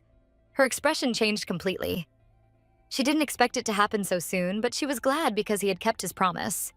Gage was standing right at the door, watching her conversation with Hunter. Eva knew that with Gage, anything was possible, but she could tell that this time he had come straight for her. She quickly got up from her chair and ran toward him, a bright smile lighting up her face. It was obvious how happy she was to see him. Gage told her he had finished his business and returned. He hoped she hadn't had time to miss him, or even noticed he was gone. Eva wanted to ask if he had just gotten back, how his important meeting went. She was genuinely curious, though she knew Gage didn't always share everything. He pulled her into his arms and asked if Hunter had behaved himself while he was away, since there was no one else around to protect her. Hunter didn't like the way Gage was looking at him as if he were a criminal. If anyone had behaved badly, it was Miss Lee. Hunter insisted that, whether Gage believed him or not, his secretary had been ignoring him all day, and it broke his heart. Eva wanted to tell Hunter to stop lying so shamelessly. She had been talking to him the whole time, even when he deliberately distracted her from work. He should watch his words, especially claiming she'd ignored him. But Hunter insisted that Miss Lee had never fulfilled even his simplest requests, and had refused to have coffee with him. That's no way to treat your future brother-in-law. Eva was speechless. This guy really was a great actor. No wonder he was one of the most famous in the world. But then she realized what he had just said. Future brother-in-law? Why was he jumping ahead like that? Gage turned to his brother, assuming Hunter had misunderstood his girlfriend, and was blaming her for something she hadn't done. Miss Lee always acted like that with everyone. She hated meaningless chatter because to her, it was just a waste of precious time. If he didn't want Miss Lee to ignore him, he had to talk to her strictly about business. That was the only way to keep her attention and her respect. That's the only approach that worked. This girl was completely focused on her work. Her life revolved around ambition and success. While talking to his brother, Gage wrapped his arm tightly around Eva's waist, holding her close. He didn't even care that others were still in the room watching them. "Now, Hunter, you'll have to excuse us," he said smoothly. "We need some privacy, and we don't need extra eyes here." Gage didn't think he had to spell everything out for his brother. He just hoped Hunter would take the hint and leave the room immediately. Hunter was clearly irritated. That kind of attitude from Gage annoyed him to the core. His brother's boldness was unbelievable. Still, he pretended to stay calm, acting as if he understood everything perfectly, and got ready to leave Eva's room. He would go, for now, but he planned to bring this up again with Miss Lee soon. And she could be sure he wouldn't forget it. Who would have thought a man could look so alive, even glow, when he was truly in love? Hunter barely recognized his brother. Gage seemed like a completely different person. Gage smiled, clearly proud that he had managed to impress his brother, finally letting him see who he really was. But Hunter didn't take it seriously. Deep down, he still had doubts. To him, Gage would always be that sly manipulator hiding something under every move. Ava was surprised. She had never seen Gage so gentle and caring. Was he only doing all this to prove to his brother that they were the perfect couple? Gage told her not to take Hunter's words too seriously. He hadn't said or done anything truly bad. There was no need to overreact. Still, Eva began to wonder if maybe she had acted too cold, and that's why everyone saw her as distant. Gage couldn't hide his pride. As he'd promised, he handled the project, and now it was officially theirs. Eva was pleased with his success, though she was more worried about how her sister had treated him during their meeting. Seeing how well he managed everything, Eva couldn't help but feel proud. Finally, they were working together and achieving results. She thanked him sincerely, calling him incredible, the best in the world. This project meant so much to both of them. It was a major step forward. Gage noticed the admiration in her eyes. He told her softly that he'd never made her a promise he couldn't keep. Now Eva felt stronger than ever. She wasn't alone anymore. With Gage by her side, she had someone she could depend on. She truly believed he was the best, and that made her incredibly happy. The feeling was new, but she knew she could get used to it fast. Gage looked at Eva and realized she was getting more beautiful every single day. Something was happening to him. He couldn't look at her calmly anymore. Covering his eyes with the one hand, he thought to himself that she was literally killing him with her beauty. Eva kept expressing her admiration for Gage. She was genuinely happy and amazed by him. Every time he touched her face, he could feel her driving him insane. It was getting harder and harder to control himself. He wanted her, badly, but he couldn't give in just yet. One wrong move could ruin everything he had built. Looking into his deep eyes, Eva could tell something was off. She gently asked if he was okay. Then she noticed the mark on his neck, still visible. It was almost as if he wanted to show it off in front of his brother, flaunting their closeness. He admitted that while he enjoyed the work, being away from her for so long was miserable. Those days had felt empty. Hugging her, he brushed his lips against her neck, and she could feel his warm breath. It made her whole body tingle. He assured her he was fine, but he'd missed her terribly. He wasn't planning to leave her alone again. Eva could barely recognize him. This was not the same Gage she knew before. What had changed him so completely? He held her tightly, as if he never wanted to let her go. Such tenderness wasn't typical of him, and that's what made it even more shocking. When Gage said he'd missed her, Eva thought he meant he'd needed her help with work. But deep down, something told her it wasn't about work. He was actually in love with her. He didn't want to leave her, but it was necessary. He promised he'd come back soon. As he walked toward the door, Eva couldn't help but wish he'd tell her where he was going and what he was planning. She called out his name and he stopped. He couldn't walk away without answering her question. Turning to her with a soft smile, he said he'd be back soon. He just needed to visit his grandfather. Eva understood. Since his return, he hadn't had a chance to visit Mr. Acheron, who was still in the hospital. Gage tried to collect himself. Lately, it felt like he couldn't think about anything except Eva. What the hell was happening to him? It was getting harder and harder to keep control when she was near. Meanwhile, things weren't calm at Eva's family home. Her sister Jessa's meeting with Gage had been a total disaster. Their father was furious. He demanded every detail about what had happened and wanted to know what it all meant. He reminded Jessa that she'd promised to deal with that Acheron bastard. Hadn't she said she could handle him? Jessa calmly replied that Gage Acheron wasn't just some boy. He was a refined, intelligent man, perhaps the most sophisticated she'd ever met. But her father didn't care how smart he was. He had sent her to that meeting to make sure Acheron lost the deal. Yet how could she do that when the man was completely immune to her charm? It was the first time a man had ever ignored her. Her father was livid. He didn't want excuses. He'd done everything to get Gage out of the country, and still Jessa failed. They'd planned every move for days, and she still lost the deal. Jessa tried to defend herself, explaining that Gage was supposed to fly out that night with his pathetic secretary, but for some reason he came back. He was late, but somehow still managed to win over Mr. DeMarco and secure the deal. And don't ask her how he did it, because even she couldn't explain that. It turned out that Gage Acheron was much smarter than they thought, definitely not some clueless puppet. And since he was already madly in love, it would be difficult for her to catch his attention now. Her father realized his plan had completely failed. He thought the only solution left was to make sure that old man Acheron was gone for good. Jessa tried to calm her father down, saying there was no need to panic. Nothing catastrophic had happened. Sure, Acheron had won this time, but things could still change. He didn't understand what his daughter meant. Did she have her own plan she hadn't told him about? Jessa actually liked Gage Acheron a lot. She was sure he was exactly the kind of man she needed. She wanted him, and that desire was now her top priority. That man would be hers. And once that happened, they wouldn't have to worry about Acheron anymore, because he'd become part of their family, the moment she became Lady Acheron. Her father reminded her that she had said Gage Acheron was already in love with someone else. That's why he ignored her. Had he forgotten her motto? When Jessa wants something, Jessa gets it. She just had to wait. Gage Acheron might be acting untouchable now, but she loved playing with men like that. To her, he wasn't just a big catch. He was the most handsome, intelligent, and perfect man she'd ever met. Nothing would stop her from getting what she wanted. Her father saw that stubborn spark in her eyes and trusted her completely. After all, she was just like him, determined and ruthless. By the way, he needed to know a little something about Gage Acheron's secretary, the woman he was so hopelessly in love with. Gage and his brother had been visiting their grandfather for a while, so Eva decided to stop by the hospital room to make sure everything was okay. She saw the grandfather and his two grandsons chatting warmly. Even though they looked nothing alike, it was obvious they were family. Something about the trio gave Eva chills. When they were serious, it looked like they were plotting a crime. When they noticed Eva standing at the door, smiles instantly appeared on their faces. The grandfather cheerfully said, "Finally, Miss Lee decided to visit me. Did you come to take a break after such a long day at work?" "Perfect timing," he continued, patting Gage's shoulder. "My grandson was just about to ask you out on a date. Or did I misunderstand something?" Then he told Gage to remember one thing.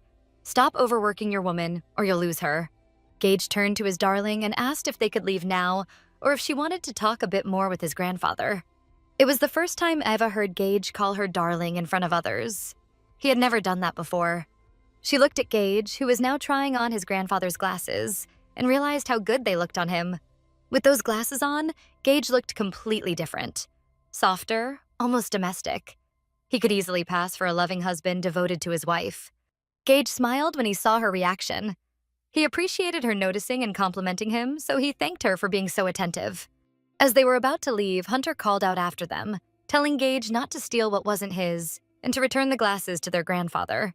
Gage brought Eva to a beautiful place for their first real date, a quiet spot where no one would disturb them. Eva was stunned. Had he really reserved the entire restaurant just for them? He wanted her to relax, especially since this was their first date. She was visibly nervous, and he didn't want her pretending to be the cold, distant Evelyn Lee tonight. This was her chance to just be herself, to unwind and enjoy the evening with him. It was clear he had planned everything carefully. Flowers, soft music, the perfect romantic setup that made them feel connected. Pouring red wine into their glasses, Gage began the conversation by saying how much he'd missed her during his business trip. He wondered if Eva had felt the same, if she had missed him too. Eva still couldn't believe she was on a real date with Gage.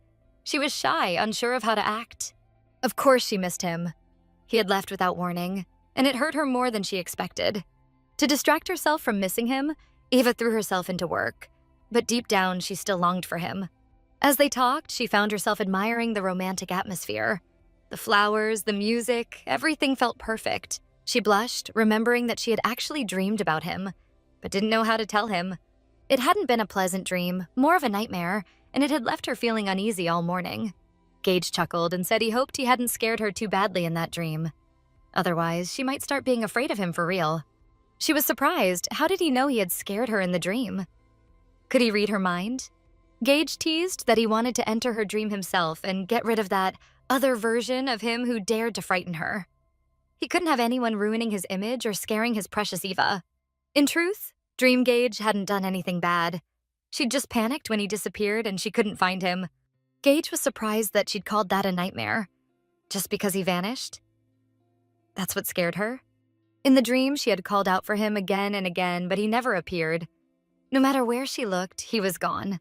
When he left, she was alone in total darkness, terrified and lost, not knowing where to go. Even though she knew it was just a dream, the fear of losing him lingered. What if he really didn't come back? That thought truly frightened her. Gage smiled softly. She had no idea how happy it made him to know she wanted him by her side forever. Did he really need to hear those words to feel satisfied? She hadn't said anything romantic, just described her dream and the feelings it left behind. Gage leaned closer and asked if she hadn't been scared to lose him, if that meant she wanted him to stay with her forever. Eva felt awkward admitting it. She was also worried that her sister Jessa might try to flirt with him and make him turn away from her. He didn't want to say it, but it was true. Jessa had tried hard to get his attention. Eva's warning hadn't been for nothing. To reassure her, Gage held Eva's hand and told her that Jessa hadn't even noticed the mark on his neck. She clearly didn't care. He wanted Eva to stop worrying. Jessa wasn't his type. He kissed Eva's delicate hand, leaving her completely breathless from his tenderness. As Gage had already told Eva before, and was ready to repeat again, that woman meant absolutely nothing to him. Even if she stood in front of him completely naked. To him, Eva in her pink pajamas with little ducks and teddy bears was far more desirable. No one could ever compare to her. What Gage valued most in a woman was intelligence and quiet grace. A woman with goals who achieved them through hard work and determination. Eva was taken aback by his words. To calm herself, she took a few sips of wine, hoping it would help her relax a little. After putting her glass down, she wanted to ask him something that had been on her mind for a while. Why was he being so kind to her? They had only just met, and she couldn't understand why he trusted her so easily. He didn't know what exactly confused her. Did he really need a reason to treat the woman he planned to marry with kindness? Eva had no idea he was thinking that seriously about her. She had assumed he'd play around for a bit, get bored, and then find another toy to amuse himself with. But if his intentions were that serious, then why? Why her, of all people? When so many beautiful women were constantly throwing themselves at him? Honestly, she'd been asking herself that question ever since he proposed. What were his real motives? What was he hiding behind that charming smile? Suddenly, Eva covered her mouth with her hand. She hadn't meant to say that out loud. She realized she'd gone too far. It was a risky topic that could easily ruin whatever was starting between them. Gage was surprised by the strange thoughts she was having. She should trust him. Or better yet, feel with her heart instead of doubting him. He told her not to overthink things that could bring doubts into their relationship. They needed to live in a way that made both of them comfortable. To talk openly and share what was on their minds. Eva was curious how he'd respond. To her, it seemed normal to wonder.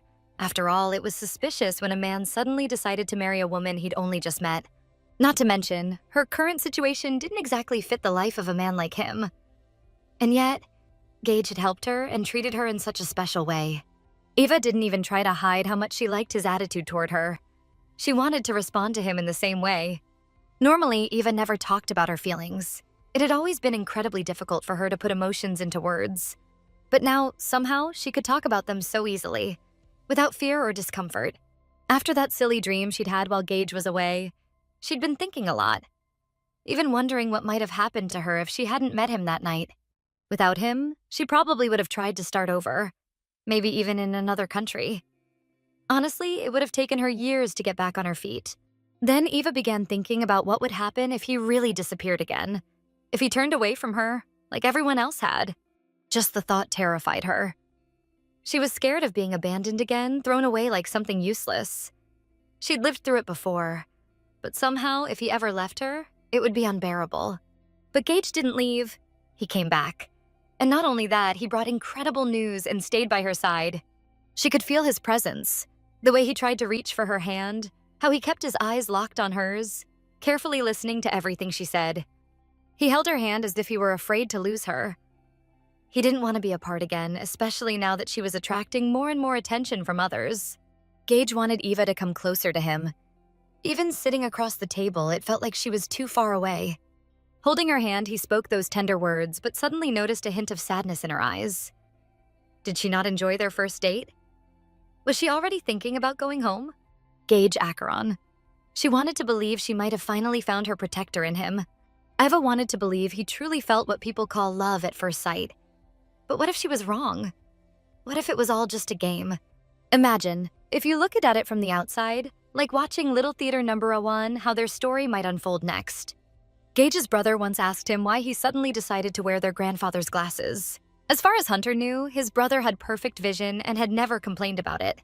Don't tell me it's because Miss Lee said they made you look more distinguished, he teased. Although Gage had liked her compliment, his decision to wear the glasses had nothing to do with that. He'd wear anything Eva said suited him.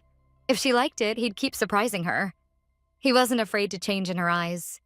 Meanwhile, in Little Theater number 2, Eva's imagination went in a totally different direction. After seeing Gage's new look, she felt like she should change her own outfit. After all, he had told her to wear whatever made her feel comfortable. But if she wore her favorite pajamas, she'd have to think about him. This perfectly dressed, elegant man. She wanted to look like someone who matched his status. He was always neat, polished, and confident. If she showed up in home clothes, she might disgust him. Although he never forbade her from wearing casual clothes, it was her elegant home style that excited him most. The kind that made him want to touch her, to hold her close. Gage kept complimenting her softly, saying she looked amazing. It almost felt like he was falling in love with her clothes. But that couldn't be true. He'd seen her in all kinds of outfits, and no matter what she wore, his feelings for her never changed. But it was time to return to reality. And that reality was incredible. Eva wanted to savor every second she could spend with Gage. Gage believed she had every right to her own opinion. Of course, she could have doubts about him. She wasn't some naive girl, and he knew it well. Eva had thought everything through carefully before she finally made her decision. After hearing Gage's words, the fear in her heart disappeared. Eva felt confident and had no doubt she'd made the right choice. She was glad Gage took her words calmly. He understood how hard it was for Eva to trust the sincerity of his actions and feelings. Gage knew she'd be tense because of those idiots. Her relatives who'd betrayed her and kicked her out of her home. And as for her main question, why he proposed to her, it was simple. He wanted her and no one else. Eva listened closely, hardly believing she was the one he truly desired. The woman he wanted as his wife. Gage knew she'd need time. Time to start trusting him, to let her guard down. So Eva shouldn't worry or rush. He could wait forever if in the end his reward was her. Eva was deeply moved. She wondered if he really meant every word. Or had he forgotten he'd only given her 1 month to decide? He just wanted to make her his as soon as possible, before someone else tried to steal her away. And he wasn't the kind of man to stand by and let another take his woman. Eva couldn't imagine who would even want to steal her. Most people had always pushed her away. Gage was the first man who didn't walk away, even after everything she'd said to him. Gage Acheron couldn't wait forever. Not when the prize was all of Eva, her body, her mind, and her soul. He wanted her forgiveness, yes, but he wasn't willing to wait an eternity to marry her. That's why he'd set a deadline. Could he really be so sure, after such a short time together, that she was the one meant to be his wife? The morning sun filled the room. Eva hadn't wanted to close the curtains. For the first time in ages, she slept in late. She didn't wake up because she had to rush to work, but because she was simply well-rested. 3:15. The only downside, her head was pounding. She'd definitely had too much wine. The only downside, her head was pounding. She'd definitely had too much wine. The night before, Gage had let her enjoy herself. He didn't stop her or tell her how much she could drink. He didn't even ask for kisses. He just let her be herself. She could act freely without pressure or expectations. Eva talked and laughed nonsense, and he just listened, sometimes even smiling softly. Taking her morning shower, Eva couldn't believe she'd drunk that much wine on their first date, and acted nothing like she'd planned. But she had an excuse. She'd been nervous. Maybe Gage had noticed it too, which was why he'd let her drink to help her relax. Had she ruined everything? Would Gage change his attitude toward her because of it? She'd never acted like that before. For the first time, she wanted to hug him, to kiss him, so she decided to take the lead. He tried to stop her, insisting they should wait. Rushing could ruin everything. But if he truly wanted to marry her, if he desired her, then why did he always pull away when she tried to get closer? Gage believed it wasn't right to do that while she was drunk, when she couldn't fully grasp the meaning of her actions. Even when Eva assured him she was fine, he kept saying no. No kisses until she was sober. But Eva wanted to kiss him now.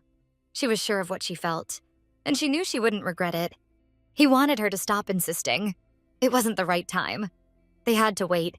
He needed her to understand. He hadn't invited her over so she could get drunk and throw herself at him.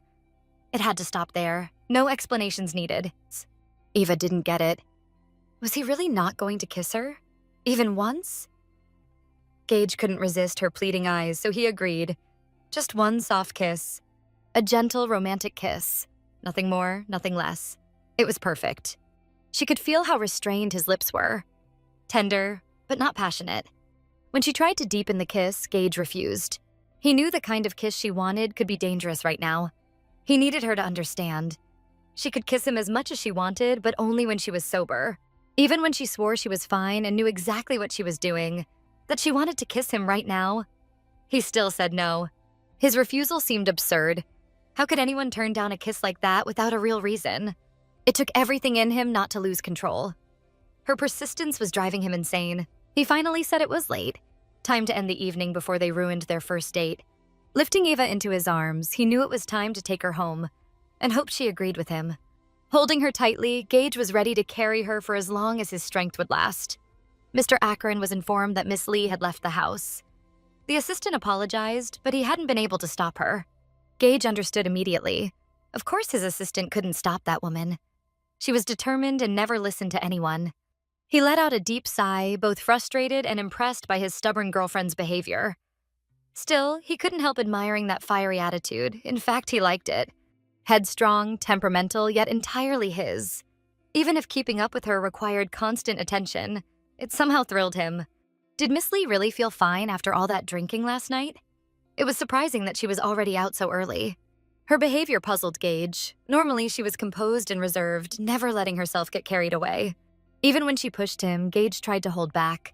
She was clearly intoxicated and not fully aware of what she was doing. She was his little tigress, trying to pounce on her prey to satisfy her needs and desires. She kept begging Gage to kiss her, really kiss her, but he stood his ground, insisting he wouldn't do it until she was sober. Eva swore she wasn't drunk, but Gage saw the truth. Still, he told her to get some rest and wished her goodnight. Instinctively, Gage let Eva push him down, though he knew he shouldn't have allowed it. He feared that one day, this woman would literally drive him to the grave. Speaking softly to his darling, Gage explained that this wasn't what he wanted. He apologized, but told her she needed to behave differently right now. Eva was acting completely unlike herself, so Gage tried to calm her. He had let her drink because she'd seemed so nervous. He only wanted her to relax a little and enjoy their first date together. He hadn't expected alcohol to affect her so strongly. Now she was acting like a completely different person. When Eva started taking off her clothes, it took everything in Gage not to lose control. He stayed attentive but refused to cross the line. When she tried again, he quickly covered her up, telling her to stop, because if she didn't, he might not be able to hold himself back. Eva said she was just hot, and if he didn't like looking at her, he could always leave. She was the only woman who could make Gage lose his mind. Watching her, he felt an almost unbearable desire to make her his. He kissed her softly and wished her goodnight, knowing that if he stayed even a little longer, something would happen that he couldn't undo. Eva looked disappointed, but Gage knew he was doing the right thing. She needed rest. Her wild mood was clearly the result of too much wine. He gently removed her glasses and placed them on the nightstand, hoping she'd fall asleep quickly. Gage needed to cool down. Literally. It took every ounce of willpower to resist the temptation she'd stirred in him. He called his assistant again and told him to send a maid to Eva's room, just in case she felt unwell during the night. Then he went straight to the bathroom and stepped under the cold shower, still fully dressed. It was exactly what he needed. What was she doing to him? He had never felt anything like this before. His mind was hazy, and he couldn't even look at her without losing control. He knew he was losing his head over her. No other woman had ever affected him like this.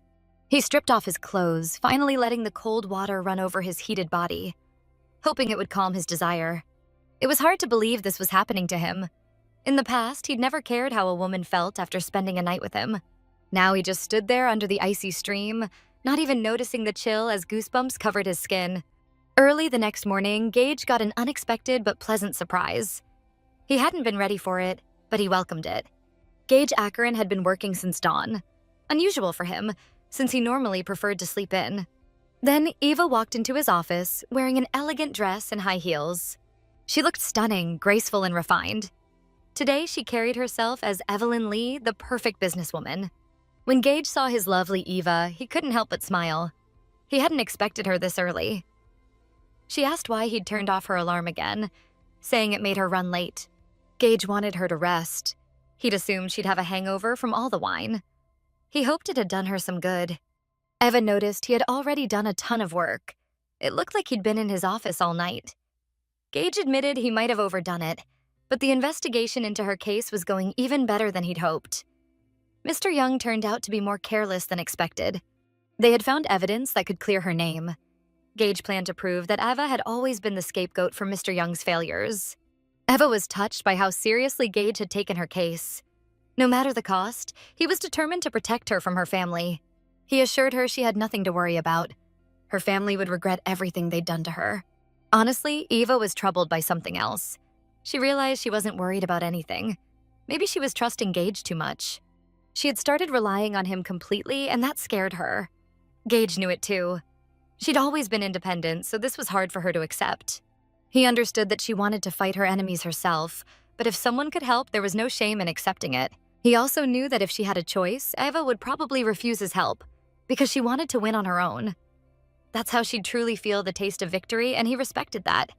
Gage tried to convince her that asking for help wasn't a weakness, especially for someone as strong and beautiful as her. She had relied only on herself for too long. Now it was time to let someone else stand beside her. Her relatives had never been fair to her. She'd been fighting alone against an entire crowd, and the fact that so many had ganged up on her only proved how strong she really was. It was time to stop being a lone wolf. She didn't need to fight alone anymore.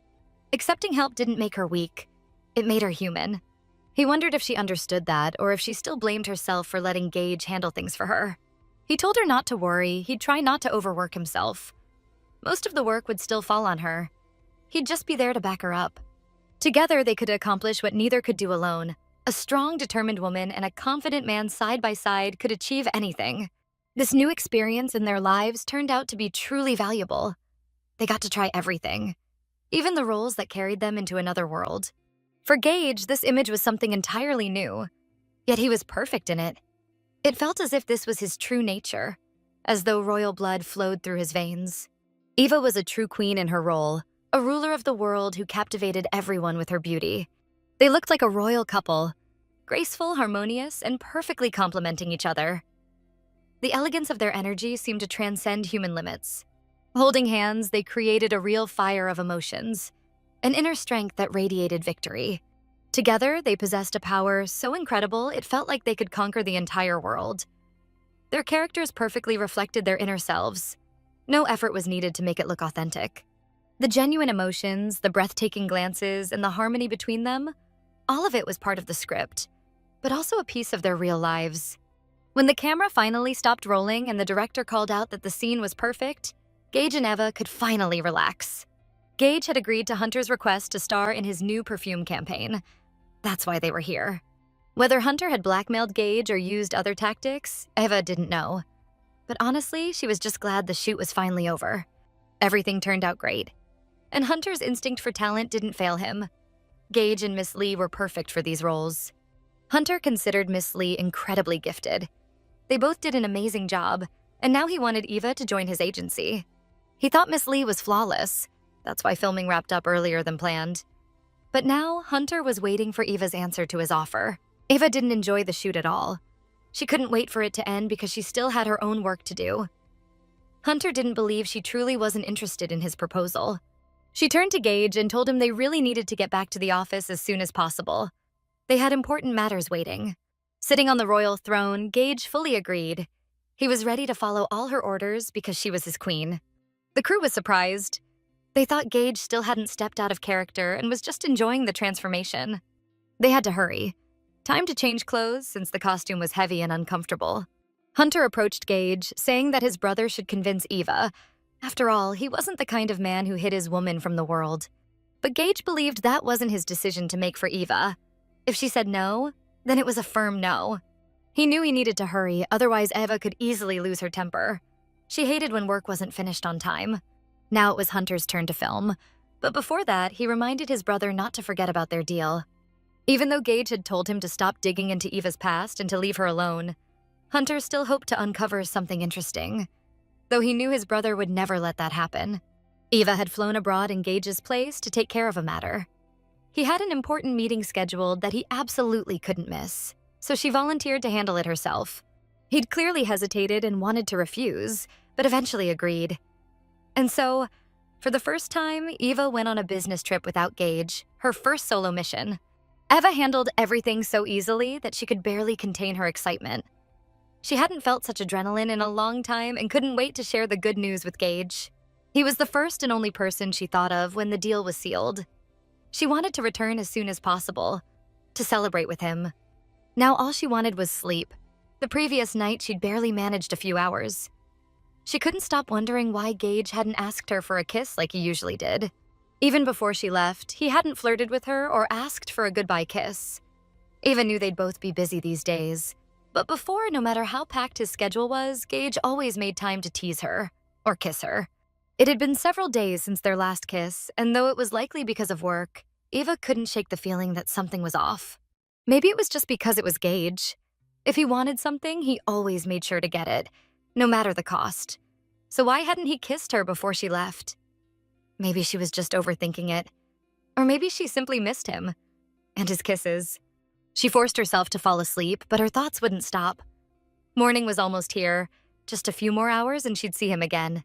It felt like she hadn't slept at all, but her alarm was already blaring. Getting up was hard, but the thought of seeing Gage kept her moving. When Eva picked up her phone, she realized it wasn't her alarm. Someone had been calling her nonstop since early morning. Eva couldn't ignore it, so she reluctantly answered. Talking to this person never brought her any joy. At first, she was happy. She thought it was Gage, but it turned out to be Hunter. It was so early that she hoped the call was important. Otherwise, she'd hang up immediately. Hunter seemed to sense her irritation and got straight to the point. He had some news, though he wasn't sure it even counted as news. But he felt she didn't know about it yet. Eva's confusion only made her more annoyed. Hunter just wanted Eva to say yes. The news was shocking, and he was sure it could turn her world upside down. He told her to brace herself. He'd explain everything. But Eva couldn't take it anymore and hung up before he could finish. She opened the message on her phone cautiously. She had a bad feeling about it. Her intuition had never failed her. Anxiety and uncertainty made her heart race with unease. A photo popped up on her phone. Gage was in it, with her sister Jessa. The caption claimed that the CEOs of rival companies, XY and Asean, were in a personal relationship. Eva didn't want to believe it. Not until she saw it with her own eyes. Or until Gage confessed he had betrayed her. She couldn't just stand by anymore. This had to be dealt with immediately. She called and said she'd changed her mind. She was coming home on Gage's private jet. But she had one big request. No one was to know she was returning today. Not even Gage. When Eva landed, she rushed straight home. Her mind was spinning and she couldn't focus on anything around her. As she reached the front door, her hands started trembling.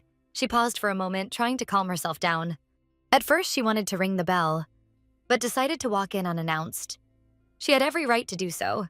Gage, in truth, had never been hers. What bound them wasn't love, only business and a contract. She had no reason to be afraid. She had to demand an explanation. Maybe he wasn't officially hers, but they did have an agreement. He'd promised her, twice, that they belonged to each other, and that he'd never look at her sister Jessa that way. Eva felt completely justified. She had every right to demand answers from Gage. Besides, she was already inside. It was too late to turn back now. Knowing herself, Eva could imagine a lot, but unless she saw it, she could never be sure. She gathered her courage and opened the door. As always, the house was empty. Gage's favorite spot was deserted. Eva couldn't understand why he would leave the house while she was away. She stepped inside cautiously. A strange, uneasy feeling wouldn't let go of her. Was it her imagination? Or was something truly off about this place? Goosebumps crawled up her arms, a chill tracing down her spine. She stopped to make sure no one was there. For the first time, the emptiness itself made her uneasy. She thought she'd be overwhelmed with emotion once she entered, but to her surprise, she felt completely calm. Eva decided to go to his room, just to be sure he really wasn't home, and wait for him there. She needed to pull herself together before taking that step. Before entering his room, she knew she had to knock.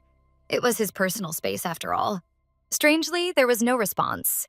She waited a little longer, thinking maybe he just didn't hear her.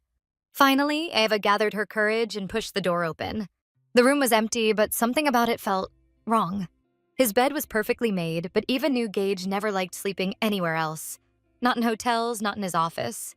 His butler once told her that no matter how late it got, if Gage was in the city, he always slept at home. And yet, he wasn't here. And dawn was already breaking. Something about this didn't sit right with her. If those rumors were true, if that's why he wasn't home, there could only be one explanation, and the thought terrified her. It meant that Gage had betrayed her. Just like her ex, Julian. But this time, the thought didn't bring anger. Not like before. What she felt now was something new. something she didn't know how to handle. Maybe it would have been easier to explode in rage than to hold everything inside.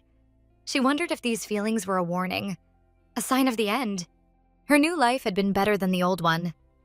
She'd gotten used to having someone by her side, someone who cared, who supported her. Could it really all fall apart again? The thought of starting over for the third time drained her completely. A chill ran through her body. She could feel a light breeze at her back. Something was wrong. Eva decided to stay hidden. Whatever was happening in Gage's room, it didn't make sense. Then she saw it. A massive figure shaped like a human, with the wings of an eagle. And the terrifying part? That figure looked exactly like Gage.